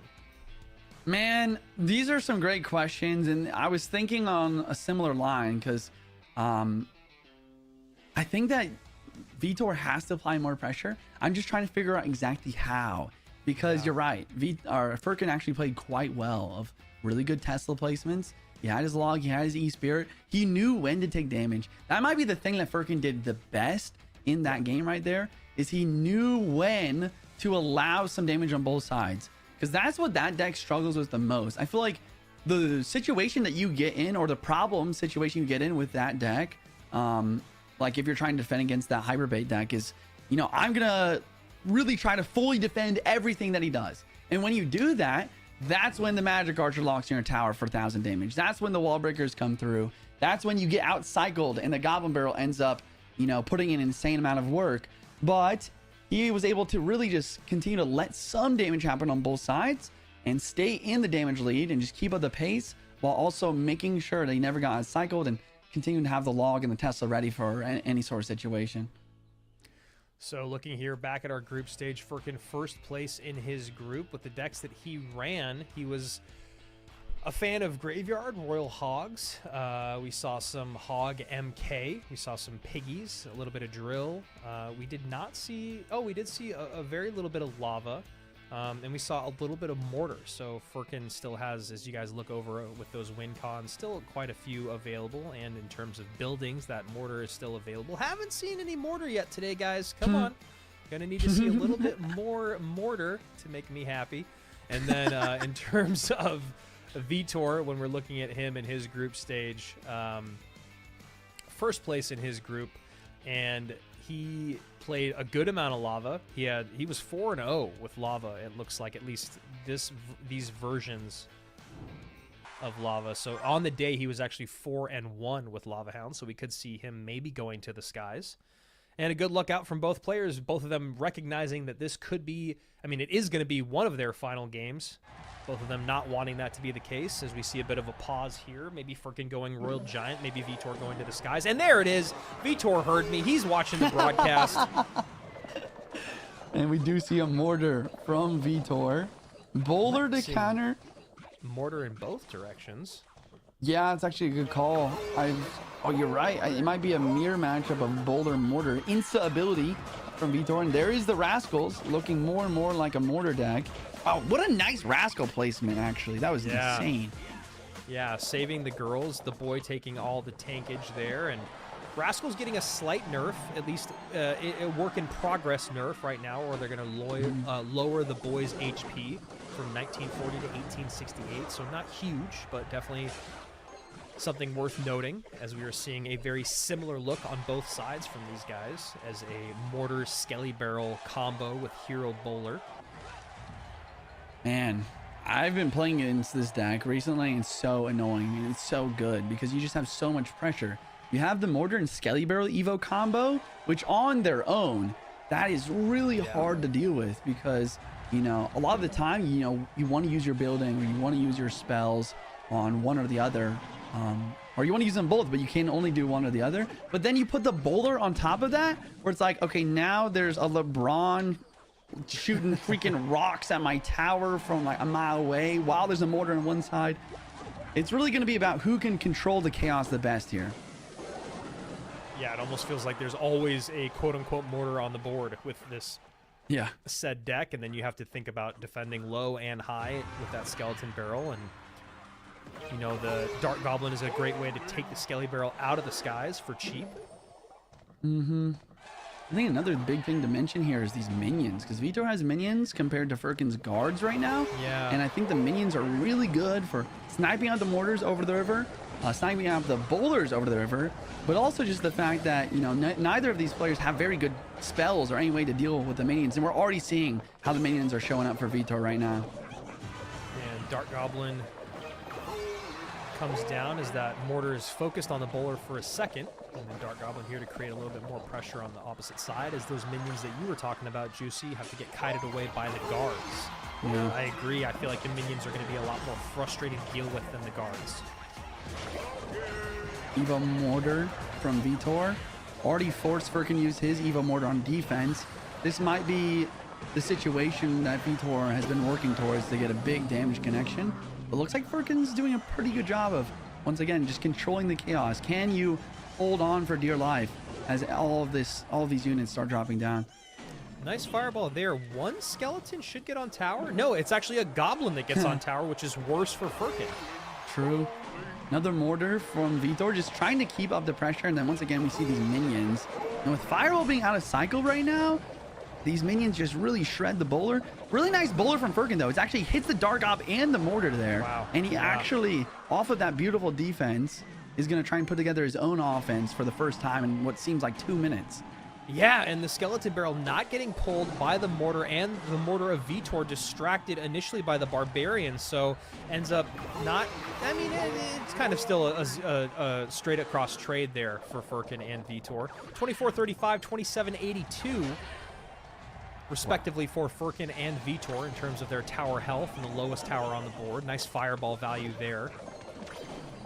Nice Dark Gob as well, kind of predicting some minions. Vitor just saying, but defensive Evo Mortar just saying, I'm in the lead. I'm going to hold on to this lead no matter what it takes. Yeah, you never really want to have to use your Evo Mortar defensively, but sometimes you have to. And then also other times, like you just mentioned, Juice. Oh, and that mortar should get a shot. Does it? Oh my gosh, there it is. Okay, wow.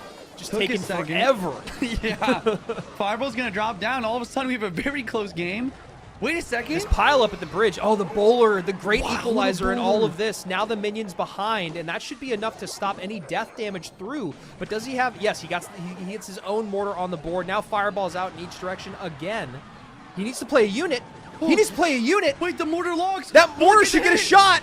The mortar gets a shot, and Vitor knows it's over. Oh my gosh. And Vitor, Furkin is laughing. He calls the good game, and he knows it's over. That is it. Wow. I take it over. I don't know what to say. I'm speechless. Man, the pressure from Vitor, or for Vitor, from Furkin was so clean at the end of that game. It looked like it was going to be a fireball race between the two of them, that Vitor would win. But then the pile up at the bridge, okay, pile up at the bridge, no problem. Vitor's got the bowler there to kind of equalize everything, but there's just so much DPS from the Dark Goblin, from the Rascal Girls, everything there takes the bowler out of play, so then a mortar has to come down. Now Vitor has no elixir, can't fireball the tower and defend at the same time, and just gets straight overwhelmed. Man. Great play there by Furkin, and I have to say, it does feel like on paper that Furkin had the worst matchup. I do feel like those minions were more difficult to deal with, especially when you talk about the bowler being able to deal with the guards and the rascals so easily. But Furkin just plays lights out as the pressure mounts at the end, and a beautiful reverse sweep from the Turk. Man, looking at these decks, looking at game number 1, Furkin really struggled here with this Graveyard deck. I mean, we talked about it, maybe a little bit of nerves, maybe just not sure what the right play is. Didn't want to leak Elixir, played Giant Skelly the back. Vitor took a big opportunity to get some damage in early, and that ended up spelling a victory here for game 1 in Vitor. Second game, though, Furkin really brings it around. He has a really solid matchup. He's got E-Spirit, he's got Evo Tesla, he's got even the Magic Archer and the Log, just all the things that you might want. Not to mention the Lightning even for the Inferno Tower to really shut down this Hyperbait deck from Vitor. And then third game, you know, it's pretty much the same deck. I do agree with you. I think you're very right about these minions being stronger, and that's what Vitor really relied on throughout the entire mid, early, and even towards the late game, when he just got so much value from these minions, taking out mortars, bowlers, forcing out fireballs, and different things. But it got to the very end here, and I think you called it perfectly. You never really want to use your Evo Mortar on defense. And I've played around with a little mortar myself. I feel like whenever you get into these siege mirror matchups, whoever is ended up being more aggressive usually ends up winning, especially towards the end here. And it really seemed like Vitor was happy with his damage lead. He was just trying to lock down his defense, and he was doing that, but all of a sudden he got in a situation where the continued piled up of aggression from Furkin got that one mortar lock, and then the panic from Vitor to go for the defensive fireball rather than going on and trying to hit the tower. Wild ending. So well played. And yeah, that point that you make about the mortars is really interesting, especially with the sudden death ladder out right now. The person that plays the mortars defensively more often, at least in my case, in mirror matchups, because I only play mortar these days and have for the last 9 years, is usually the person that struggles more. Now, especially in a matchup like that. Now, if it's a minor poison mortar deck or a minor fireball deck, it can be a little bit different with mortar. But that was just so well played. So enough about that, as we're hopping right in, trying to move through the day. Shout out to production for keeping us on track. Sorry that we're yip-yapping, as everyone in the chat is always complaining complaining about. But here we go. Ta, top of your screen. Droy at the bottom of your screen. Both these guys taking L's earlier on the day. Ta, obviously the more successful of the two in terms of the competitive scene, but Droy is someone that has been around, I should say in terms of the CRL scene for Ta, but Droy has been around in the competitive scene for a long time. Here we go. Graveyard in early. Hyper aggressive, but easily cleaned up by Ta with the Berserker plus the Knight. Can we just stop and talk 1 second about whatever Ta is wearing right now? Because I need one. It looks so comfortable. My goodness. Yeah. Sorry. That does look like the most comfortable. People are playing from their bed for comfort. That is a bed. He's just wearing a bed right now. He's wearing a bed right now. Okay, matchup-wise, though, sorry, chat. I'll lock in. Okay, seriously, this looks really solid for Droy. Whenever I have 2 air defenses and a snowball with a spirit to freeze a balloon, I'm feeling pretty good. Ta does have pretty solid defenses to Graveyard, though. Berserker does great. Exi also is pretty underrated. But over time, Droy should be able to get more damage on tower than Ta in this situation. Yeah, that Executioner is definitely going to be annoying to deal with for Droy, but I'm sure he'll show us what his plans are. Looks like Droy was playing on some ladder in between his matchup with Ian before, where he was 0-2'd, 2-0'd, I should say. And that's exactly what you're talking about right there, Juicy. Just a lot of responses for the balloon. Takes just the death damage and now is able to get right back on offense. The giant skeleton tanking for this graveyard. Man. Oh, the reset with the zap. That's smart. Wait, can you explain that to me? I missed it. Oh, no, excuse me. Sorry. That was a zap actually from Ta, not a zap from Droy. Okay, so what I was going to say... What I was going to say, though, I was really thinking about it. Like, I really love the change that they made to Graveyard. Because now, like, honestly, I would be so down to see a heat map of Graveyard maybe after this. Because there's so many different, like, places you can play it now. It's almost like minor. And you can see this very unique placement that Droy is using. There's, like, a lot of skeletons that'll spawn, like, on towards the front of the tower that don't usually get there, but towards the end of the Graveyard cycle, there's like 3 or 4 skeletons that spawn directly on top on the back side of the Graveyard, and you can see that's how Droy's really getting solid amounts of damage here. Yeah, that's a great call out there. Graveyard used to basically only be played in one position, and now it has changed just a little bit with the set placement as this Rhino gets to King Tower, and you see the reaction there from Droy going, oh man, this is going to make my graveyards a lot less impactful as the game goes on, but maybe enough damage is already done with only 90 seconds remaining. We'll see. It's true. There's a lot of damage that's been done so far. You can see the King Tower already helping a lot. There goes those skeletons in the back trying to get a connection, and a big counter push from Ta. This is his one chance to really mark himself as a chance to win this game. He needs damage badly. Evo Snowball comes in. Now the Furnace Plus. Ooh, Oh, I it don't didn't love work. that NATO. Oh my goodness. He tries the NATO plus ability combo, which is really good, but one of the spear gobs got pulled all the way to the side, and it kind of really prevented what Ta was trying to do. Another NATO comes in. Snowball late. Push it back, but gonna need a little bit more damage on top of that balloon. Balloon Oh my almost gets goodness. the drop, Yeah. but does not. And now another graveyard comes in. No, just this Evo Xe gonna sew everything's up. Now a late graveyard. Wow, the Exi's just getting knocked around. Snowball takes it out. Rhino's going in. Evo Furnace is still a threat. Now skeletons are starting to spawn Wow. on tower, and the Evo Rhino Furnace gets on connects. tower. Wow. 23 seconds left. Another Rhino ability, and Ta is already getting up from his chair. And it's the classic Ta, bro. It's like, I just lost a game, but I'm going to take a drink of something. I'm going to grab a snack, and I'm going to prepare for the next one, I guess. Yeah, I mean, is that just strictly a matchup conversation there, Juicy, when you talk about like, all the things that you said? You have the Snowball, the Evo Snowball, when necessary. You have the Ice Spirit, you have the Furnace, you have the Goblin Hut, which is also spawning units that also attack air. Is that just a great matchup for Droy? Is there anything that Ta could have done differently? Man, I think that Ta did the best he could, really. Like, he got the King activation. There's a lot of damage that came early. Maybe there's like a better way to defend the Graveyard. Because he kept playing the Berserker in the back, right? Because he knows that those 3 skeletons towards the end of the Graveyard cycle are going to spawn there. The problem is that he's playing the Berserker in the back right away. So as we kind of look at the heat map here, there's a lot of different placements that can be used, but with this specific placement that Droy is using, I think that Todd needs to actually place the Berserker somewhere else at the start and then place something in the back later, or maybe save the Berserker towards the back later and place something else in the middle in the start, because those skeletons continue to connect. And looking at this heat map here, like we have the biggest standardized placement is that red spot. This basically is just one edge of the graveyard directly on tower, but the one that Droy was using is the one on the bottom corner of the tower, the corner that's closest to us from our perspective. And this just really makes it so that one edge of the graveyard, it's like very unique, just makes those late skeletons to start connecting there.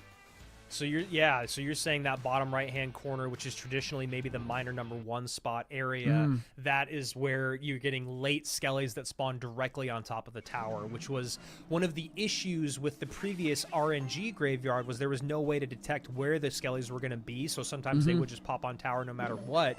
Droy kind of forcing that issue and making it so that it's going to happen every single time, which then makes the defense more difficult for Ta.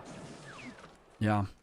Okay, next game, Droy going with most likely the Royal Hogs deck that we've seen a lot of in Ta. Okay, wait, Monk though, that'll be interesting.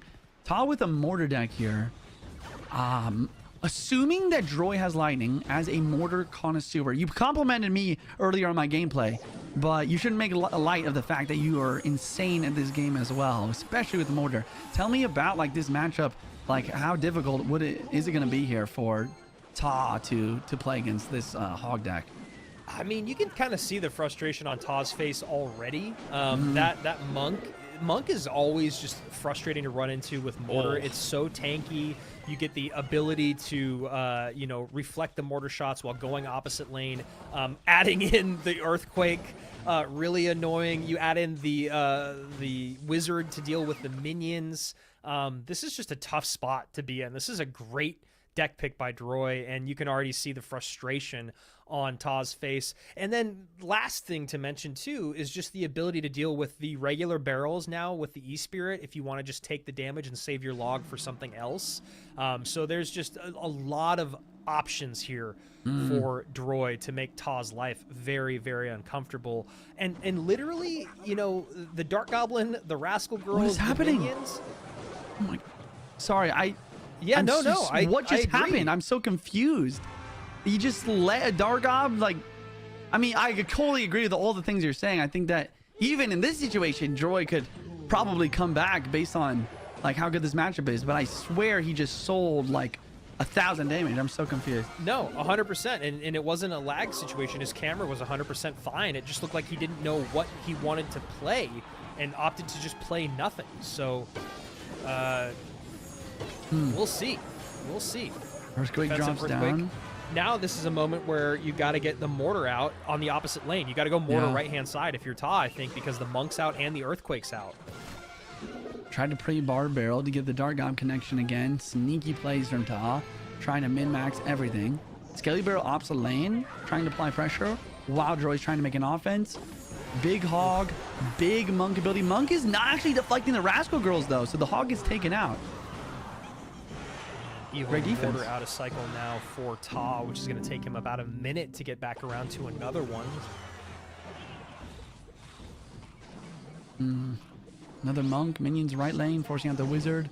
Skelly Barrel death damage is always a threat. Yeah, tell me. This is so tough, Juice. I mean, we were just talking about how good of a matchup this is for for Droy, and you can see the frustration on Ta's face. But as you said, that brain glitch of selling that 1,000 HP on the left-hand side all of a sudden makes this a much different conversation. Now Ta doesn't really even need to use his mortars for anything other than defense.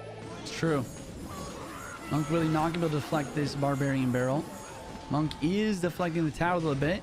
Earthquake will drop down, but I mean, yeah, I think that no matter who you are, no matter what deck, no matter how bad the matchup, if you're up this much damage at this high level of a game, it's always going to be hard to come back. But Droy, once again, he has the combo to do it. The combo is Monk, Evo Wizard, Hog Rider with a Earthquake on the mortar. Though if he gets that combo together, it's still possible for this comeback to happen. And great placement here with all of his high DPS units. Gets the Monk up high, Mortar low, Dark Goblin opposite lane. Now he can go Dark Goblin plus Barrel left-hand side. And he goes even with the with the Bar Barrel on top of the Tesla, so now the log has to come out. So Ta doing a great job with the situation he was given. And also, I love that Ta is fireballing that Wizard as soon as possible every single time. Yep. No push there from the Monk either. So this is going to be a game number 2 win for Ta off of a... This game's close, though. This game's really close. Yeah, it's still close. 13 seconds remaining. That's right. The log does come in. I don't know where the damage came from, but this game is close. Hog EQ, minions are dropping down. I think you're right, though. I think this Hog can't make it, and Hog just sneaks through to make it 1-1 with all of the odds against him. Unbelievable victory. That is wild. Yeah. I mean, you know, I'm so glad that the cameras, we have the player cams, because sometimes when you'll see a glitch in game or lag in game, you'll also see that happen on camera. And I didn't see that on Droy's camera. It just looked like he didn't know what he wanted to do in that moment and just took so much damage, because we were talking, or at least you set me up to talk relentlessly about how that's such a great matchup for Droy. Yep. And as the game went on, we saw that. As you said at the end, you're like, I don't really know where all this damage came from. I don't actually really know where it came from either. But, you know, it felt like that was Droy's game to lose, and that's exactly what he did. So Ta may be getting a slight blessing there from the Clash Royale gods as we're going to make our way into game number 3. And this becomes, you know, there's a lot of layers to this conversation now, because Ta, obviously the more experienced player, maybe Droy feeling a little tilted from what happened there. You know, this is also a momentum game, as we've said for years. Momentum heavily in favor of Ta now, as we take a look here at the cards that have been used already and the win conditions that are out. This is a best of 1 for an elimination game, just like we previously saw with Furkin and Vitor. Yeah. I'm just trying to like think in my head, like what could my cycle have been that would have been so bad? Like the worst possible cycles, like Log, Earthquake, Hog Rider, and maybe Wizard. But even Wizard, just play the Wizard down. If you have Tesla cycle, play that. If you have a cycle card, play that to stop the Dark Goblin. Like, I don't know.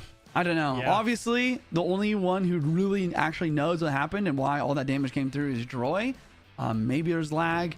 Maybe he just thought that he could get really good log value, and he didn't expect the Dark Goblin to do as much damage. But I'm pretty sure he was just sitting at 10 elixir as well. That was fascinating. The game is not over, though. No. Tell me. I feel like looking back at the replay, it must have been lag, because he's just straight leaking elixir for a while. He's at 10 even before...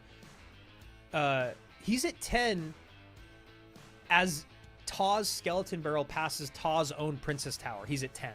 So he leaks like 5-6 elixir in that moment. Excuse me, 3-4 elixir in that moment for no reason. So I feel like it had to be lagged. Even though it looked like his camera was okay, he's also not moving a lot. So maybe, you know, maybe there was actually lag there. But that's, you know, that happens sometimes. Unfortunately for Droy, it happened in a very, very pivotal moment. Ta gets away with one there, and now we're going to go to a best of 1 for an elimination game. Here we go. Ta, top of your screen, Droy at the bottom. Here we go. You're absolutely right. Ta feeling a little confident, which he probably should be after that last win. And Skelly's Ice Spirit got a cycle deck. Droy with the Tombstone. Most likely lava, but looks like it's going to be something else. Probably some sort of graveyard, giant skelly type of deck with the Tombstone here. Yeah, Droy did not play Tombstone at all in the. Oh, he's already played graveyard and giant skelly though. Sorry, maybe Golem. Golem with yeah. Witch? Yeah, that makes sense. We'll have to just see. Question mark? Yeah. Interesting. Oh wow. Okay, now I just have no idea what I'm talking about. I don't know. Maybe it's just anyone like... knows what Droy's talking about right now. Maybe it's just some sort of like lava miner deck with a Mother Witch to try to snipe graveyard. But either way, this is like we talked about earlier. Josh says a little too cute with the matchup here. Like sometimes if you try to over snipe something, it just puts you in a tough situation. And what is the purpose of these Goblin Barrel placements? I've been playing this game for 10 years and I'm just so confused right now, Andrew. Can you tell me what's going on? Yeah, no, I agree. I mean, you've already seen Zap out as the small spell, so just play a regular barrel. Yeah. You Right. know, the worst thing that happens is you find out he has arrows or bar barrel or something, and then you can start varying up your placements based off of a bar barrel, or if it's arrows, then you can start stacking, your magic archers or something. So, yeah, I don't know. This is a... Oh, that's why he's been doing it. I see. Okay. All right. Dang it.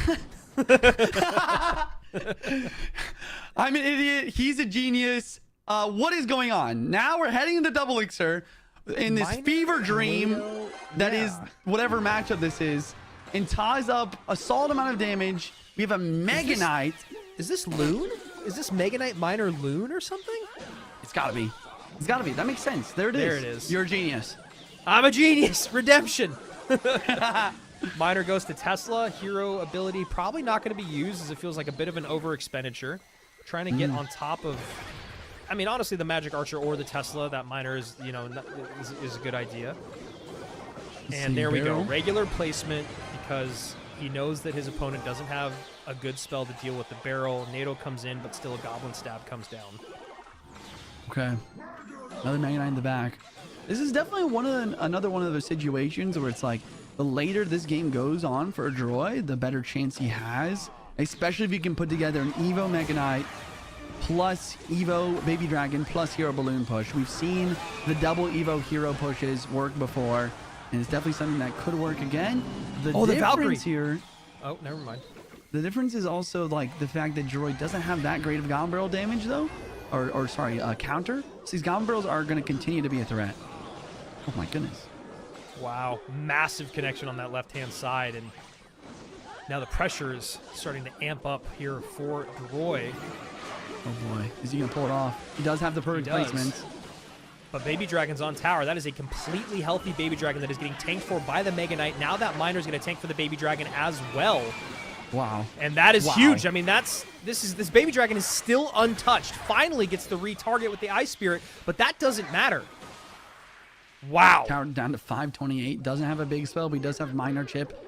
Now it's on the Todd to really get some damage in here. It's like a race at this point. Magic Archer ability does hit tower a little bit, and Mega Knight continues to be a threat. Nice tornado pulling in the other Magic Archer, but a quick ability. Once again, But now trying the to MK protect is going to leap. the Mega Knight. The MK's on tower. Now Miner opposite lane. Miner going off the lane. Does get chipped with the help of the Zap. And this is Todd's big chance here. Will he connect? Yeah, Goblin should get some stabs in for sure. He needs my another goodness. barrel. He needs another Goblin Barrel stat. Magic Archer tries to line up, doesn't get it. Ice Spirit on the Recycled Ice lane. Spirit for the Miner. And Another there's the double barrel barrel inbound. push. Now we have a balloon on Nothing. the left side. Zap. 11 HP. No spell from Ta. It's not over till it's over. What's going to happen? 30 seconds left. Miner into the left-hand side instead of the right. And now a barrel goodness. should come in. What does he have for the Valkyrie. barrel? He needs a The NATO Valkyrie. plus. The NATO. And he's got it! No! Oh my gosh. 15 seconds. Evo Baby 11 Dragon. HP, Baby Dragon at the bridge. Miner to the back. Zap maybe going to come in. No. And there's the barrel. Nothing for the barrel. Magic Archer lines up, and my goodness. My goodness, I feel like Droy was robbed in game number 2. And then an insane back and forth in game number 3 to give Ta the victory. Wow, that took my an God. insane amount of grit from Ta, and you can see the frustration on Droy's face. Should have maybe ended it in 2, but you go to game 3, anything can happen. Ta stays alive. And that was a crazy, crazy game. Yeah. Big celebration from Ta there, knowing that that took a lot of perseverance. He had a lot of adversity to break through to end up winning this best of 3. Looking at the matchups once again, game 1, it's just a solid matchup for Droy. He's got great air defense, and he's got a snowball. He's got the Ice Spirit and Graveyard, one of the most, if not the most consistent damage dealing win conditions in the meta right now. Game 2, Droy.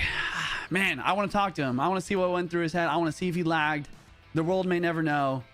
A fantastic matchup, a straight up hard counter, was just barely beaten by Ta in this moment. And then game 3. This one was something crazy. Yeah.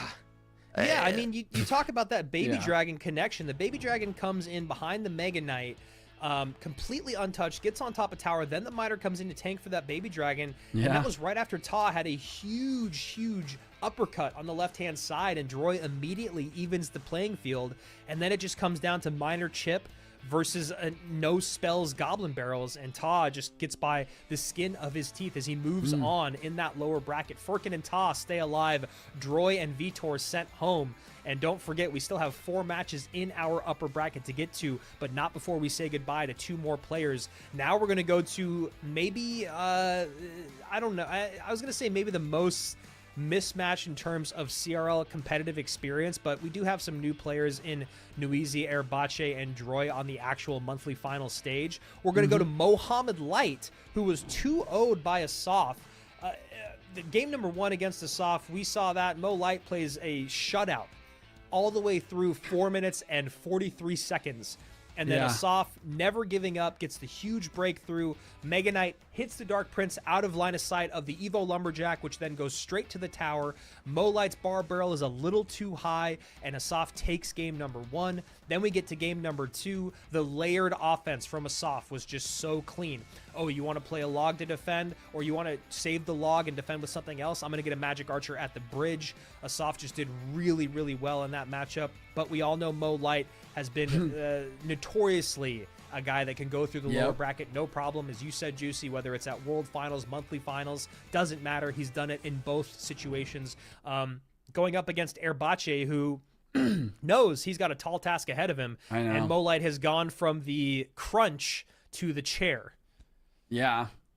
It makes sense. I think he was he's probably like, all right, this didn't work out for me. I'm just gonna do my normal stuff now. And then Erbache on the other hand also is like, you know, he repeats a card, unlucky loss, and now he has to play against the 3-time world champ. Like, that's got to be pretty devastating. But he looks comfortable, he looks ready. Let's see what he can bring here. He looks like he's got a Monk Royal Hogs deck. Mo with guards, Miner, and Giant Skelly. Most likely a balloon deck here from Mo. Yeah, that's a great call out. You know, Sub played that game number 1 immaculately with the Magic Archers, the abilities from the Magic Archers, and then we were looking forward to an exciting game 2 between Sub and Erbache, but Erbache repeats the Hero Dark Prince to get us to where we are now. Mo Light versus Erbache. That win rate from Mo Light over this month and last month is just absolutely insane. Almost a 90% win rate at the CRL stage, whereas you look at Erbache's 61% at CRL. That's great, but 86, that's unheard of. I know. Unbelievable. So matchup overall here, looking at it, I think that the Giant Skelly, it's just something that I love to have for Monk. So this makes sense. Air defense wise, we haven't really seen anything for Erbache. Maybe, I mean, most likely he's going to have some sort of, I don't know, probably some sort of. And we saw this kind of similar story with Vitor versus Riley, where lightning plus cannons is what you need. Oh, he does have the Hunter, though. So while he takes damage here early, I don't know why he doesn't play the Hunter earlier. It's That's clearly what I was trying to figure out. Right? Yeah, I was thinking, I was lost in thought, like, wait, what does he have for balloon here? Because it's not Mother Witch. He probably would have played that already. It's not going to be Furnace. And he had the Hunter the whole time, but he plays the Lightning first. It cost him quite a lot of damage here. But overall, the Hunter should be pretty helpful for the rest of the game, at least. Yeah, that's really interesting, because even if you're playing the cannon first to get around to your Evo cannon, you still have that Hunter up your sleeve. So great lightning value here for Erbache. Balloon does stay alive. I love the idea to... Sorry, I was just going to say, I love the idea to actually Hunter the Miner first, just to make sure that even if a snowball comes through onto your Hunter, your tower is still going to be locked in, but the death damage still comes through. Yeah, and the Hunter, you know, just to add on to that point, the Hunter can still walk around and then deal with the balloon, but yeah, death damage in. Now a little bit of Piggy's snout touching. 2177, the lowest tower for Mohamed Light. 1330, the lowest tower for Erbache, as the Berserker comes out to Oh! The Giant Skelly's on tower! Man. And then that balloon is also... Oh, no, does not connect. Also, remember, the Giant Skeleton did get a nerf on tower damage, but the tower damage from the balloon death damage is going to come through as well. 299, 2177. Things going from bad to worse for Erbache. It just seems like he's tilted, man. It seems like he's... I don't know. He doesn't seem like he's playing to the best of his ability right now. Evo Piggies here as that The Evo light effect. Exy. Yeah, the Molite effect is true, and I agree. He does seem like not only is he playing a little tilted, he's also playing a little scared against that Molite effect, and this is an easy game 1 win from Molite, who's got a smile on his face after a very surprising maybe set number 1 against Assaf. He is back in fighting form. Erbache, a quick 1-up, 1-down for Molite, and now Erbache has to win out before he gets eliminated. Molite looking real good here with a game in hand. Yeah, I don't know. I think that overall, Erache, I like the idea at the end there. Like, you probably should go off lane this matchup, especially versus the Executioner. I think that there was a little bit of some sequencing issues, like the Hunter first in certain scenarios on the balloon could have been pretty helpful. You do have to watch out for like Snowball plus balloon ability to take the Hunter out. But if that happens, then the lightning always come out later. But then the giant skelly making a tower too. It's like, yeah, there was a tower damage nerf to the bomb that it has, but you still cannot afford. Yeah, it still hurts a lot. You can't afford that against your tower. Yeah, I think that's a great call, man. I really don't understand the delayed use of the Hunter on that first balloon push. It just seems like, you know, you want to do the safest, smartest thing. You obviously don't want to overspend too much on the highest stage, but you do want to go for the sure thing defensively. And I'm not sure exactly what Erbache was thinking in terms of the long game with delaying that Hunter. So game number 1, not going the way of Erbache, but we'll see if he can bounce back here in game number 2. Molite now riding the wave of confidence as, you know, everyone that is playing in this lower bracket is done for the day. Whether they're done for the weekend or done for the day is the 2 situations that you can be in. Everyone playing 2 matches here today. And obviously everyone in the upper bracket has a life to give. They'll be sent down to the lower bracket, but we have to get through a couple more matches here first. Remember, guys, event.supercell.com/Clash Royale for you guys to get involved with predictions. I think there's some trivia questions. There's point drops. There's a lot of rewards. And at the end of that rewards journey is that bowler emotes. So, you know, I think that emotes is a really great reward for the final reward, because I mean, who doesn't want a free cool emote? Exclusive. Yeah, exactly. It's exclusive. So remember to get involved with that to get your predictions and everything else in. Everything for tomorrow will open up at the end of today's broadcast. So if you're wondering why maybe you can't get any predictions in for today, well, maybe you missed the window there. Well, why can't I get them in for tomorrow? Well, the window hasn't opened up quite yet. So again, event.supercell.com/Clash Royale. Shout out to our team for adding that in. I actually really love that addition. I also love Molite's 3 badges that he has. Those are world champion badges. All 3 of them. You know, some people just want a World Finals competitor badge. He's got 3 golden ones. So shout out to our only ever 3-time champion in Molite. I never even thought about the fact that his 3 badges are literally just 3 world champion badges. There is no greater flex. I think my 20 win like little badge is cool, but no, like, like that's just crazy. I can't believe that. Dude, I just want the 17 win badge. I've lost at 16 wins so many times. I'm actually pretty sure OJ gave me one of my 16 win losses. So shout out to OJ for crushing my dreams and not letting me get the 17 win badge. I don't expect to get 20 wins. That just might not be in the cards for me. You can do this, Andrew. I believe in you. I still remember you in Finland 2 years ago. You're like, I have 30 minutes. I think I can get a 20 win, and you did. Dude, I love the 20 win challenge. I really do. It's I so think fun. that's kind of like where CRL all started, like the first qualification for like getting into the what was it called, the CRL combine, I believe, was like getting that 20 win, and y'all never forget that. That was insane. There are only a handful of players, too, that have every 20-win badge from 2018 till now, which is a very difficult thing to pull off. Obviously, every single one of them CRL 20-win badges, and then there was the no-tilt Worlds in 2020. It's fun to kind of look through and see which players have that. Here we go. Game number 2, Erbache running some Mortar, so at least going to be in my good graces, but going up against Lava Hound could be a little bit tough. Not having... Wow, look at those rascals, dude. My goodness. Yeah. Like, you got You know- Skelly Drags one side, Dark Prince, and a Phoenix respawning. All good. Just one card. Rascals on the board. Boy tanking. Girls putting out mad DPS. Yeah, I do. I love Rascals. I love that they're back in the meta. And it's going to actually be Royal Giant from Molite here instead, so probably happier to deal with that, having this building and not having to worry about as much air defense, even though he has decent air defense. Log comes through in the Rascals. Minions forced out. Will we see the Boulder ability we do, but also Phoenix going to drop down to that right away with that Dark Prince tanking as well from Mo. So much damage. 25-20. Airbache in the lead for the moment to 26-74.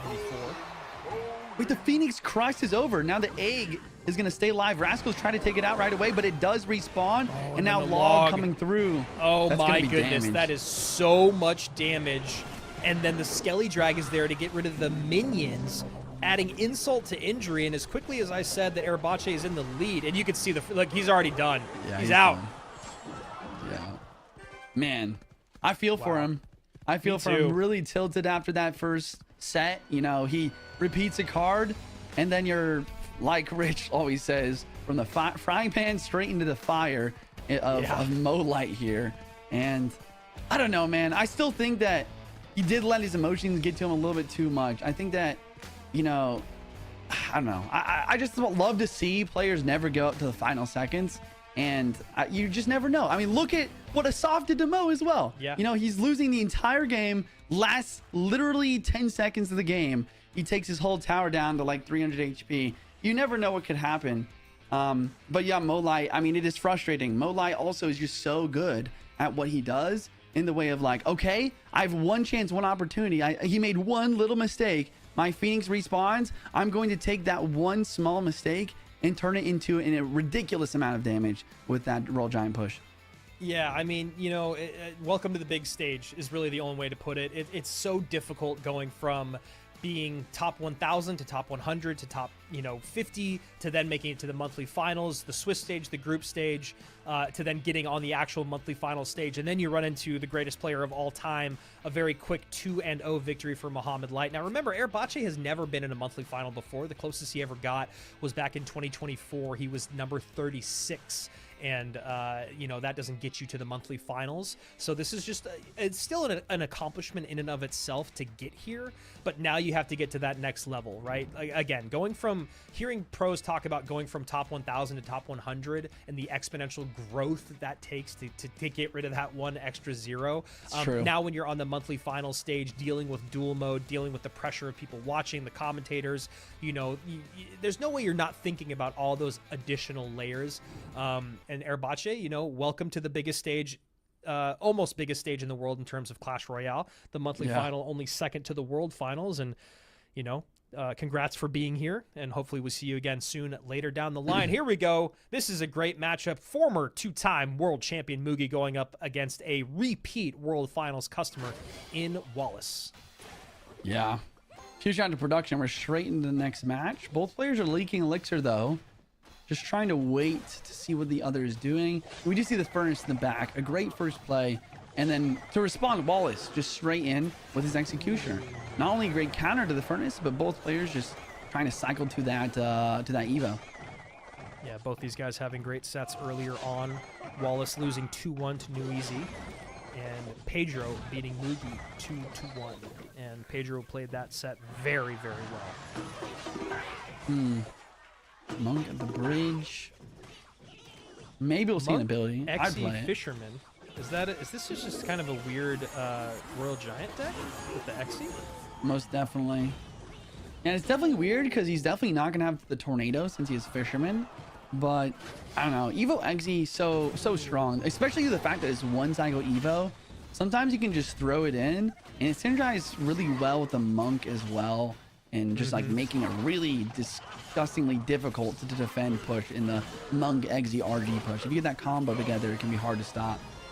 Graveyard coming in here as we see that Fisherman is not going to pull it out of Princess Tower range as we saw happen earlier today. You need to go up one more tile and one more tile to the right. And already that Giant Skeleton Bomb is on tower. So a handful of misplays put Wallace in a very tough spot here early on. Yeah. Man, once again, it's just one of those situations where it's like, what went wrong? I think that part of it really was the Exy, though. I think that maybe the execution Evo didn't get as much value as he needed. And then immediately Mugi just goes straight in for the punish. Giant Skelly Graveyard. Fisherman, not quite enough for the Giant Skelly. Bar Barrel had to be placed onto the Furnace, and then the Graveyard did so much damage as well. This will be interesting to see how Wallace comes back here. I don't understand. I'm not going to question it because he's so good at RG, but I don't understand why he's putting his Monk and his Exy in separate lanes here. Yeah, I mean, it's like, what went wrong? Yes. Just everything, Right. you know? Yeah, true. 18 seconds left. He is going same lane, which I kind of feel like you have to. As like an Exy or Bowler player, you almost always go same lane and then counter push. It is hard to do into a Graveyard though. But let's see, this is the combo that he needs. Gets the ability off. The Monk actually sneaks in front of the RG, exactly like you're saying, Juicy. This is exactly what he needs. Monk cleared off the board, though. That was a nice change. Wow. The Monk, it felt, was basically invulnerable once it popped its ability. Now it's still able to be cleaned off the board. Not easily, but more easily than in the past. Giant Skelly's that still a Giant threat. Skeleton. Giant Skelly's still a threat. It's not going to get close enough, but it will clean up most of the Monk there. Wallace just And leaking Wallace- Elixir. Yeah, I thought he threw in the towel, but that's really not like him, so not the case. He's not having good play. Decides to get a little bit of damage of the Fireball, but now the Furnace just continues to be a force to be reckoned with. And that E-Spirit does chain nicely, but still damage in, and that's going to do it. That's a very quick, I mean, not super quick as we're, you know, pretty far into overtime, but a very dominant win there from Mugi, taking very, very little damage throughout that game. Yeah, Juice, that was just, you know, the building of the pushes, the placement on the defenses, all of it just kind of went wrong there for Wallace. I know. I'm trying to think back to like what, I don't know. It just seemed like Wallace during that whole match was just unsure and kept playing certain cards. Sometimes he was leaking. It just didn't seem like he had a like good drive or good plan on like how to attack and approach the matchup. And I feel like that's something that's not really talked about a lot, but a lot of Clash Royale is just figuring out what your opponent is using, formulating some sort of plan, and then sticking to that plan in order to execute and win. Because if you're constantly thinking about exactly which card you're going to place and where and why, it's going to be tough. You're not going to be able to get those quick plays down.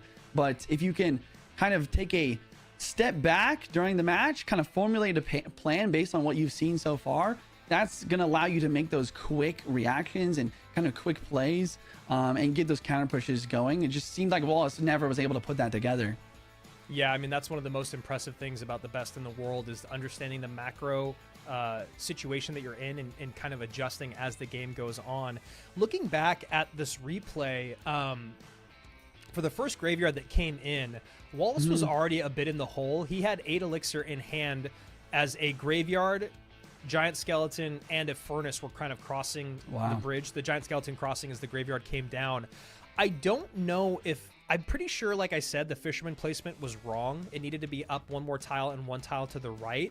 But just to add on to that piece was that a Fire Spirit from the Furnace actually snuck in front of the Giant Skeleton, causing the Fisherman to take one step closer to the Giant Skeleton. Okay. So even if it was in the right spot, it still may have not pulled because of that Fire Spirit. So things just going from bad to worse there. Probably a bit of an over expenditure when you look at how much Elixir was on the board for Mugi versus how much was in hand to defend for Wallace. And now, Juicy, this goes back to what you were just saying about Airbache. Again, much easier said than done, which is you got to get that mental reset. The best players in the world, even if you're tilted, you've got to be able to reset. I think that's one of the most impressive things about, you know, not just to talk about Mo Light. Adriel is really good at that as well. I think Adriel is a guy that has, you can never tell if he won or lost a game. You can usually tell if he's won a set, but you also can't tell if he's lost a set. The only response you'll get out of him is like a little bit of a smile when he wins a set. Otherwise, good plays, bad plays, lost games, misplays, all that. He's pretty he's like emotionless, which I love. He's one of my favorite players in the game right now, and that's something that Wallace is going to have to get on top of, because we've already seen it so far in the lower bracket. You're already tilted when you get set down to the lower bracket, but when we look at Vitor, when we look at Erbache, obviously Vitor much more seasoned, and he's always been an emotional guy. One of the things that we love about Vitor, you could tell he was in his head a little bit and a little frustrated. Erbache was just kind of over it once he repeated that card in set number 1, so we'll see if Wallace can bounce back here in game number 2. Game 2, Berserker the back from Mugi. And a zap from Wallace. Whenever I see Evo zap, I always think lava. Berserker's interesting. A lot of different options, but Hyperbait has kind of been the more recent idea. Okay, interesting. Cage Evo in general is going to be pretty strong versus that Hog Rider. And then a boulder from Wallace. Interesting. I'm finally deciding to check on my predictions. Yeah, I only have 360 points, so it's not going well. I'm sure I'm right there with you. King activation. What? I was gonna say, you know what? I've got a few rewards in hand already. Very nice. But yeah, always day 2. Yeah, thanks. Always day 2. Event.supercell.com, guys. Get some rewards. Participate in the predictions. Fill out those brackets. Maybe you'll have better luck than us. Yeah, I hope you do. Here we go. Piggies coming out on the left-hand side. Bowler to meet those piggies. Does a bit of a misplacement on that bowler, as it only hits 2 of the piggies off bat, but doesn't want to give the Magic Archer lineup, which is why that synergy is so nice. And we should see it. Oh, wow. Wow. That placement from the E-Spirit was perfection. Although it does allow the Spirit Empress to connect on the right-hand side, it was out of range of the Spirit Empress to distract from the bowler ability. So I guess maybe just put in a hard spot between a rock and a hard place was Mugi there. Down a lot of damage here. Prediction Magic Archer ability for the Mega Knight. Arrows onto everything. Barb. That's the thing that's really difficult with the Barb. And we saw it for the Spear Empress, and we saw it for protecting the Archer theirs. It's almost kind of like a delivery, except even more difficult in the way of, like, you really have to have a lot of foresight when you're playing it down and be very quick with it. Not only that, but let's just say it just got in your hand. You know, it makes it even more difficult sometimes on trying to get that down in time. I like this Hog Minions push on the right-hand side, knowing that Evo Cage is in cycles. So even though Wallace did lose game number 1, it seems like he's kind of dialed here in game number 2. Yeah, I really like his deck pick, too. Like, this deck pick is such a Wallace deck pick in the way of, like, he's just got solid cards. And I don't know, it's kind of a weird way of saying it, but he just has really good counters to the piggies. He has really solid synergy. He has a couple spells to help break through. And it's already paying off for him right now. But once again, with these big Mega Knight decks, once we get to double Elixir, it's going to be really hard for Mugi to suppress these huge pushes that will come down the lane. Evo Zap comes in. That Hog Rider getting tanked for now baits out a Fireball. Don't even know if that Fireball was 100% necessary, but that definitely hurts Mugi's Elixir situation. And yeah, we were talking about it in Wallace's first match, where it felt like he was maybe being a little bit too cute with his deck pick. Although these piggies will get on tower for a lot of damage here for Mugi. Yep. Not as much as it was before the nerf, but the Evo Pigs still do solid damage. Marcher's going to get a little chip as well. And then instant boulder ability. Going to try and lock in the Marcher, but the E-Spear's down in time. Oh, he takes it out. This is good. Push. I don't know if he has enough elixir for this, elixir Juicy. Bar. That's what yeah, I'm he's saying. got nothing in the tank. And the minions have to go up high, Bandit down low. And while the tower will stay alive, damage already done. Fireball, 2 fireballs away is Mugi here from a clean sweep. And look at the Evo Cage as well. It turns that Mega Knight into minced meat in the blender. That is the Evo Cage. And I was going to say, with Triple Elixir coming through, we're going to see some fireballs start cycling down. Wallace has one more chance, and I don't even know if he has that. This fireball's already back in cycle, Andrew. And Wallace knows he got. I do like his deck pick more in this second set. Although, again, when you get a little too cute with your decks, you might not know how to play it as well. And that was kind of what we saw in game number 1, right? We were talking a lot about You know, I mean, the Fisherman placement is one thing, but the Monk plus Xe plus RG push, I think only happened one time in that entire game. And then you get into game number 2. I think what you were saying, Juicy, was like, you know, a lot of really strong cards in the game. It might sound weird, but when you're talking about the Spirit Empress, the Minions, the Bowler, the Mega Knight, those are 4 of the strongest cards in the game at the moment. So it makes sense to try to put a deck together like that. Also, the Hog Rider, a good win condition. You know, there are seasons where Hog is more forced than it is actually dominant. This is a season where the Hog is a good card. But when you talk about the matchup that he's in here against Mugi, it just felt like not only is this deck pretty heavy, but it just felt like he kind of lost sight of where he was at once he got a lead, Juice. Yeah, I really don't. I don't know. I love Wallace, but it feels like this was just a throw. Like you know your opponent has pigs in cycle, and you know you should probably be playing same lane. Sure, you have damage right side, but you drop a 7 elixir card. You drop Mega Knight in the back on the right side when your opponent has Evo Cage in cycle, and they already have, like, I think you already had Skelly Drags on the board. It's just something that you can't really afford to do. Those Royal Hogs come through, just take the tower down. That was it. Looking at the bracket, we just finished up the lower bracket, and now to finish out the day, we're gonna be heading back over to the upper bracket to see who's gonna be making it into the semifinals. We got Viper and Riley, Ian versus Morton, Sub versus Assaf, and then Niuzi versus Pedro.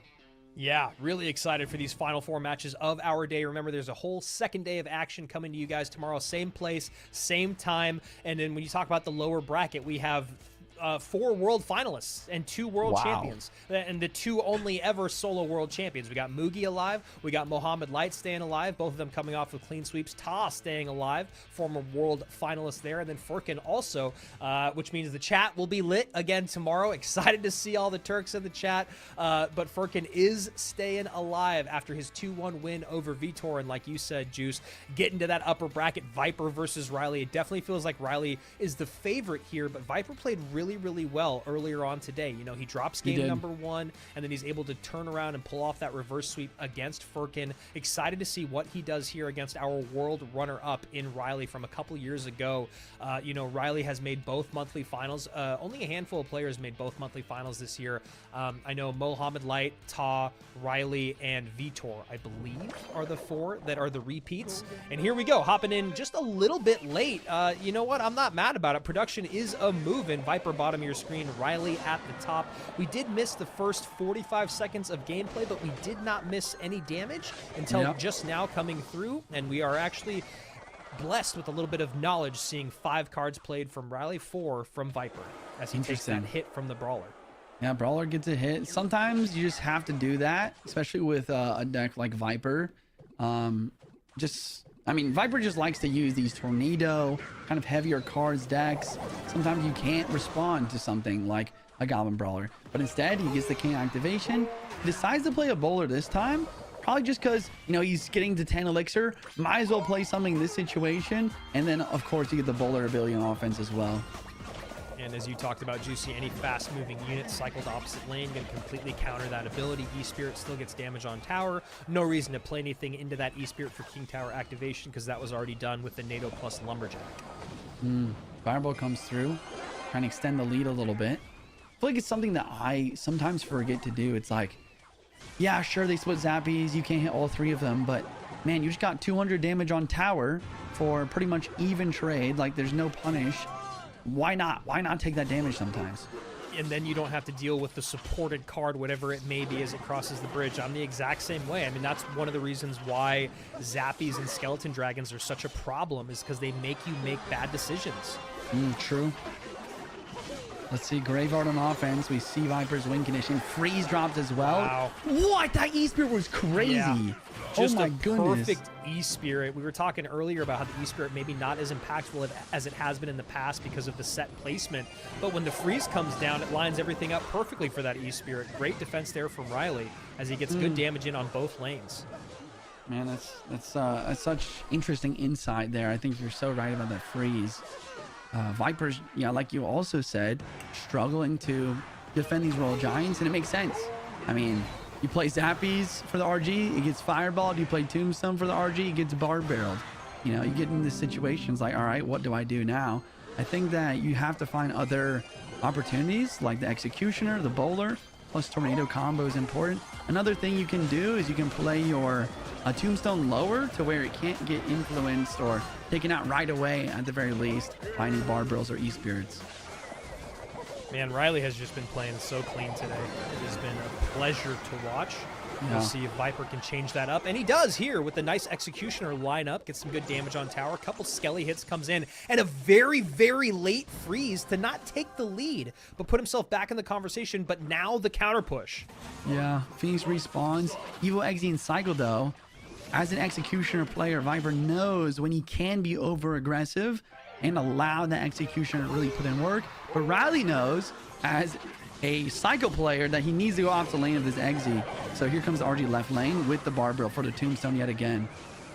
Good call there on switching lanes, and that's exactly what's happening here. Is Riley going to get Oh my two goodness. shots in? Does he get a third? No, he has to use the freeze defensively, Yeah, does it's brutal. Viper, and that is pretty much going to be the game at this point with only 50 seconds remaining. Riley happy to create offense to play defense here, spreading Viper's units out. Yep. RG Barbell gets one hit. Viper is setting him a counter push. I wonder if we'll see another RG left side from Riley or if he's confident in his defense. Yeah, I mean, you feel like the graveyard has to come in here on the right-hand side, and it does. Wait, the bowler? Riley just happy. Oh, it doesn't. It doesn't lock. Sorry. I thought the bowler was going to lock as the cage went for a second. The freeze does drop down, though. Some skellies are on tower. This game's all of a sudden pretty close, but this counter push is insane. Yeah, and the firepower from the fireball is going to be able to separate, and then the Royal Giant has to be defended. Graveyard comes in. There's the fireball. Graveyard, can he get the freeze in time? He cannot. No elixir in hand, and Riley takes that very close game. Actually, really, really well played there by Viper, using a lot of pieces of his old Hog Xe NATO deck to the utmost, but not able to hang on as Riley takes game number 1. Man. Well played from both players. I really like how Riley played that. I think you called it perfectly in just saying, man, yeah, this guy is actually so locked right now. His micro is really great, but also the macro. I feel like in CRL, when the nerves start coming in, you know, the trained placements, the micro kind of never leaves these players. But as we've seen today, sometimes the macro strategy of like, okay, do I need to go same lane? Do I need to go ops lane? This kind of, I feel like, gets washed away with the noise sometimes. Sometimes people get too hyper-focused, too locked in on one lane. But Riley, he's just so aware. He's like, okay, he has Exy Boulder. I'm going to hit the RG other lane. Okay, he's defending over there now. I'm going to go RG in the right lane. It's just this constant switch. And when you're playing an Executioner or a Boulder deck, when your opponent is doing that, it's one of the most annoying things ever. Because all you want to do is just play your Exy and Boulder in a tornado on defense and then counter push with Graveyard Freeze on offense. But Riley was not letting that happen. Yeah, it's really interesting when you look at our world runner-ups for the past few years in Sub, Riley, and Pedro, because they're all players that you weren't exactly sure how they do on the live stage. Would they be able to execute the micro while understanding the macro? And as time has gone on, it's just gotten better and better. And the comfortability from these guys translates from playing at home to the live stage. And now for Riley, as experienced as he's become in CRL, he's just getting, you know, better by the second. He's training with the best in the world in Mo Light. You know, when he was world runner-up to Mo Light, you know, they were both so happy. I mean, obviously, I'm sure Riley would have loved to have won, but still, that good of friends and training partners being number 1 and 2 in the world, he's just gotten better and better. I know that last year was kind of a year off for him, but this is CRL. This is the most competitive scene there is. So looking at Riley's group stage again, remember, he lost to Furkin in EGW, but he was able to beat Codigo. He was able to beat Ruben. He was able to beat Hasael. So he definitely had a tough group stage to work through. And Viper on the other side of it needs to figure out a way to bounce back here. It's so interesting because even looking at the first set from a bird's eye view, it felt like Viper kind of locked in late and maybe played a little more reckless early on. And it kind of felt that way here even in this game, where he kind of started to lock down the macro matchup to where maybe had he played a little bit more conservative earlier on in that game, he could have found himself in a better spot. I mean, these guys were separated by very, very little HP at the end when Riley had a huge lead earlier on. So Can Viper calm the nerves, calm the pace a little bit, and take game number 2? We're about to find out. Back up against the wall, Riley with a life to give. Barbarrel from Viper starting us off. Minions from Riley. Solid defense so far. Now Viper has to respond. It's the beauty of Clash Royale. It's all about min-maxing every single play. How can I force my opponent to use Elixir? How can I cheaply defend? How do I have to wait in this moment? Do I have an awkward cycle? Do I have to wait for my opponent to make the first play in order to defend and then counter push? There's so many moving parts, not only on camera and on stream in the gameplay, but in the background, like the duels formatting, putting these decks together. Every little minute decision matters so much. And a Golden Knight here from Riley to meet that Lumberjack. Skelly Drags come out from Viper. I like this Furnace, but instant Fireball from Viper to take advantage and make sure that Fire Spirit does not jump on Skelly Drags, but then a Hog to distract the Skelly Drags to give his Furnace some room, and then an instant Cage from Viper to defend that Hog. Lets the Furnace go, but the Fire Spirit spawns, and now the dust settles, and Riley's up for Elixir. This is another thing that it's like so important people don't realize. Like sometimes the plays that you're making isn't always to get damage, but it's instead to force your opponent to use Elixir and then use that Elixir advantage to make the push that will get you damage. Now it's on Viper to defend. Absolutely. That's just a great way to break it down. And you know that a pro recognizes immediately, oh, wow, he just Mega Knighted in the back, and I'm still at 7 Elixir. Okay, I need to play very conservatively. I need to either take damage here or defend for positive trades, and Viper has to take some damage there. Yeah, I love how you said that, and it was literally happening on the screen as you're talking about it, of like Viper realizing he's down damage, let some damage, or sorry, down Elixir, but then let some damage go right side. Now he's kind of even the field. Maybe he can find a moment for him to attack himself now. And the death damage from the Phoenix coupled with the Fireball, going to be a nice way to take that Furnace off the board. 40 seconds remaining here in regulation. And Riley opting to leak a little bit. Yeah. That's actually interesting. I guess he wants to make sure that when he plays his Mega Knight, it's going to be same lane as the RG. Yeah, I don't know. This is super fascinating. I was also going to talk about how, you know, this is where really evolutions come into the play as well. It's like, you know, whenever you get that Evo and cycle, those positive Elixir trades start to help out even more. But Riley's playing super patient here, and he knows that his Evo Mega Knight is the trump card to really just take out everything in the right lane. But then Viper responds with another RG left side. Yeah, big push here on the left-hand side. No Evo Mega Knight to knock back that Royal Giant. And again, just to talk about the work-in-progress balance changes, the Evo Mega Knight is going to knock back the RG. Less tiles in the future. Really nice send here from Viper on the left-hand side to take that damage lead. Needs to do something about this Furnace on the right-hand side. Maybe a little too focused on offense. And you know what? He's just going to stay on offense here. Fireball for the minions, maybe?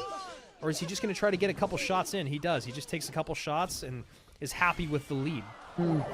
Solid amount of damage. Wait, the Gold Knight does dash. Not sure how much it matters here on the weak side tower. Will the Phoenix respawn? That's the next big thing. It does. Does Viper do anything? Or is this Furnace kind of blocking the lane? Looks like he's going to chill out, reset, and cycle back to the Evo Cage. I really like the change in the Phoenix. It felt like just a complete non-factor for so long, but now that ability to come back is just happening more and more, and we saw Mo Light win a game with it, and we see pressure being created with it here. I know. You're so right. Hard barrel ability doesn't quite reach tower. Mega Knight Evo forced out, though. Maybe Viper will try and find an opportunity for another RG push. Evo Cage, will he be able to protect this enough to get even more value? The arrows drops down to prevent that from happening.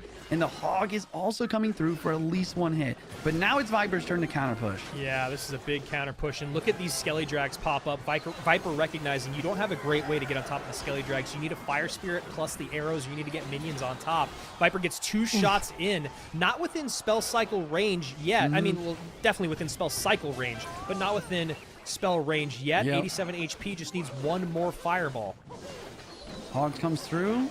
Rage drops from the Lumberjack. Gold Knight dashes, but it's not enough. Skelly Drags, Cage on defense, another Fireball from Viper, and all of a sudden, we are tied up for this best of 3. Yeah, going to game number 3.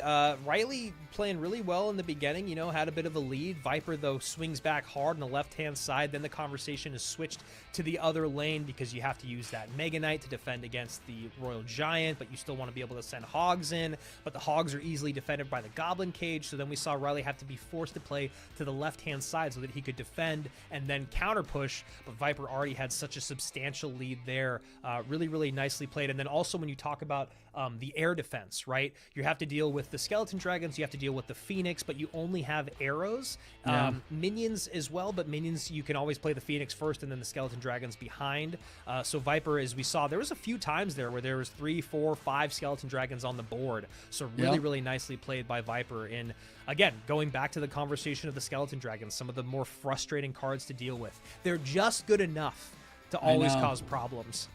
Oh, that's such a good way of putting it, because it's like, yeah, they just barely survive at 1 HP from like arrows plus fire spirit, and just the fact that there's able to just barely, you know, take out minions instantly. Yeah, I love the way you put that. But anyways, looking at these locked cards, this is game 3 of the best of 3 once again. Red X's on the board are all of the cards that Riley has played so far in this best of 3. Blue X's are the ones that Viper has played. I like to focus mostly on the spells. Right now, arrows are out from Riley and fireball's out from both players. A lot of times when fireball's out from both players, this is where we're going to see Magic Archer come into play. I wouldn't be surprised to see both players run Hero Magic Archer in set 3 here. Yeah, that's a great point that you make, and I agree. I feel like Magic Archer has been one of the most used cards on the day. Mega Knight has been up there as well. Graveyard, pretty heavily used. Skeleton dragons have been used a lot. You know, we used to talk about piggies always being the option or the go-to, piggies plus flying machine. Obviously flying machine just not very popular in the meta at the moment, with Spirit Empress and Phoenix being, you know, as strong as they are. But yeah, fireball out, very, very interesting. We'll see if players want to exploit that Magic Archer, and I feel like you just got to be right. I mean, at least from one of them, if not from both of them, will we see that Magic Archer. It's so strong, and I do feel like it's actually in a pretty good spot. With the 1 elixir ability, it was just being abused. You didn't have to really use your brain at all in terms of when you wanted to. It was just, I'm going to use the ability 100% of the time. Right. And so this is this is interesting. I'll be excited to see what they come out with in game number 3. Let me take a look here at Riley's decks in the group stage. Decks, you know, he definitely ran Evo Barrel with Wall Breakers, Valkyrie, and Hero Magic Archer. But that was actually the only... Nope, sorry. That deck was... Wow, he actually never won with that deck. He actually went 0-4 with that deck. The other time that he used Hero Magic Archer was with an Evo Mega Knight and Hog deck. But Hog unavailable for Riley as he played and Mega Knight out. Yeah. So that's interesting. Yeah, the other thing is like log is available for both players. So, I mean, it's just actually a really good point you're bringing up here. It's just like, you know, what deck, if you are to play the Magic Archer synergize best, maybe it's the Miner. Maybe it's the Miner Psycho deck we'll see. Yeah, that's a good call. And then Viper on the other side of it, he played Hero Magic Archer with Mega Knight twice. One Marcher Evo Mega Knight Minor Poison deck, and it looks like he's gonna go to... Oh no, he actually didn't play. Yeah, I think we might have figured it out. We got bats and wall breakers out. We might be seeing a Minor Marcher mirror matchup. Yep, and Viper immediately going to the back here. Ooh, Okay, very interesting. Yeah, I mean, we did see earlier. Yeah, we saw earlier the Archer did pretty good versus Magic Archer earlier. Maybe this is something he's going for. Yeah, no fireball, no arrows. So those archers are going to be very annoying to deal with. True. It's not even Evo version either. It's just like, yeah, I'm just going to use archers. I think they're good here. I like it.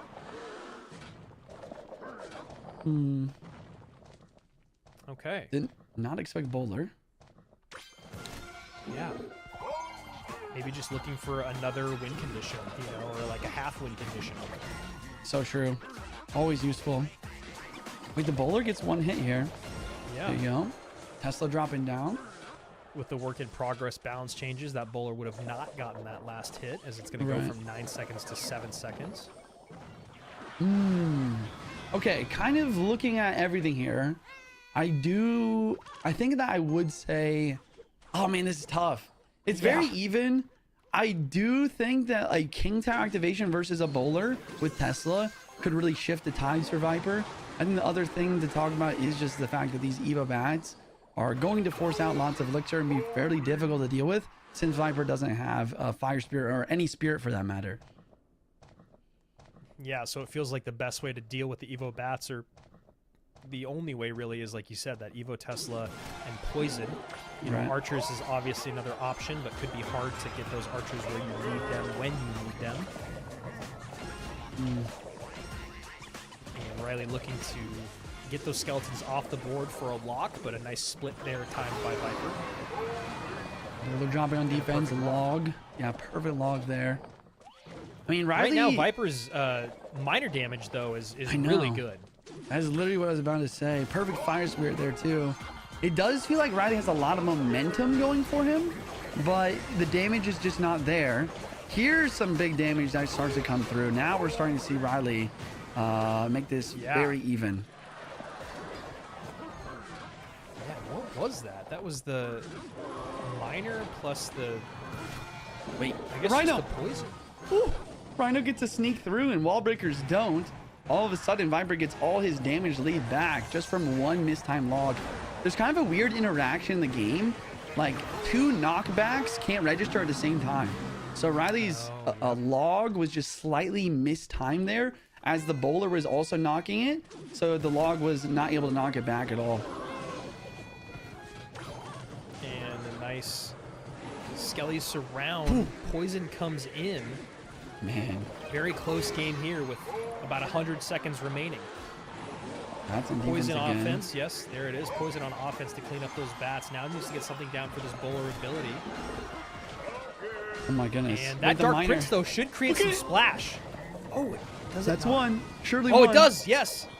But the Wall wall breaker breakers. connects in the opposite lane. This is huge. 770, 1190. Riley behind by a bit, but definitely coming back quick. Oh man, this is so fun to watch. Bats are a threat, but archers do a pretty good job. Viper continues to hold on the damage lead just by sheer minor poisons and solid defense. Oh, wait. Oh! Early celebration. Oh, it's over. What? Oh my Wow. gosh. Viper, the wall breakers over and over and over from Viper, man. What a great set for him. Pulling off the second reverse sweep of the day is the Frenchman. First against Furkin, now against crazy. Riley. Man, I feel like that was just such a hard-fought battle. And then all of a sudden, I just saw Viper celebrate. I was like, wait, what's he? And then I was like, well, okay, the wall breaker just connected just barely. And I don't it know. felt like that was wild. bowler in the back was going to be perfect to get on top of the minor and the wall breakers. But Viper, just perfect timing, perfect placement, or maybe a slight misplacement on that bowler from Riley, or timing, all of it kind of stacking up perfectly time and time again. Those wall breakers from Viper, very, very impressive throughout that game. I mean, Viper had so much minor damage early on. It felt like Riley was going to have to do a lot, but then you get a couple hero bowler connections, some difficulty with the bats, then some minor poisons, and all of a sudden we're in a very close matchup. Juicy, talk me through anything else here in games 1, 2, and 3. Yeah, looking at the decks, first game, we talked about it a lot. Riley just did a great job of kind of abusing the Evo cage. I feel like that's so important. Like, just the fact that Evo cage is a one-cycle Evo, whenever you can get good value, it's really solid. And then second game, Viper kind of did something similar. Used that Evo cage well, had good pressure, and ended up winning game 3 as well. Viper with yet another reverse sweep versus Furkin, and also now versus Riley. Here we go. We're going to go to Ian versus Morton next, which is going to be a very exciting one there. Then Cal Sub and Assaf, Niuzi and Pedro to close out our day. 3 more matches on our CRL Saturday as Furkin, Ta, Mo Light, and Mugi all waiting in the lower bracket. Now we're going to see Riley versus Mugi. Man, I'm jealous that we're not going to be there tomorrow. That's going to be a great match. I mean, so many great matches when you, I mean, again, just to echo what everyone was saying online is that this is one of our most stacked monthly finals we've seen in a while. These two guys with the exact same win rate. Ian probably hasn't moved in the last 3 hours as he's still laying in bed. And Morton here, top of your screen, bowler for the Pigs. Going to be a little happy about that. Yeah. And Interesting. usually we see Pigs with lightning, so those minions may be able to get a bit of value as this matchup goes on. We'll have to see. It's a good call. The other thing is the Skelly Drags, but then Morton has a Fireball for the Skelly Drags. Yeah. And yeah, there's just so many different moving parts here. I do like the bowler here, though. I think it's going to be super valuable. It's also pretty lightning resistant as well. And then I'm pretty sure Morton's going to end up having a mortar deck. Yeah, there's the Skelly Barrel. We'll see a mortar as well. Ian trying to apply some pressure. Does outcycle the bowler. Rasco's Skelly's on defense. Does an all right job. And Log coming through to defend that barrel. Yeah, now no login cycle, so maybe a mortar come down, and there it is. That's what I would have done. Nice Obviously, call. I taught Morton how to play. Wait, the Skellys go back. That means that they're not going to distract the mortar as much. And the Dark Prince has to come down a little bit earlier. But a great E-Spirit to continue distracting this mortar. But it still stays alive. Oh, it locks. Yeah, this is an interesting matchup. Mortar does get a shot on tower. The lightning is going to be something that he's going to have to think about as this game goes on. As, you know, we talked so much over the years about how lightning just makes you play a little uncomfortable because the value that you're giving when you place your mortar in that #1 spot, the lightning value, so then you want to play it up at the bridge. It just becomes, it's just something you always have to think about more than you want to. Yeah. Yeah, I mean, we've been talking about the work in progress balance changes a lot, but I got to give more credit to the balance changes team. They're doing such a good job. But there's going to be a lot of spell tower damage nerfs coming in soon. And I really have been thinking a lot about today and how that's going to affect how this game is played. Because, you know, I mean, that's just going to make a mortar onto a lightning or lightning onto a mortar just even less valuable, for example. Yeah, I mean, it's crazy. Almost every spell out there, rocket, lightning, fireball, freeze, poison, earthquake, vines, rage, snowball, zap, arrows, log, all getting reduced tower damage as this mortar is going to connect again. Taking some damage on the left-hand side, but a Tesla comes up to clean up to just one shot. Pretty close to even, but Ian up by 700 HP, and now no mortar in hand. Roll Hog split makes a lot of sense when the bowler's in cycle, trying to get some damage on both lanes and not give the bowler too much value. But Morton with the big counter push now. I'm sure we'll see a mortar, probably with a bowler. Maybe we'll probably start with a bowler ability, force out elixir, and then you can go from there with potentially skeleton barrel or another mortar after this bowler runs its course. These skeleton dragons have just been so annoying for Morton to deal with, though. Getting cleaned up nicely by the minions here as he's got good dual lane pressure. Evo Mortar left side baits out the Evo Tesla right side with the Skelly Barrel. And now this damage, he needs to get some more support. There it is. Rascals come in, and Ian's going to have to play this perfectly, kiting with the Hogs now. Yeah, that's the kite with Hogs. Wow. The minions are a big threat, though. Oh! The fireball pushes the pigs off to the side, getting the mortar to connect, not once, but twice for big damage on tower. Oh, you're right. And now the barrel drops. Wow. Down to 408. That's two fireballs away. Yeah, exactly. Now should be able to play a mortar defensively. Gets it up high. Very nice there. Maybe some minions to clean up the rest of those piggies. No, he goes fireball on defense instead. Man, I wonder. Don't love that, but now he's in triple, so, you know. Right. True. Yeah, just playing safe. Makes sense. Bowler. Gonna defend these Royal Hogs pretty well. It is triple extra like you called out. Ian's getting desperate. Needs damage now. And he's gonna get it. Fireball comes through. One more fireball is needed to win the game. Ian needs another lightning and a log. I don't even know if that's enough. He's going to need Royal Hogs to break through. But the fireball is in time. Morton takes game #1 off of Ian 77 here. The battle of the creators here. Very well played by Morton. You know, that was a great back and forth. Yeah, exactly. Battle of the creators. And you look there with that mortar connection on the left-hand side. He was able to just pile things on, create a lot of discomfort for Ian. It was the moment when, you know, it's always tough when you have to defend with a card that doesn't provide any defensive utility, right? So Yeah. when those piggies go opposite lane, yes, you are forcing out a response from Morton, but he's also happy to eat a little bit of damage there to make his offensive push really, really heavy. So then you get the Evo Mortar down, the Rascal's up high, then the Evo Mortar gets a shot, then you get the late Evo Skelly Barrel in, just perfect sequencing there from Morton to create a ton of damage, and then he finds himself basically in 2 fireballs away. And I mean, Ian still made it very, very close. I liked how Morton recognized I need to create something in the opposite lane, or else that lightning value is going to cause a lot of problems as this game goes on. Yeah, man. I mean, you broke that down so perfectly. I don't even know if I have much else to say. Yeah, you're the mortar guy, dude. I guess maybe the last thing that I would talk about is just the fact that like the lightning is hard to get value sometimes. Like it's really good versus mortar and getting damage in tower, but I think that, you know, with the rascals and the minions and these different like multi target, kind of similar to Zappy's in the way, it's like I think Morton knew that, and that's why he specifically a lot of the time would not actually play a mortar or a boulder on defense for his weak side tower. A lot of time you drop those rascals or those minions and skellies to just prevent lightning as much as possible. And it's just that awareness that Morton has from playing this game and playing at such a high level for such a long time.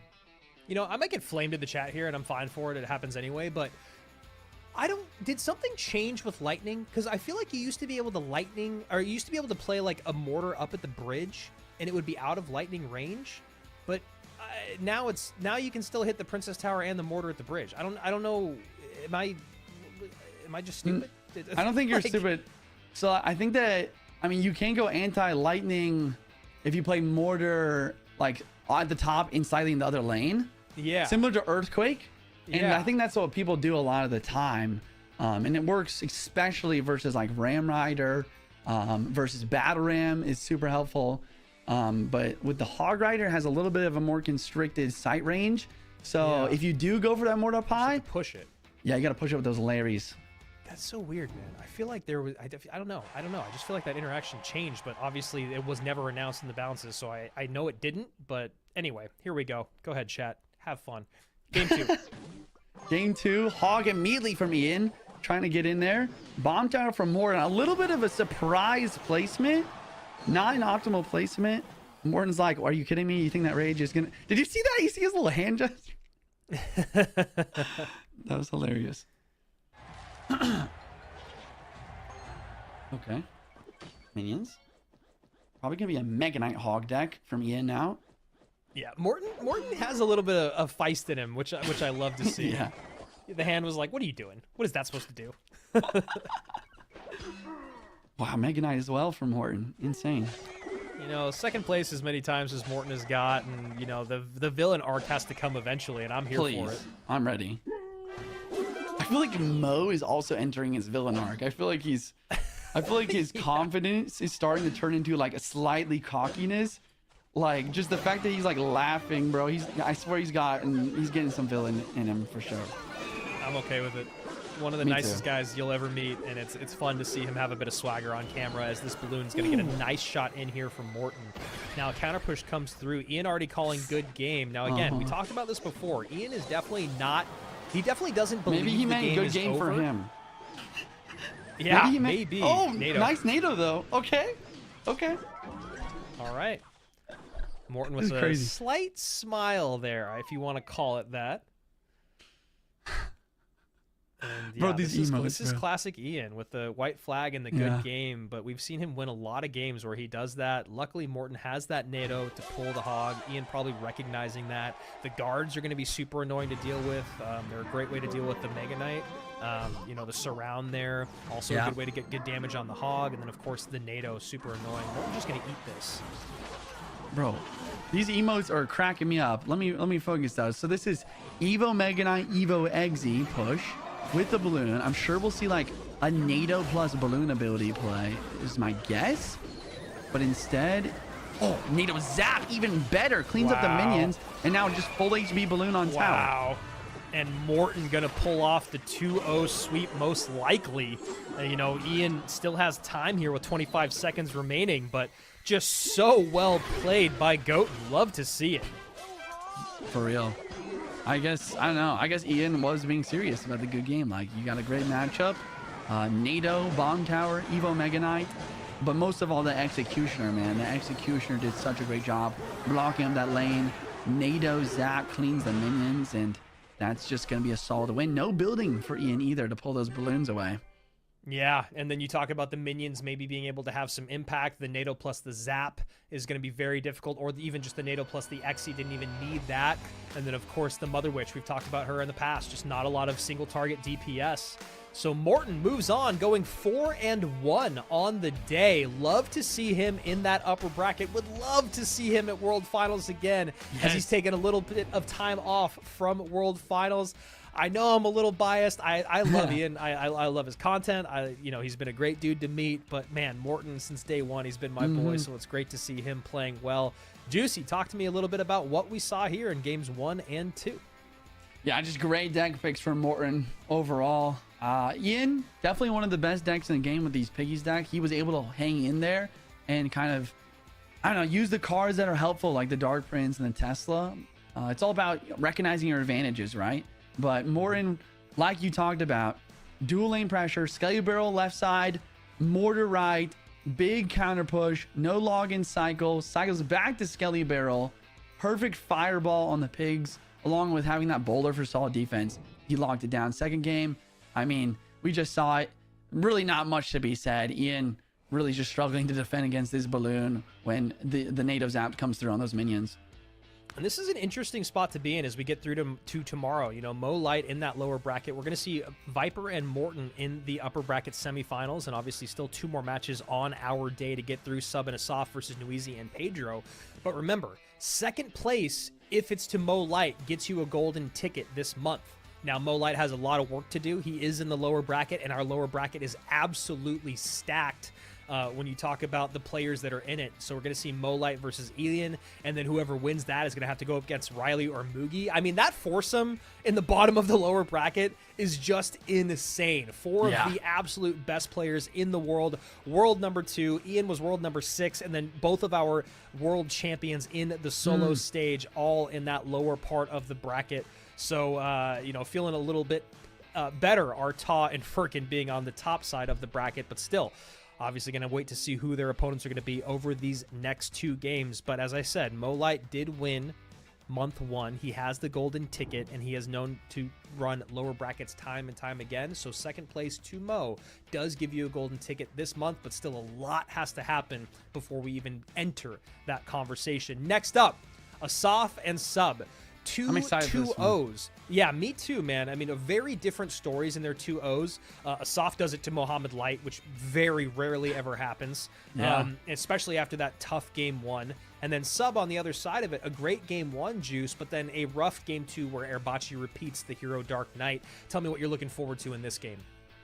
So Sub, obviously number 2 at World Finals last year, but Assaf, I feel like he's always been in the equation in the last years, and even got very close to qualifying for World Finals.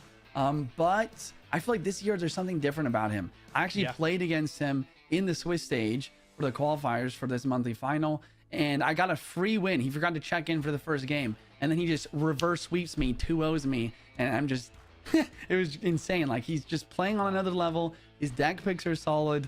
I'm very impressed with this Assaf so far this year. Yeah, I echo your sentiments in saying that Assaf in the past, it's felt like he's been a one-trick, obviously a great ladder player, obviously well-respected in the pro community. He's a very, very good player, but every time I saw him get to the CRL stage or near it, I was always like, yeah, there's still a good amount of work that needs to be done. Now, even without the 2-0 over Mo Light, just in terms of his deck pool and the way that he's playing, it's definitely elevated, and then you add in that 2-0 over Mo earlier today, and it does feel like we might just be seeing a different level of Assaf now, as you expect from players that just grind year in and year out. You imagine they're going to get better. You imagine that deck pool is going to get greater, and it feels like this 2026 could be the year for Assaf to put all those things together to at least make a real World Finals run, which I'd be here for. Yeah, I think that I'm just thinking about like what it takes to master something, and half the battle is just showing up. If you show up every day, you put in the work, whether it's Clash Royale, the gym, anything else, you know, you're going to get better. You're going to see improvement. And I feel like that's what Assaf's done these last few years. He keeps showing up like constantly on ladder, but he keeps showing up in these tournaments, in practices. Sub, on the other hand, same thing. I mean, not only does he keep showing up, but there's a reason why we call him the king of consistency. He's always showing up to these monthly finals. He's always accumulating those leaderboard points. And then to really like kind of shock everyone, he's like, you know what? I'm not just a consistency king. I can actually show up and get number 2 in the world finals as well, which is so impressive. So we cannot underrate Sub here in this matchup whatsoever. Yeah, I mean, I've been one of those people that has not given Sub the credit that he deserves. Dude, I knew he was a great player last year. I know he's incredibly consistent. He's been showing up for years now, you know, getting number 4 in the world in 2024 felt like a surprise. Even getting number 2 in the world last year felt like a surprise, but he is just so good. And again, ice in his veins. He's so composed. Assaf on the other side of it, you know, you look at the amount of times he's been a number 1 ladder player. I'm seeing, looks like 5 just off the bat, starting from 2022, and then 1 in 2024, Whoa. And then 2 in 2025, 1 in 2026. Whoa, that's insane. Yeah, you know, he's just been a guy that's been great on ladder. And you always wonder, how well does that translate? You know, the famous story is Igor being a ladder player. Can it translate to the, you know, the world finals stage, the CRL stage? He comes to world finals, they win, yada, yada, blah, blah, blah. You've heard us say that time in and time out. But in general, ladder players, especially ones that are not known in the competitive scene as often or as frequently, are kind of one tricks, you know, and can it translate? And that's what we're saying with Assaf. And what we said with Igor is it does look like it's translated now here, and we'll see what Assaf has here in 2026 after a great showing. Again, round 1, he 2-0s Mo Light, and we'll see what he's got in this game against Sub. Just waiting on the players right now. Not, oh, it looks like just a quick update. Juicy, you want to let the chat know what's going on? Yeah, so apparently Assaf may be AFK. He hasn't been on Discord in the last 15 minutes. We'll see if he shows up. There might be a chance he's DQ'd. Oh, it looks like he's in. Hopefully he is going to be ready to play very soon. We'll have the matches for you guys going. Just so you know, guys, I know there's the stop yapping comments. Where's the game comments? Don't worry. That's our job. Our job is to try to yap as much as possible in these situations. So if you guys have any questions, let us know in the chat. If you guys want to get rewards, event.supercell.com. Go put in your predictions, and we'll get the game to you as soon as we can. We want to be off camera and in the game as badly as you want us off camera and in the game. Okay, let's just be real here. Event.supercell.com/Clash Royale, as Juicy said. And yeah, looks like a shout from our production team here. It looks like Assaf did appear, which is actually great context to get with you talking about playing against him in the Swiss stage, that he also was late to check in for a game, and he did take an L there. So this is a rule that we take very seriously. You know, I don't know if there's even a little bit more grace given just because it's the monthly finals and we're expecting to watch him on broadcast, but we do hold all these players to the same standard of showing up, checking in on time. So it looks like he is now getting the countdown from production, which, you know, no one, I don't know. I'd be happy to take a game win from someone not showing up. I know it's not the way you want it to go, but that would be interesting if Sub gets a game win from a repeat and a game win from a no-show. But here we are. We are in game. Assaf has shown up. Sub, bottom of your screen. Assaf, top of your screen. Neither of these players have lost a game yet today. Okay, Miner comes through. Looks like it's some sort of mirror matchup here. Wall breakers now from Assaf. This is interesting. I feel like both of these players are really good at these types of decks, but I might give a slight advantage to Assaf. He's just so good with specifically wall breakers. I feel like wall breaker decks are just his bread and butter. Yeah, especially because there's a time there where you're talking about Assaf, right? Yeah. Yeah, there's a time there where wall breakers and drill was a very, very strong combination. So putting two of his favorite things together.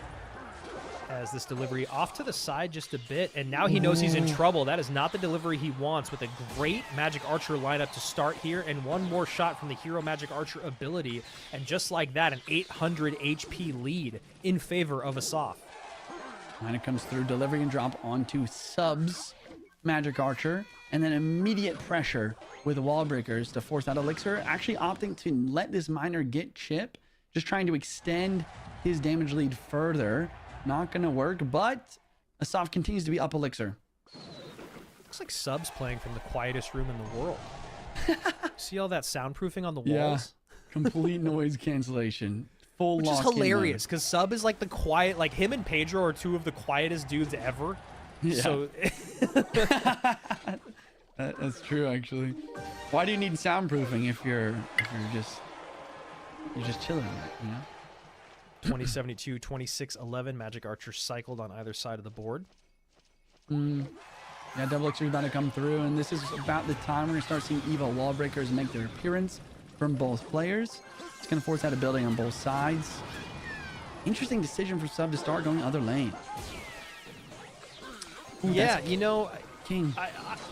I'm obviously, yeah, it's a good King Tower activation there. I'm obviously not even close to as good as these guys, but I did play in a similar mirror match yesterday with these kind of Magic Archer spammy decks, and if you're down a lot of damage in one lane, I feel like it's really hard to come back from. You need to start splitting the attention, and maybe that's just Sub's idea here. I would really actually agree with that, and I think that you're completely right about like that being the main reason he's switching lanes. Wait, this is a crazy bridge battle. Who's gonna come on top? Sub actually comes out on top on the bridge battle. He's also got the King active, and he's starting to get damage through. So big outplays from Sub here. Impressive stuff. And he goes high Magic Archer to protect against the Magic Archer of Assaf. Now these Evo Bats could cause a little bit of a problem as delivery is placed to the left, but Magic Archer plus delivery going to be more than enough. Bomb Tower here to clear up. Bomb Tower untouched. Magic Archer. 1827, 1927, and a little bit of damage in there from the miner. So we find ourselves in a very close game. Drill chip damage from that Marcher. Miner comes through. Wallbreakers to block that Magic Archer. Bats as well. Doing everything he can to not let this Marcher hit his tower. And that's what it's all about. It's about the Magic Archer protection program right here. Bomb Tower takes just enough damage to where he doesn't have to worry about it being cannon fodder for another Magic Archer. Does get the shot on tower, but also activates the King. So now minor damage going to be less impactful. Love this mind game that's going on in this mirror match. Man. Yeah, now it's all of a sudden starting to look a little bit better for Assaf. Bomb Tower has to drop down. It's so even, though. This is insane. Yeah, it's interesting because the Berserker is the the more expensive card here from Assaf. Yeah. But Sub's still having trouble keeping up with this cycle. Yeah, I think, honestly, another big part of it is this Tesla. The Tesla is so much better at blocking bridge and winning these bridge battles because of the fact that it can go underground, because of the fact that it has more DPS. So this is something that's... block there. As you're talking about the Tesla being as good as it is, a great block from that Tesla at the bridge. It's true. It's all about protecting these Marchers. It's all about protecting them. And once again, Sub does win that battle at the bridge, but it's not getting him damage. And the Tesla and the delivery blocking the bridge continue to prevent Marcher connection. And you see the bit of the shake of the head there from Sub, recognizing that he is just out of range now. And honestly, that all comes down to that misplaced recruit in the beginning of that matchup. It's true. Right? That misplaced recruit, you saw it immediately, the tilt of the head from Sub, recognizing that that Marcher from Assaf is going to get so much damage. Then you see that Sub has to change lanes to kind of even things up, and then they go back into the same lane conversation because they're close in damage. Then that conversation about the Tesla that you're bringing up, Juicy, ends up dominating those bridge battles. Really, I mean, Assaf hasn't lost yet. Yeah. Really nice played all around. It seemed like Sub started to kind of crawl his back way into being evened up. He got the damage kind of even up at one point during that game. But once that King activation comes through, all of a sudden, Miner starts doing less damage, but also less wall breakers are connecting the tower. And then I think Assaf also really figured out, once it got towards the end game, of like the value and the advantage he had in the Tesla. Because the Tesla was constantly being placed right at the bridge there, and then constantly protecting the Tesla as well. Sub did the best he could to win those bridge battles with those Marchers at the bridge. But in the end, even if you win the bridge battle, even if you keep your Magic Archers alive, if you're not breaking through for damage, then what's the point? Yeah, that's such a great point that you made about those Teslas. You know, because the other part of it is that, like, the bomb tower, if placed up high, can still, I think, lead to a lineup, whereas the Tesla cannot, right? Because, I mean, More difficult. Kind of can, but it's like the Tesla's going to take the marcher off the board, so you have to, like, double drop on top of that, and then you're kind of, you know, your offensive pushes are out of sequence. So, yeah, it just becomes a conversation about the building battle at that point. So, great call there on the advantages of the Tesla. And also, you know, as we talked about understanding the macro matchup and then adjusting, great adjustment by Assaf. I always have the replay up or the broadcast up on my other monitor just to see what chat has to say. No, just to see what just happened. And there were a lot more low Teslas through the entirety of regulation. But it was about when overtime ticked in that Assaf recognizes I need to play my Teslas up at the bridge, and then all of a sudden that just became the deciding factor. So good call by you. Great recognition there by Assaf. And here we go. Game number 2 coming your way. Like I said, both these guys were perfect coming into this. Assaf 2-0 over Mo, and Sub 2-0 over Airbache, but with a repeated card from Airbache. So now Sub kind of like 1-1 on the day, if you really look at it in terms of actual games played. So Assaf doing really, really great stuff now against the number 1 and number 2 in the world. Yeah, really surprising. But also, once again, we're just talking about how he keeps showing up. And like that's the other thing is, you know, this conversation of like, you know, what does it take to become like to go from a top 1,000 to a top 100? And then what more does it take to go from top 100 to top 10? And when we get down to it, like, yeah, there's definitely players that have more accolades on this stage in this monthly final, but when it really comes down to it, the margins of skill are so razor thin sometimes that it's just the smallest things will just cost you the whole game. And that's what we saw from Sub there. Like, I saw what he was trying to do with his roll delivery at the beginning. He purposely played it to the right in order to take the things out, take the bats out, and also take the miner out. And he plays it to the side because he doesn't want the march to line up. But then the miner doesn't die as quickly as he thought he would. So the roll delivery just walks over to that miner one step. That's all it takes. All of a sudden there's a march on your tower and it does 800 damage. And you find yourself in a hole that you have to dig yourself out of. Yeah, it's crazy. If instead he goes late Skellies on the miner and then goes royal delivery at the bridge, we might be having a very different conversation at the end of game number 1. But not the case, and here we go. Assaf giving the people what they want with the game in hand. He's going to go to Evo Drill. Drill not being played as much. Drill Rocket has been being played a little bit more, but we're seeing Drill, regular Drill with Rocket, more than we were seeing Evo Drill period because of the recent nerf, but still a strong card in the game. It was just felt a little broken in the past, so I'd love to see what Assaf does with his, comfort deck here. Yeah, he's already getting really aggressive with his ability. Tesla does a great job from Sub though. And then, yeah, it's just going to be Hog the Firecracker here. Interesting. High got but trying to prevent any sort of spell value from coming through. But a nicely timed log from Sub is going to force something out from Assaf, and Skellies do the job. So, probably still Earthquake, question mark? At the bottom of the screen. Could be, I guess, Lightning as well. Yeah. I would say there's definitely a good case for both. It could be either. I would say that since we do see the log, it's possible for it to be Lightning. But if you see a Bard Barrel ever, you know it's got to be Earthquake. That's just because of like different crowd control things. So it's definitely possible for Sub to have either. But honestly, I might even say the Lightning might... Okay, I was wrong. Okay. So it is Earthquake. Good chip. And yeah, thinking about the Ice Spirit, the Snowball, the Goblin Hut.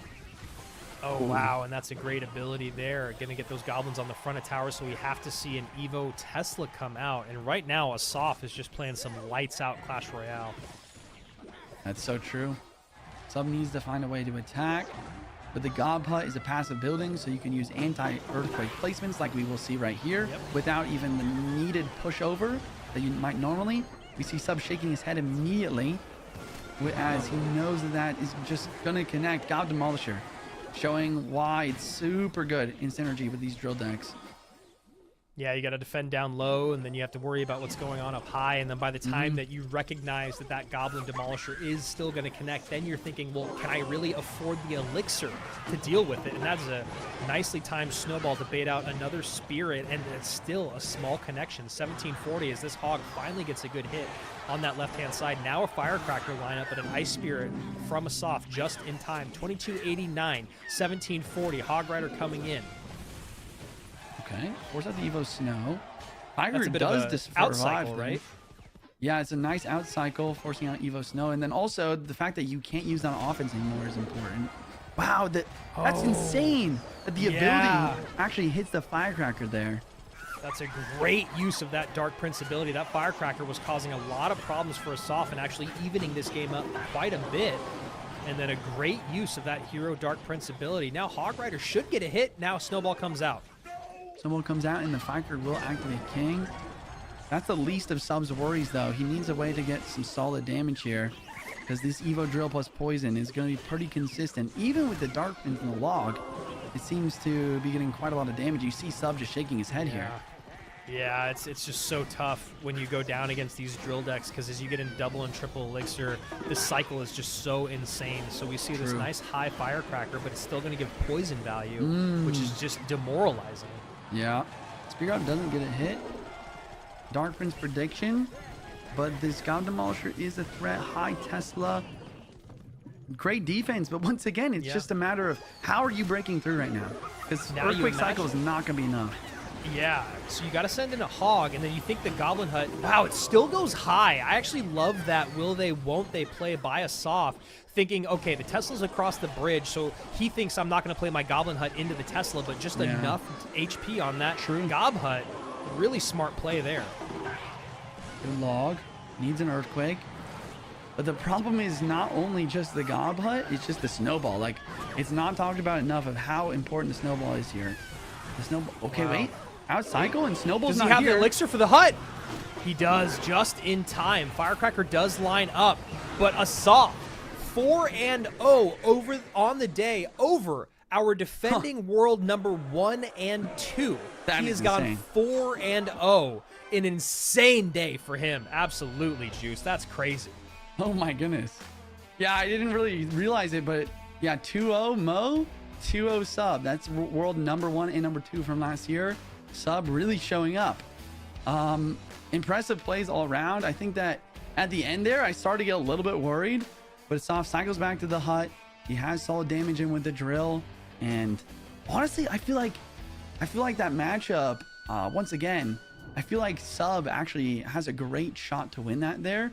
Looking at the decks once again, we saw that Tesla really show up in first game for Assaf, but in the second game, I mean, look, the Dark Prince, the Log, and the Firecracker is solid here. There's a lot of chances to break through for damage that isn't the Hog, like Earthquake and Firecracker chip, but Assaf just played it perfectly in the way of getting the damage in early, capitalizing off of Sub's mistakes, and then really just locking down the Firecracker. I feel like he did a great job of preventing that Firecracker from getting too much chip damage throughout the game. Yeah, and you know, even just to add on to the defense against the drill is you have the E-Spirit and the Berserker. So you have so many cheap options to make sure those goblins don't get on tower on top of the Dark Prince and the Log and the Firecracker opposite lane. But you know what? That's why it's his comfort deck. You come out with it in game number 2 when you're already up a game. You know, you get to play your favorite deck in a moment where you have a life to give. And now our upper bracket is starting to flush out. Will it be Niuzi or Cal Pedro in that final spot with Assaf, Viper, and Morton? And the lower bracket, Sub now against Ta, Ian against Mo Light, Riley against Mugi. Now Furkin waiting to see who he's going to face off against in this absolutely insane lineup. Final match of the day coming your way. Remember, everyone, we're going to be back same time, same place tomorrow. Rich and Josh will be taking over the broadcast. Excited to see what those boys bring to this insane lineup here in Maine. We're straight in. Can Niuzi pull off the upset? Pedro versus Niuzi. If I'm not wrong, I'm going to double check this. Let's see. I believe that Niuzi beat... No, he did not beat Pedro yet in monthly finals or in group stage, but he has beat a couple of heavy hitters. Let's see if he can, like you said, make another upset and really kind of solidify himself as a very strong competitive player here. Yeah, Niuzi was able to beat Adriel and Sandbox in his group stage, and Adriel and Sandbox were both very, very strong last month. Sandbox getting second place. Adriel, like I said, looked like he was going to take the whole thing based off of how his day 1 and the beginning of day 2 went, but was, again, CRL happened to him. So Niuzi bringing out our first golem of the day. Niuzi? Who knows? Maybe he can tell us. Maybe we'll find out as his star grows as that golem bursts on top of tower. Also giving us our first hero mega minion of the day. Man, I love it. Yeah, just run the golem, get a solid lightning up, I don't know, about 1,000 damage, and now defend a 5 elixir card with a 2 elixir card and be up elixir even after all that. Definitely a bit gutsy to run a deck like this against Pedro, who's known for having some of the best defense in the game. But I love to see it. Not scared. Yeah, he's got the bowler as well. I've played this deck a little bit in the Swiss stage, and I think it's really strong.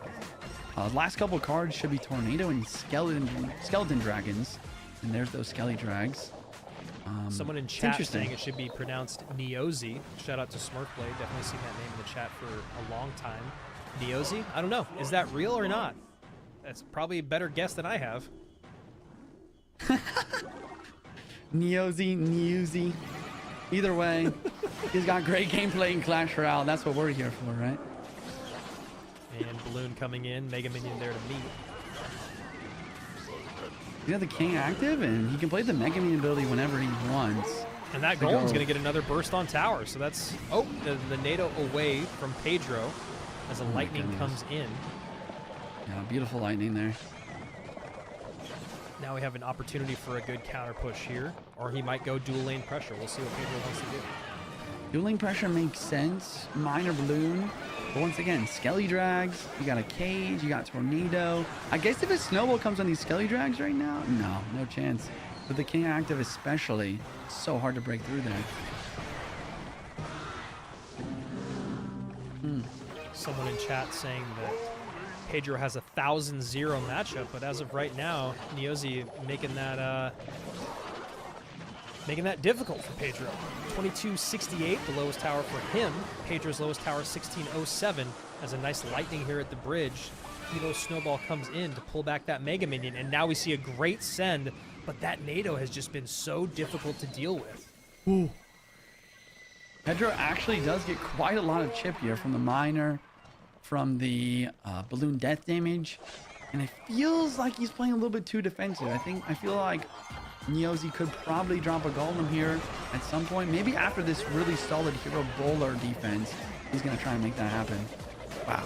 Yeah, and I don't know if he needs to switch lanes so that he can start playing into this so he gets a good counter push, but he decides to go golem in the back on the right-hand side, as you said, Juicy, after a really nice defense there from the hero bowler. So now the hero bowler kind of clogging up the lane just a little bit, and now the option to get his final golem in the right-hand side. He starts back to another bowler ability. Taking out the Giant Steely on the left side. Now the golem becomes an even bigger threat, and the lightning value is insurmountable here. Another X he's going to drop down. No lightning in hand, but the hero Mega Minion. Mega Minion going to dash in? No, it doesn't. Oh my goodness, so patient. I love it. Yeah. 30 seconds, another lightning. Yeah. It's all about the lightning chip and that golem height chip damage as well. Just so much damage comes through. Now he just needs one more solid defense to finish it out. And I love this high bowler because it's going to make it so nothing could really cross the bridge well. And it's not going to get Evo snowballed. Fascinating there. What? Is that an interaction? And then along with a perfect tornado to pull that balloon, and this executioner is too far away to have a chance of reaching tower.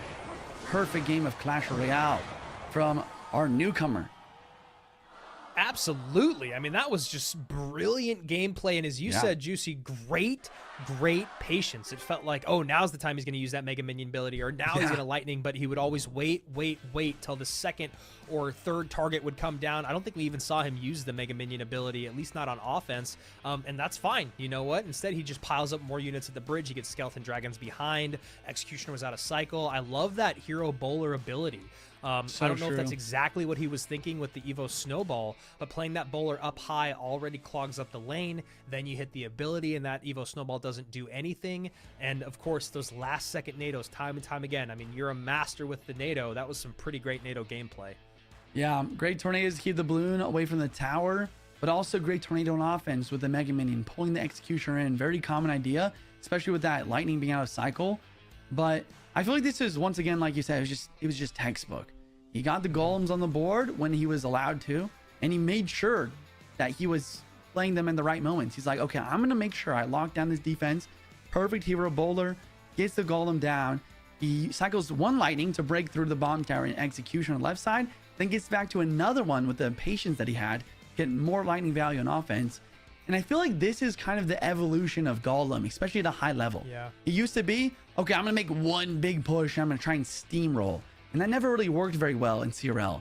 But now with the Golemite change that we saw a few months ago, it's just super solid defensive capabilities with the tornado, with the bowler, chipping away with Golemites, and then just winning the game as the timer clicks down. Yeah, that's such a great call that you make, because so much now is about that golem death damage and then the golemites, and that's what we saw Niuzi go, okay, look, I can't support this golem. I'm not going to force it. I need elixir spent in the opposite lane. I'm going to defend, defend, defend. Oh, and by the way, there's a golem on your tower now that you've overcommitted on offense. That's what he did a couple times. Then you saw the big beatdown push towards the end of the game when he had the elixir. And again, just wonderful patience from Niuzi. Niuzi. Now, Niuzi coming with a cannon card bridge spam deck. Thought it was going to be P.E.K.K.A. But cannon card going to mean something else. Maybe Ram Rider. Pedro, just solid. He's sticking to his guns. He's going with what he knows best. Solid cycle controls decks. This time we got the Lightning. Sorry, not Lightning, but the Hog, Mega Knight, and maybe Lightning. Maybe Earthquake. We'll see. Yeah, this is definitely more Pedro's style, even though the last deck he had did have Miner in it. One of the best Miner players to ever do it. And, you know, again, the advantage of being a lesser-known player in Niuzi is you don't know exactly what he's going to come out with, and you don't know exactly his play style, but so far it's been quite methodical, surgical, if you will. I know. It's so interesting because a lot of the time the surgical play style is played with Psycho and control decks, but it's almost like he's combined bridge spam and beatdown to be control oriented, because I mean he's just got solid defense and then he's just waiting for his perfect time to strike to break through for damage. It's super interesting. Hog Rider gonna go right on through. Tesla just misplaced there, not misplaced, but just not in the right spot for Pedro. Mega Knight on defense for Niuzi, going to defend pretty well.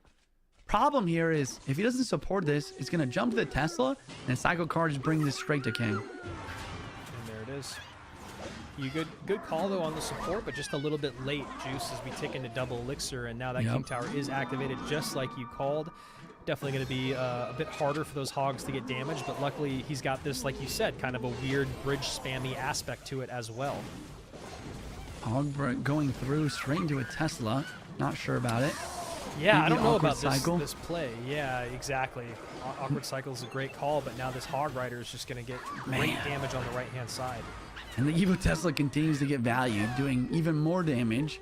Not only taking out the whole hog and whatever it did before that, but also damaging the Evo Mega Knight. Pedro's got to be feeling pretty good right now.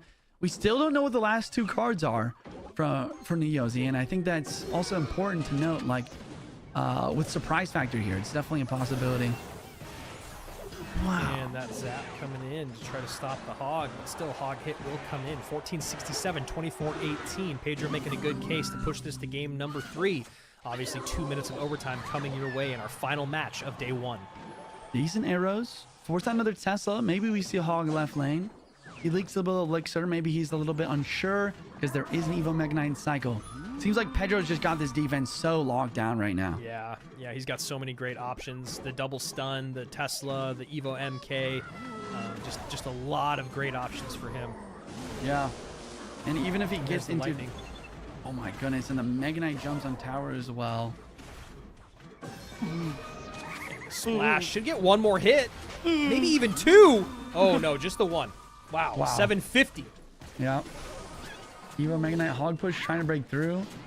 Yeah, the other thing I was going to say is this Musketeer as well. I mean, look at the spells for Niuzi. His arrows and an Evo Zap. That does not take out a Musketeer. So this Musketeer is a menace on defense. And don't get me even started about like him trying to break through the Muskie ability as well. Yeah, right. He's got 2 buildings there as well. And, you know, with only a minute remaining, it feels like Niuzi is forced into this left-hand side. And if I'm Pedro, I mean, maybe he gets back on offense just to bait out Elixir, but he can basically just chill and defend and only respond at this point, as you see with that high log to the middle of nowhere just to get on top of that Royal Ghost. He's just playing very, very comfortable here.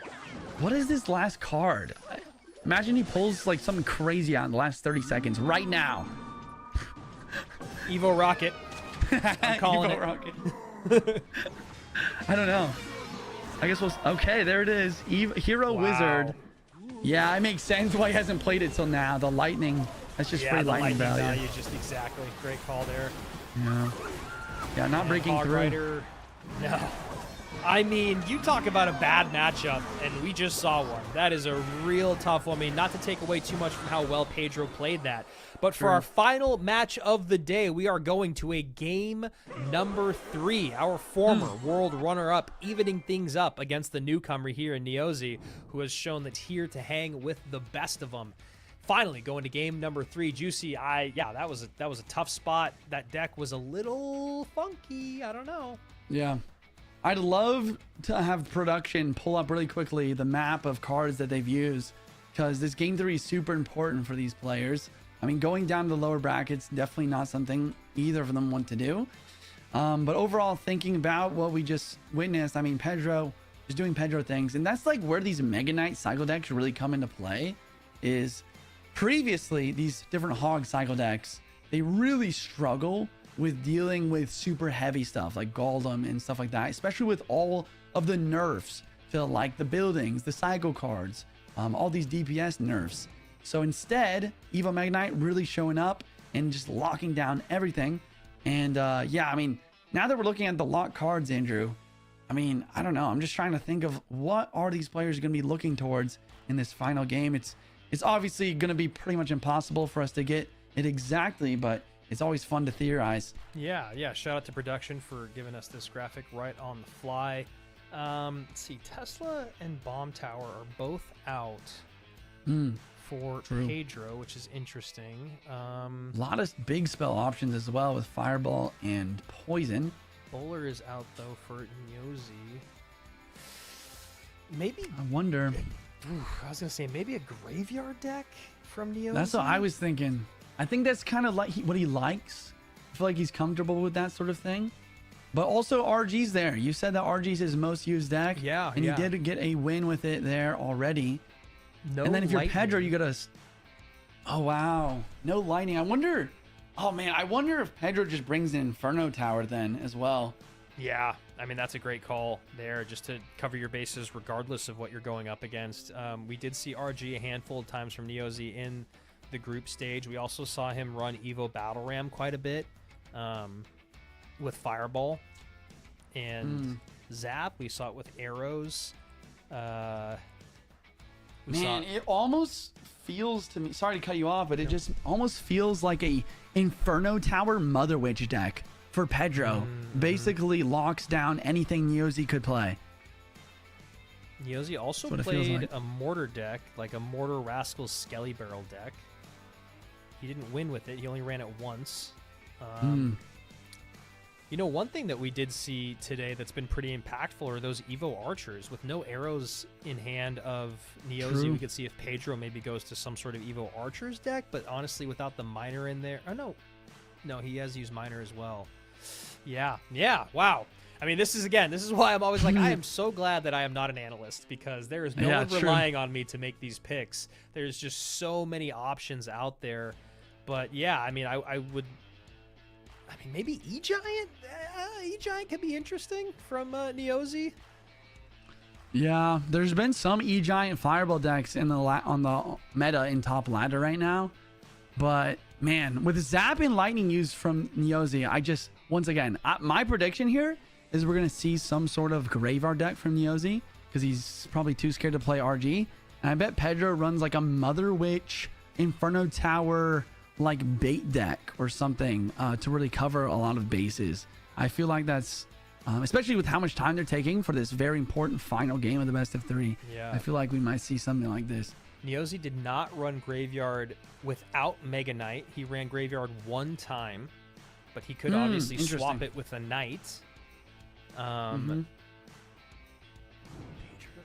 wow. All right, here we go. Excited to see what these guys come up with. Final game of the day in our best of 3. One of them down to the lower bracket. The other one stays up in the upper bracket and will face off against Assaf, who has been untouched. Hey, at least I called the Archers. You did call the Archers. Better than I did.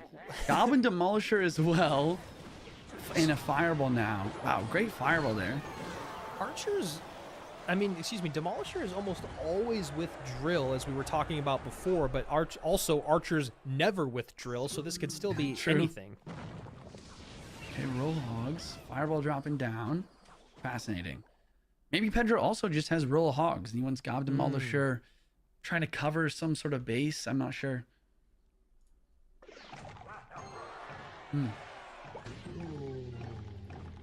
I like this idea from Niuzi. Like, especially with Inferno Tower being such a threat, going with Roll Hogs makes so much sense. Yeah, that's a great call, Juice. And then this Monk for the Magic Archer. I like that. This is going to reflect onto the tower. Nope, never mind. It's late. Still gets the King Tower activation in. That's a really nice micro interaction there from Pedro. Man, this is so interesting. We do see a little counter push, but I think that this is... Oh, man. Okay, I was literally about to say this is a really solid net positive for Pedro, but then he just takes 2 Lumberjack hits on accident. So, I don't know. Good call, though, on the Piggies, Juice. You called that out just a little bit ago, saying that maybe he's just going to Pigs, and he does. So a lot of split lane pressure here. You have the Monk there to reflect anything from the Magic Archer, the Fireball, and the Mother Witch. But, now takes another shot from the Dark Prince on the left-hand side. Pedro playing a little off kilter right now. What is... I'm so confused. I mean, the only reason you would ever let that hit your tower is if you were going to try to make some sort of push with your evil archers to get damage back, but he just lets his archer die. So interesting. Yeah. A couple times that's happened today, man, where we're like, why are you taking the damage that you are? And sometimes it looks like it could have been a connection issue, but that's obviously not the case here. Piggy's going in behind this Monk push, and Piggy's getting good damage on the right-hand side, going to even things up. 2065 to 2047 as a huge counter push, though, coming in on that right-hand side. Fireball down to clear everything up for Pedro, but then Piggy's on the left-hand side get great damage in. And another pig should Mother spawn. Witch. Yeah. Mother Witch does spawn in. Archer's helping out. Pedro's just really struggling here. I think his deck is just super awkward cycle, maybe. Kind of seems to be that way, but Niuzi, on the other hand, seems like he just has a lot of pressure and a lot of cards he can just continue to put on the board, and Pedro's just continuing to defend repeatedly. And tries to get the King Tower activation there, maybe does Niuzi, but not quite the lineup he wanted, but it does avoid the tower damage as well, so not all is lost. 1369 to 2065. Nice cover here of the Archers. Yeah, that's really nice. Maybe we'll play. see some sort of pressure here. Okay, Monk, and then Pigs behind with a Monk ability. Deflect the Fireball, win the game. Like that. I like that call. Fireball late, though, as Niuzi goes, yeah, I'm not going to get caught by that. 18-13, 1369. That's a game-losing play if he does Fireball too early, so nice hold there to take a little bit of damage and then clean everything up. Yeah, really well played there. Also just kiting that Monk backwards and up towards the top left of the map to make sure that the Fireball is able to connect. That was just really patient. Once again, he seems to have really great patience, and it's paying off for him here. Monk in, tanking for these pigs. Demolisher does not connect, but Monk's still tanking as the Magic Archer turns around. 1843, 1739. The 2 weakest towers for Niuzi, but the lowest tower on the board is about to get a little bit lower with this Magic Archer connection on the left side, 1083. Yeah, no kidding. Pigs coming through. Mother Witch up high, trying to turn the tide here. Giant Skelly Bomb does something on the right in line, but once again, these evil archers, you called it. They are sitting in the middle of the map, destroying everything on both sides of the map. but is it enough to get some damage through? Here comes the Royal Hogs. There's the Monk ability again, the late fireball once again, but now the Monk tanking as Pedro takes the lead with Wow, 14 seconds insane. remaining. No fireball Magic in cycle. Archer. Over to the river. Royal Hogs inbound. Log comes through. He's trying to save up for fireball. The pigs are not making it. Fireball gets there in time, but so does Pedro. And he is going to take the 2-1 in the best of 3 to finish out day number 1. Pedro pulls off the reverse sweep, doing exactly what he's known to do, which is just stay calm, stay locked in. Now we see the emotion afterwards, but Niuzi giving us something to look forward to tomorrow as well. Great gameplay from the newcomer. Really, really methodical, really surgical, very patient, just exciting stuff to see from a name that I am just going to learn more and more as 2026 moves on. But our former world runner-up in Pedro does what's expected of him in this situation, is able to take the dub. 2-2-1. My goodness, so many reverse sweeps today. It's insane. Looking at the decks, Golem Lightning. I love this deck. It's super consistent. You got a great matchup versus an air-based deck here, and you locked it down with Pedro. Game number 2, similar idea. Just super solid cycle, control, Musketeer, Evo Mega Knight to counter the opposing Evo Mega Knight, and that Lightning just absolutely shut down the Wizard and the Cannon Cart. And finally, that brings us to game 3, where honestly, Niuzi's just winning the entire game. He's applying lots of pressure. He's putting Pedro in really awkward situations, probably mainly caused by the fact that he has Gob Demolisher and Archers, 2 range units, rather than, you know, cycle cards or another tank to help him defend. It's awkward for him, but eventually Pedro fixes his cycle, gets the Evo Archer value that he needed in order to get the damage through and finish it out with the Fireball and Tower. Yeah, Evo Archer's coming through a lot today when their opponents don't have the correct spell response. It's been actually pretty cool to see the Evo Archers plugged and placed in different spots. Obviously, famously with Expo, and then we've seen it more with Mortar this season, but great to see it throughout the day. Here we go, upper bracket, flushed out, Viper and Morton, Assaf and Pedro. Very excited to see how our upper bracket goes, but of course, we have players in the lower bracket with no lives to give, and maybe our most stacked lower bracket to date when you talk about both of our world champions in the lower bracket. Someone in Niuzi who has shown that he is here to stay, going up against Furkin. That is going to be the first or one of the matches in our lower bracket. I can never remember if we start from the bottom or the top on day number 2. But Niuzi versus Furkin, Sub versus Ta. Crazy matchup there as well. Ian versus Molite, love to see it. And Riley versus Mugi. Josh, AC, Sharon, and Rich Slayton have a very exciting day for you guys all tomorrow. Remember, this is only day 1 of 2. Same time, same place to crown our second monthly champion, to give out our second golden ticket, a lot of money in cash prizes, and of course those ever important leaderboard points. Remember, you guys can get involved in on the action. Try to get that handsome bowler emote. Event.supercell.com/Clash Royale. Before we say goodbye, Juicy, is there anything else you want to say about today's amazing action? Man, the action was great. The reverse sweeps were surprising. My predictions are in shambles. And once again, what a pleasure to commentate with you, Andrew. Yeah, man, it's so good to have you in the booth. Like I said, congrats on going to the Swiss stage. Happy, though, that you weren't on the broadcast so that you could be with me on this part of the broadcast. Again, same time, same place tomorrow. Make sure you guys go and get your predictions in for the day tomorrow. Excited to see you all. And again, crowning our second monthly champion in 2026. For Jackson, Juicy Wall, I am Andrew Guy. Make sure you guys are here tomorrow for more CRL action. We'll see you there.